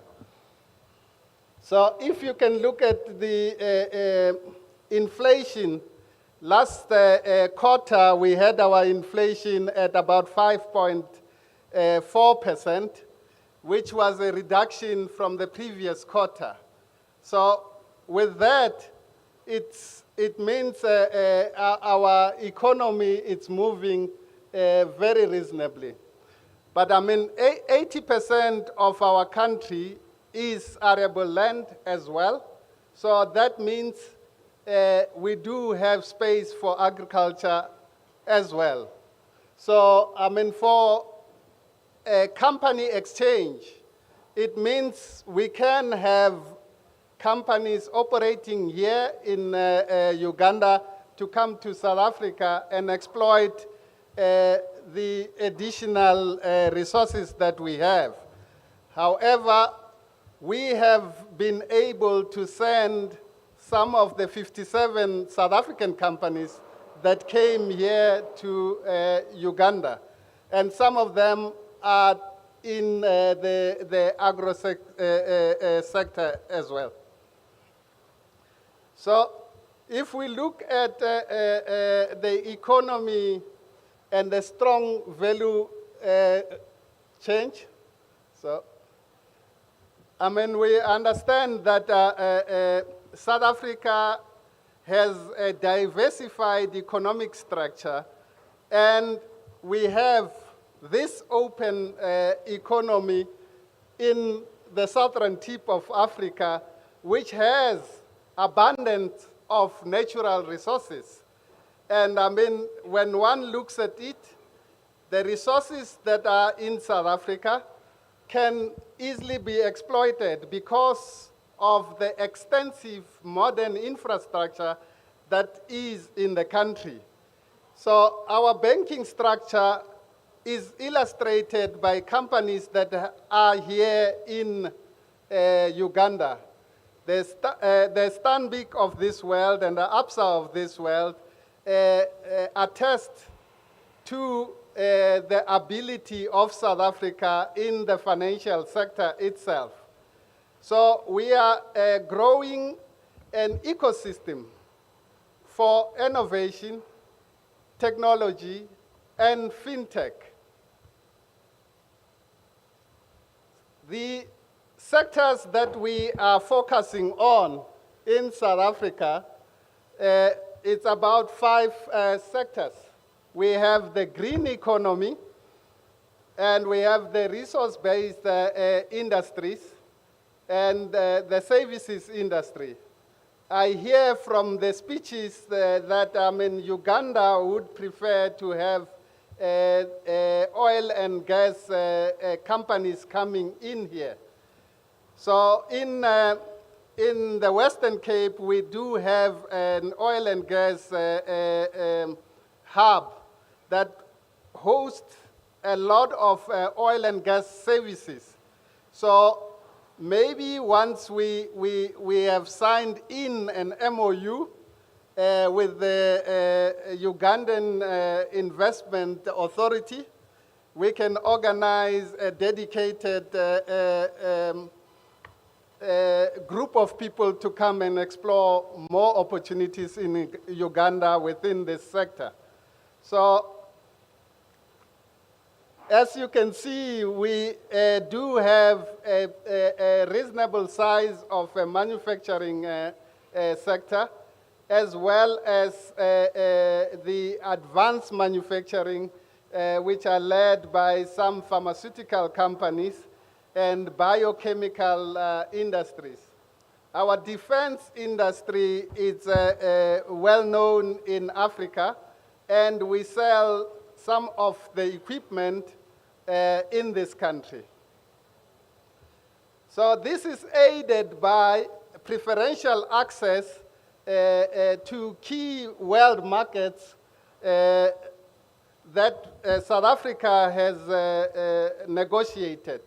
So as you can see on this slide, we have about 8 agreements that we had with different trade blocs, as well as a direct preferential system with specific countries in the world.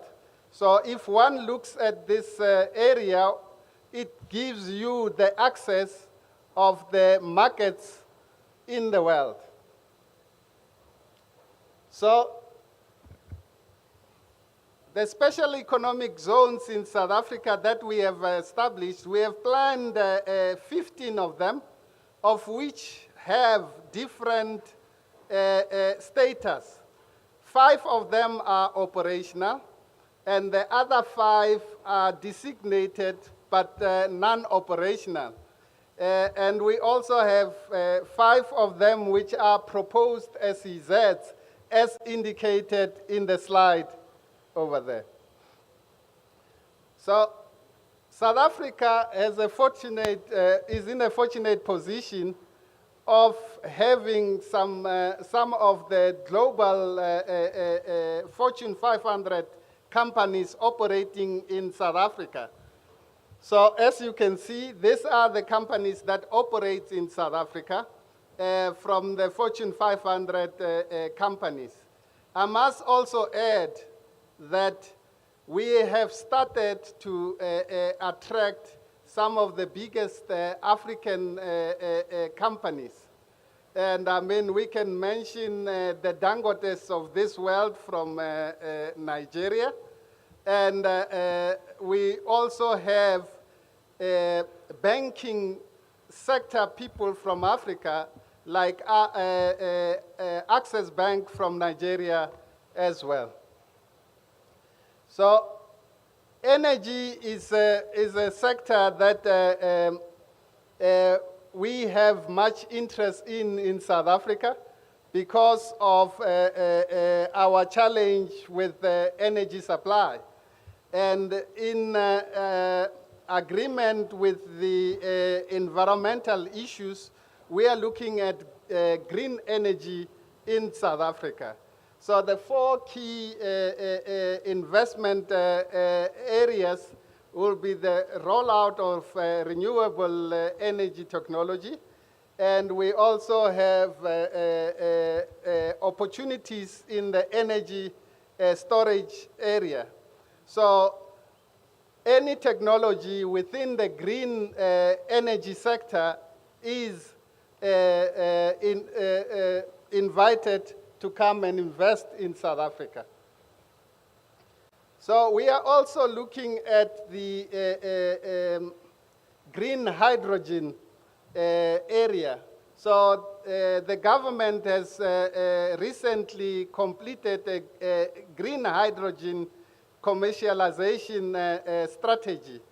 So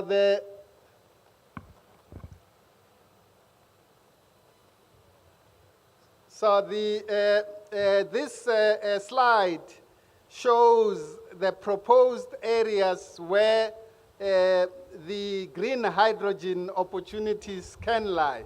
So it gives a good idea of where this information can be. So if we move on into the healthcare sector, I noticed that in the Ugandan diaspora, there's a lot of people within the health sector. So these are the opportunities that can be extended within this area.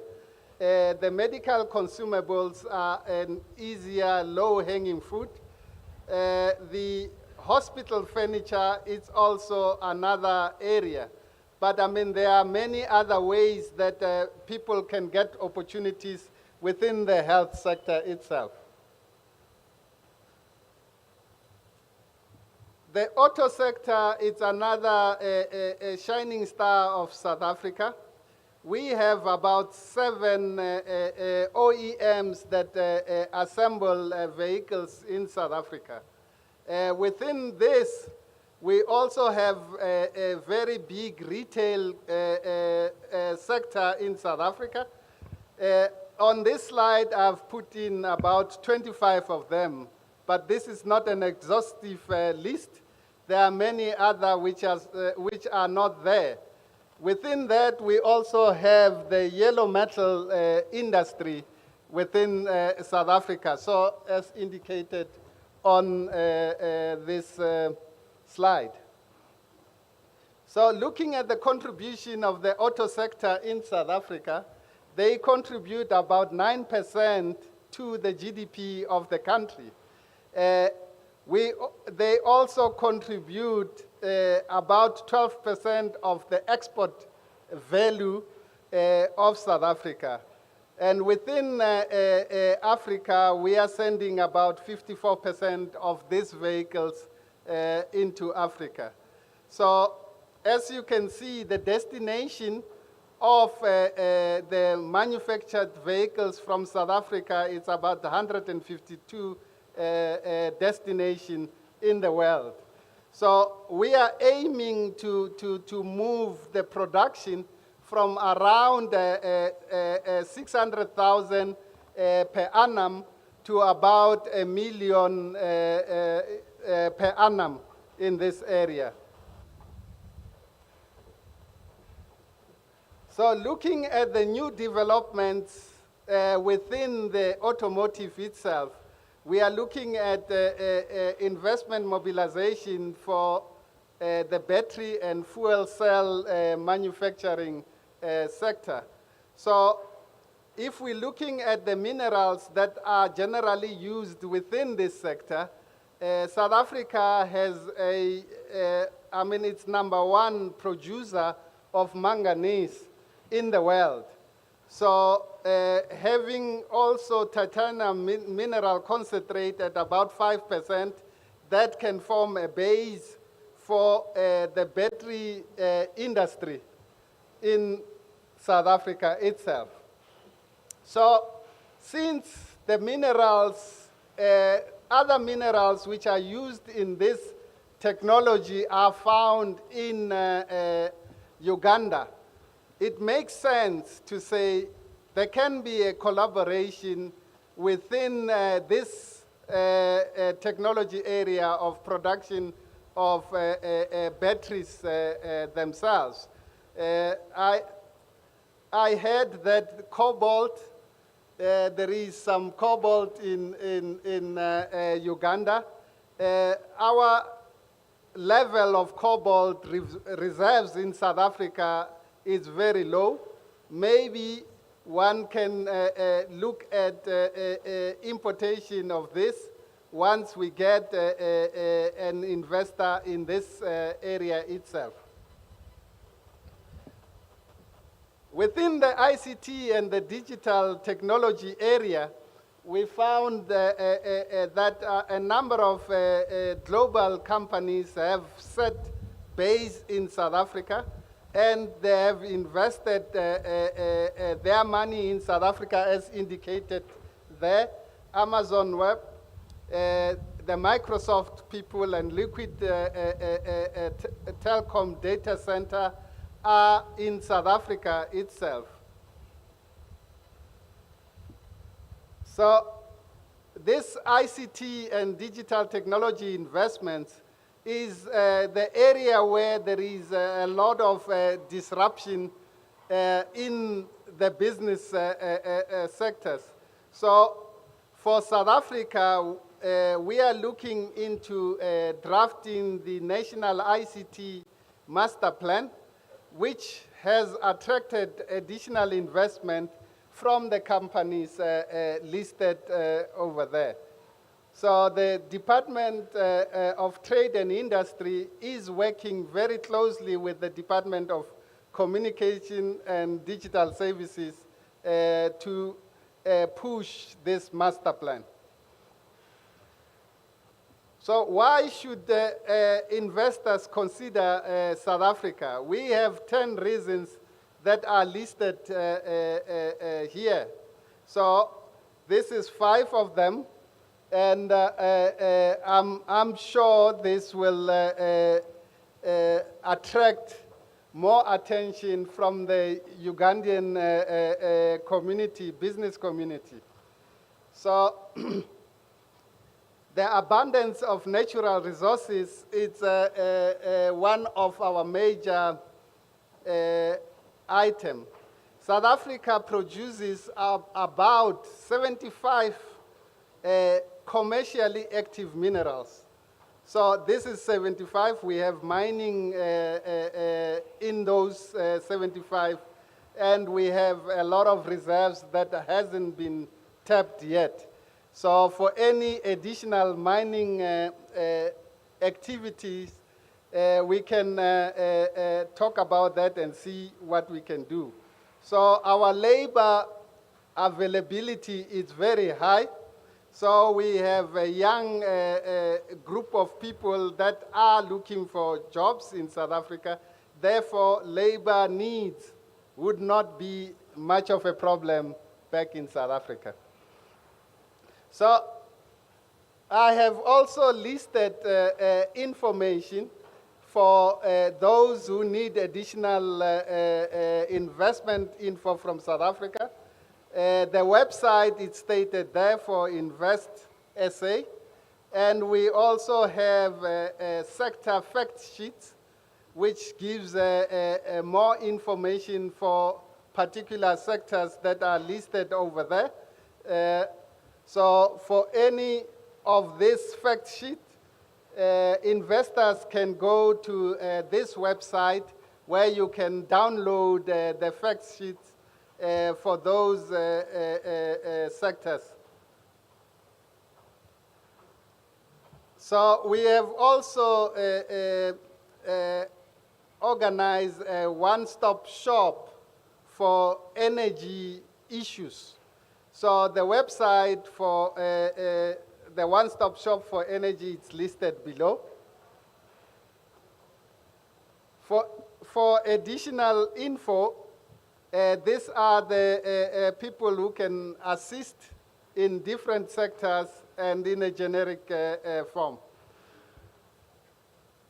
I thank you.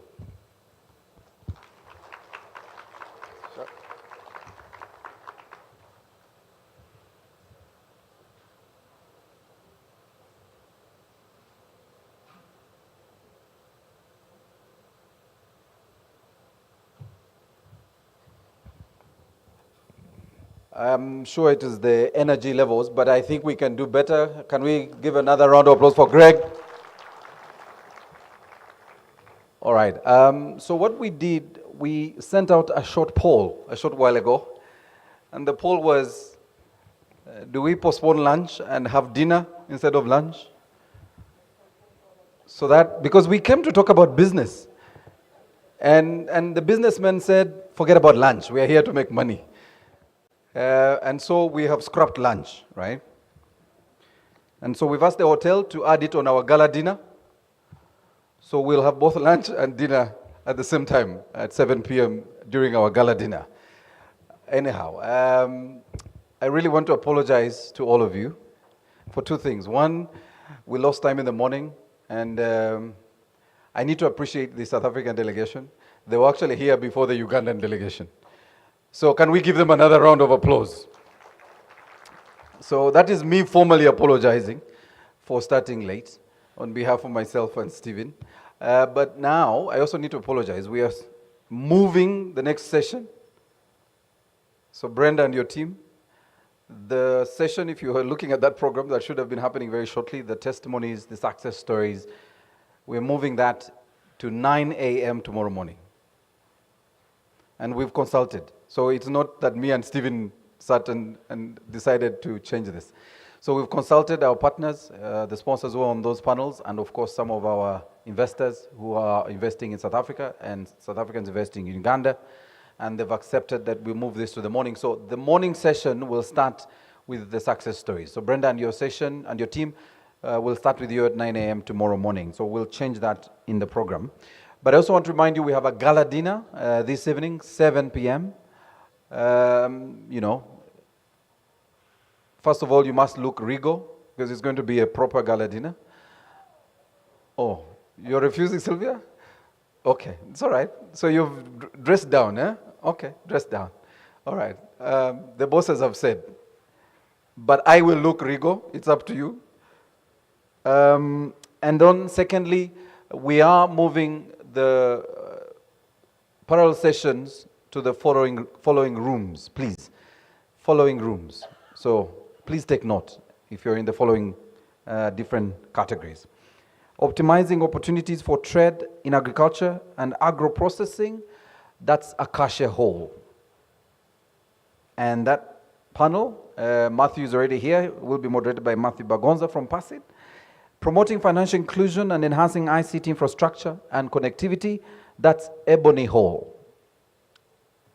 Mildred Tohaise, a fellow journalist, is here and will be moderating that session. Promoting tourism between South Africa, Uganda, and improving movement in Africa through the CFTA is going to be in Mahogany. Mahogany Hall, that's the tourism people. I've seen the president of Uganda Tourism Association, I've seen the Uganda Hotel Owners Association executive director, and I have seen Amos Wekesa, who's just had a very successful Rwenzori Marathon.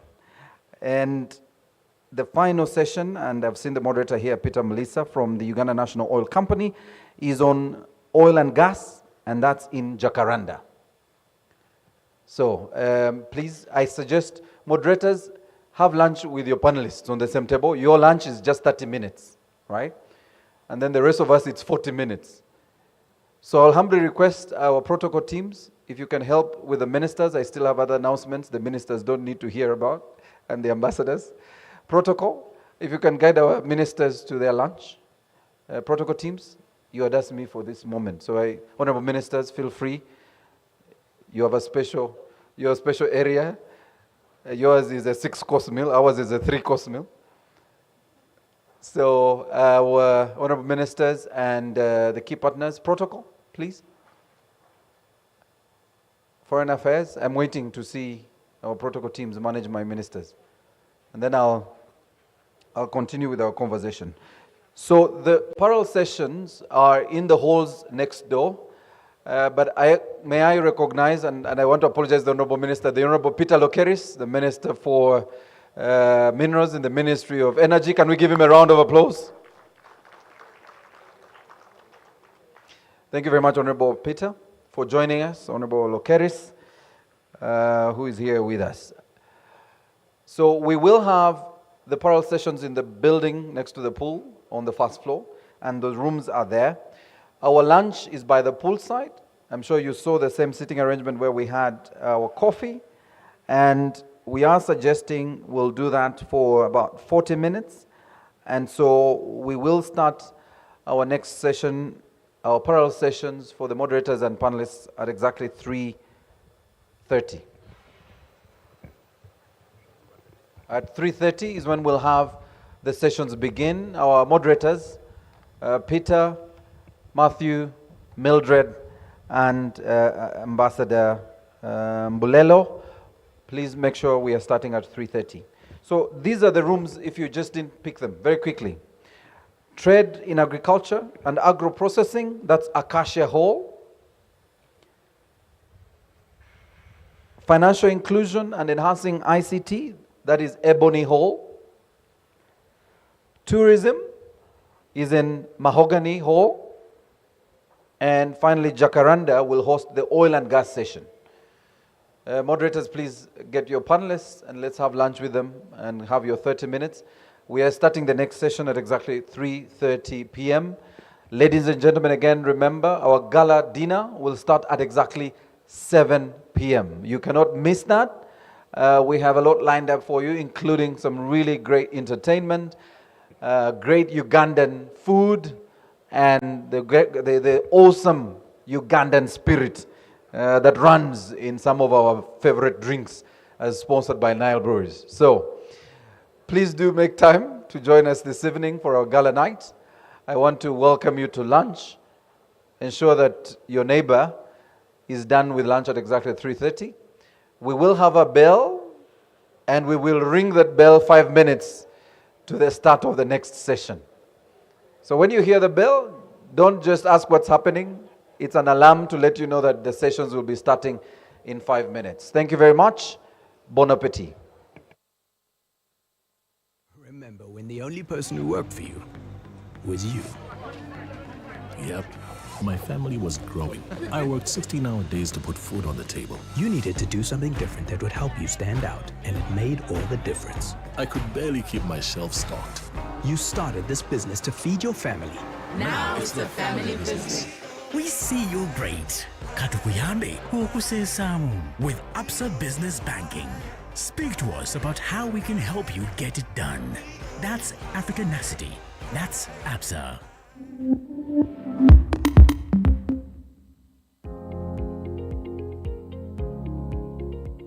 Private sector is the biggest employer of any sphere of engagement. The private sector employs more people than government. The private sector pays taxes. Those taxes go to the treasury. The treasury then allocates that money in the national budget. When they read the budget on June the 3rd, they are basically saying, this is the money we collected from you, and this is how we are going to spend it. It's only fair that the private sector takes the lead in terms of growing that profile. Like I said earlier, a lot of our business engagements are largely very, very primary products. So raw coffee, raw maize, raw iron ore. We need to transform that into steel. For that to happen, we need incentives. We need financial support. We need to mechanize. We need to train our private sector to skill business development services. All those things boost an economy and essentially create jobs, bring in income. But at the end of the day, we need to export. But we don't need to export at the primary level again. We need to export at value addition. And that sometimes does not come easy. That's why we are discussing the need to have joint ventures. So the summit in February and March was the first of its kind between Uganda and South Africa. Previously, the summits were political and they were based on diplomatic and political discussions. So as Private Sector Foundation, we met with a couple of private sector players in South Africa, mainly the Ugandan business community in Southern Africa. And we felt that summits from now onwards should really include the business community.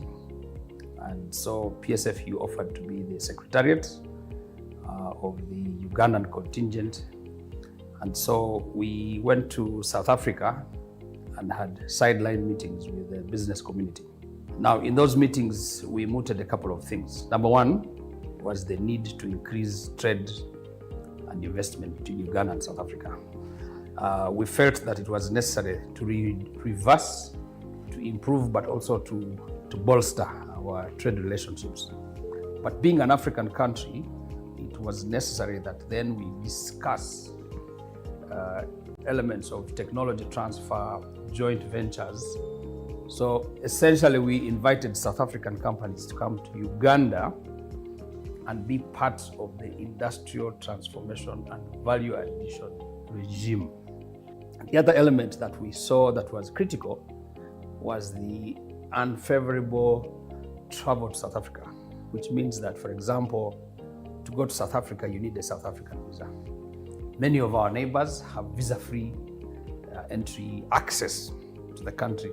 Uganda is still challenged. We felt that it was necessary that South Africa and Uganda removes visa requirements.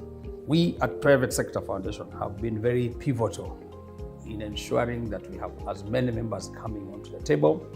We have 12 sectors: manufacturing, trade, ICT, minerals, oil and gas.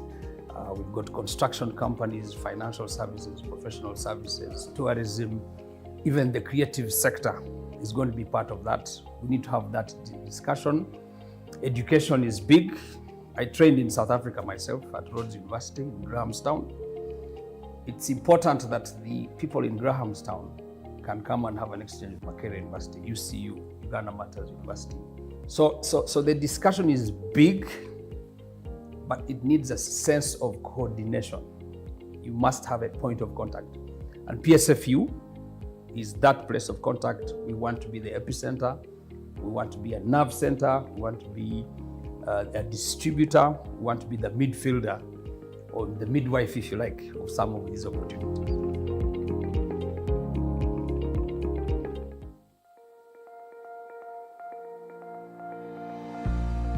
Uganda Investment Authority is a government agency whose role is to promote, attract, and facilitate foreign and domestic investment in Uganda. The agency advises government on investment policy and advocates for a competitive business environment. Uganda Investment Authority operates a one-stop center, which is the first point of contact for potential investors. It was established to facilitate the setup of investment in Uganda.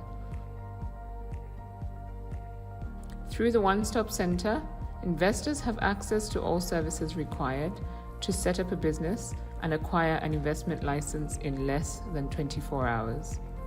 With your investment license, you will have access to Uganda's attractive tax and non-tax incentives.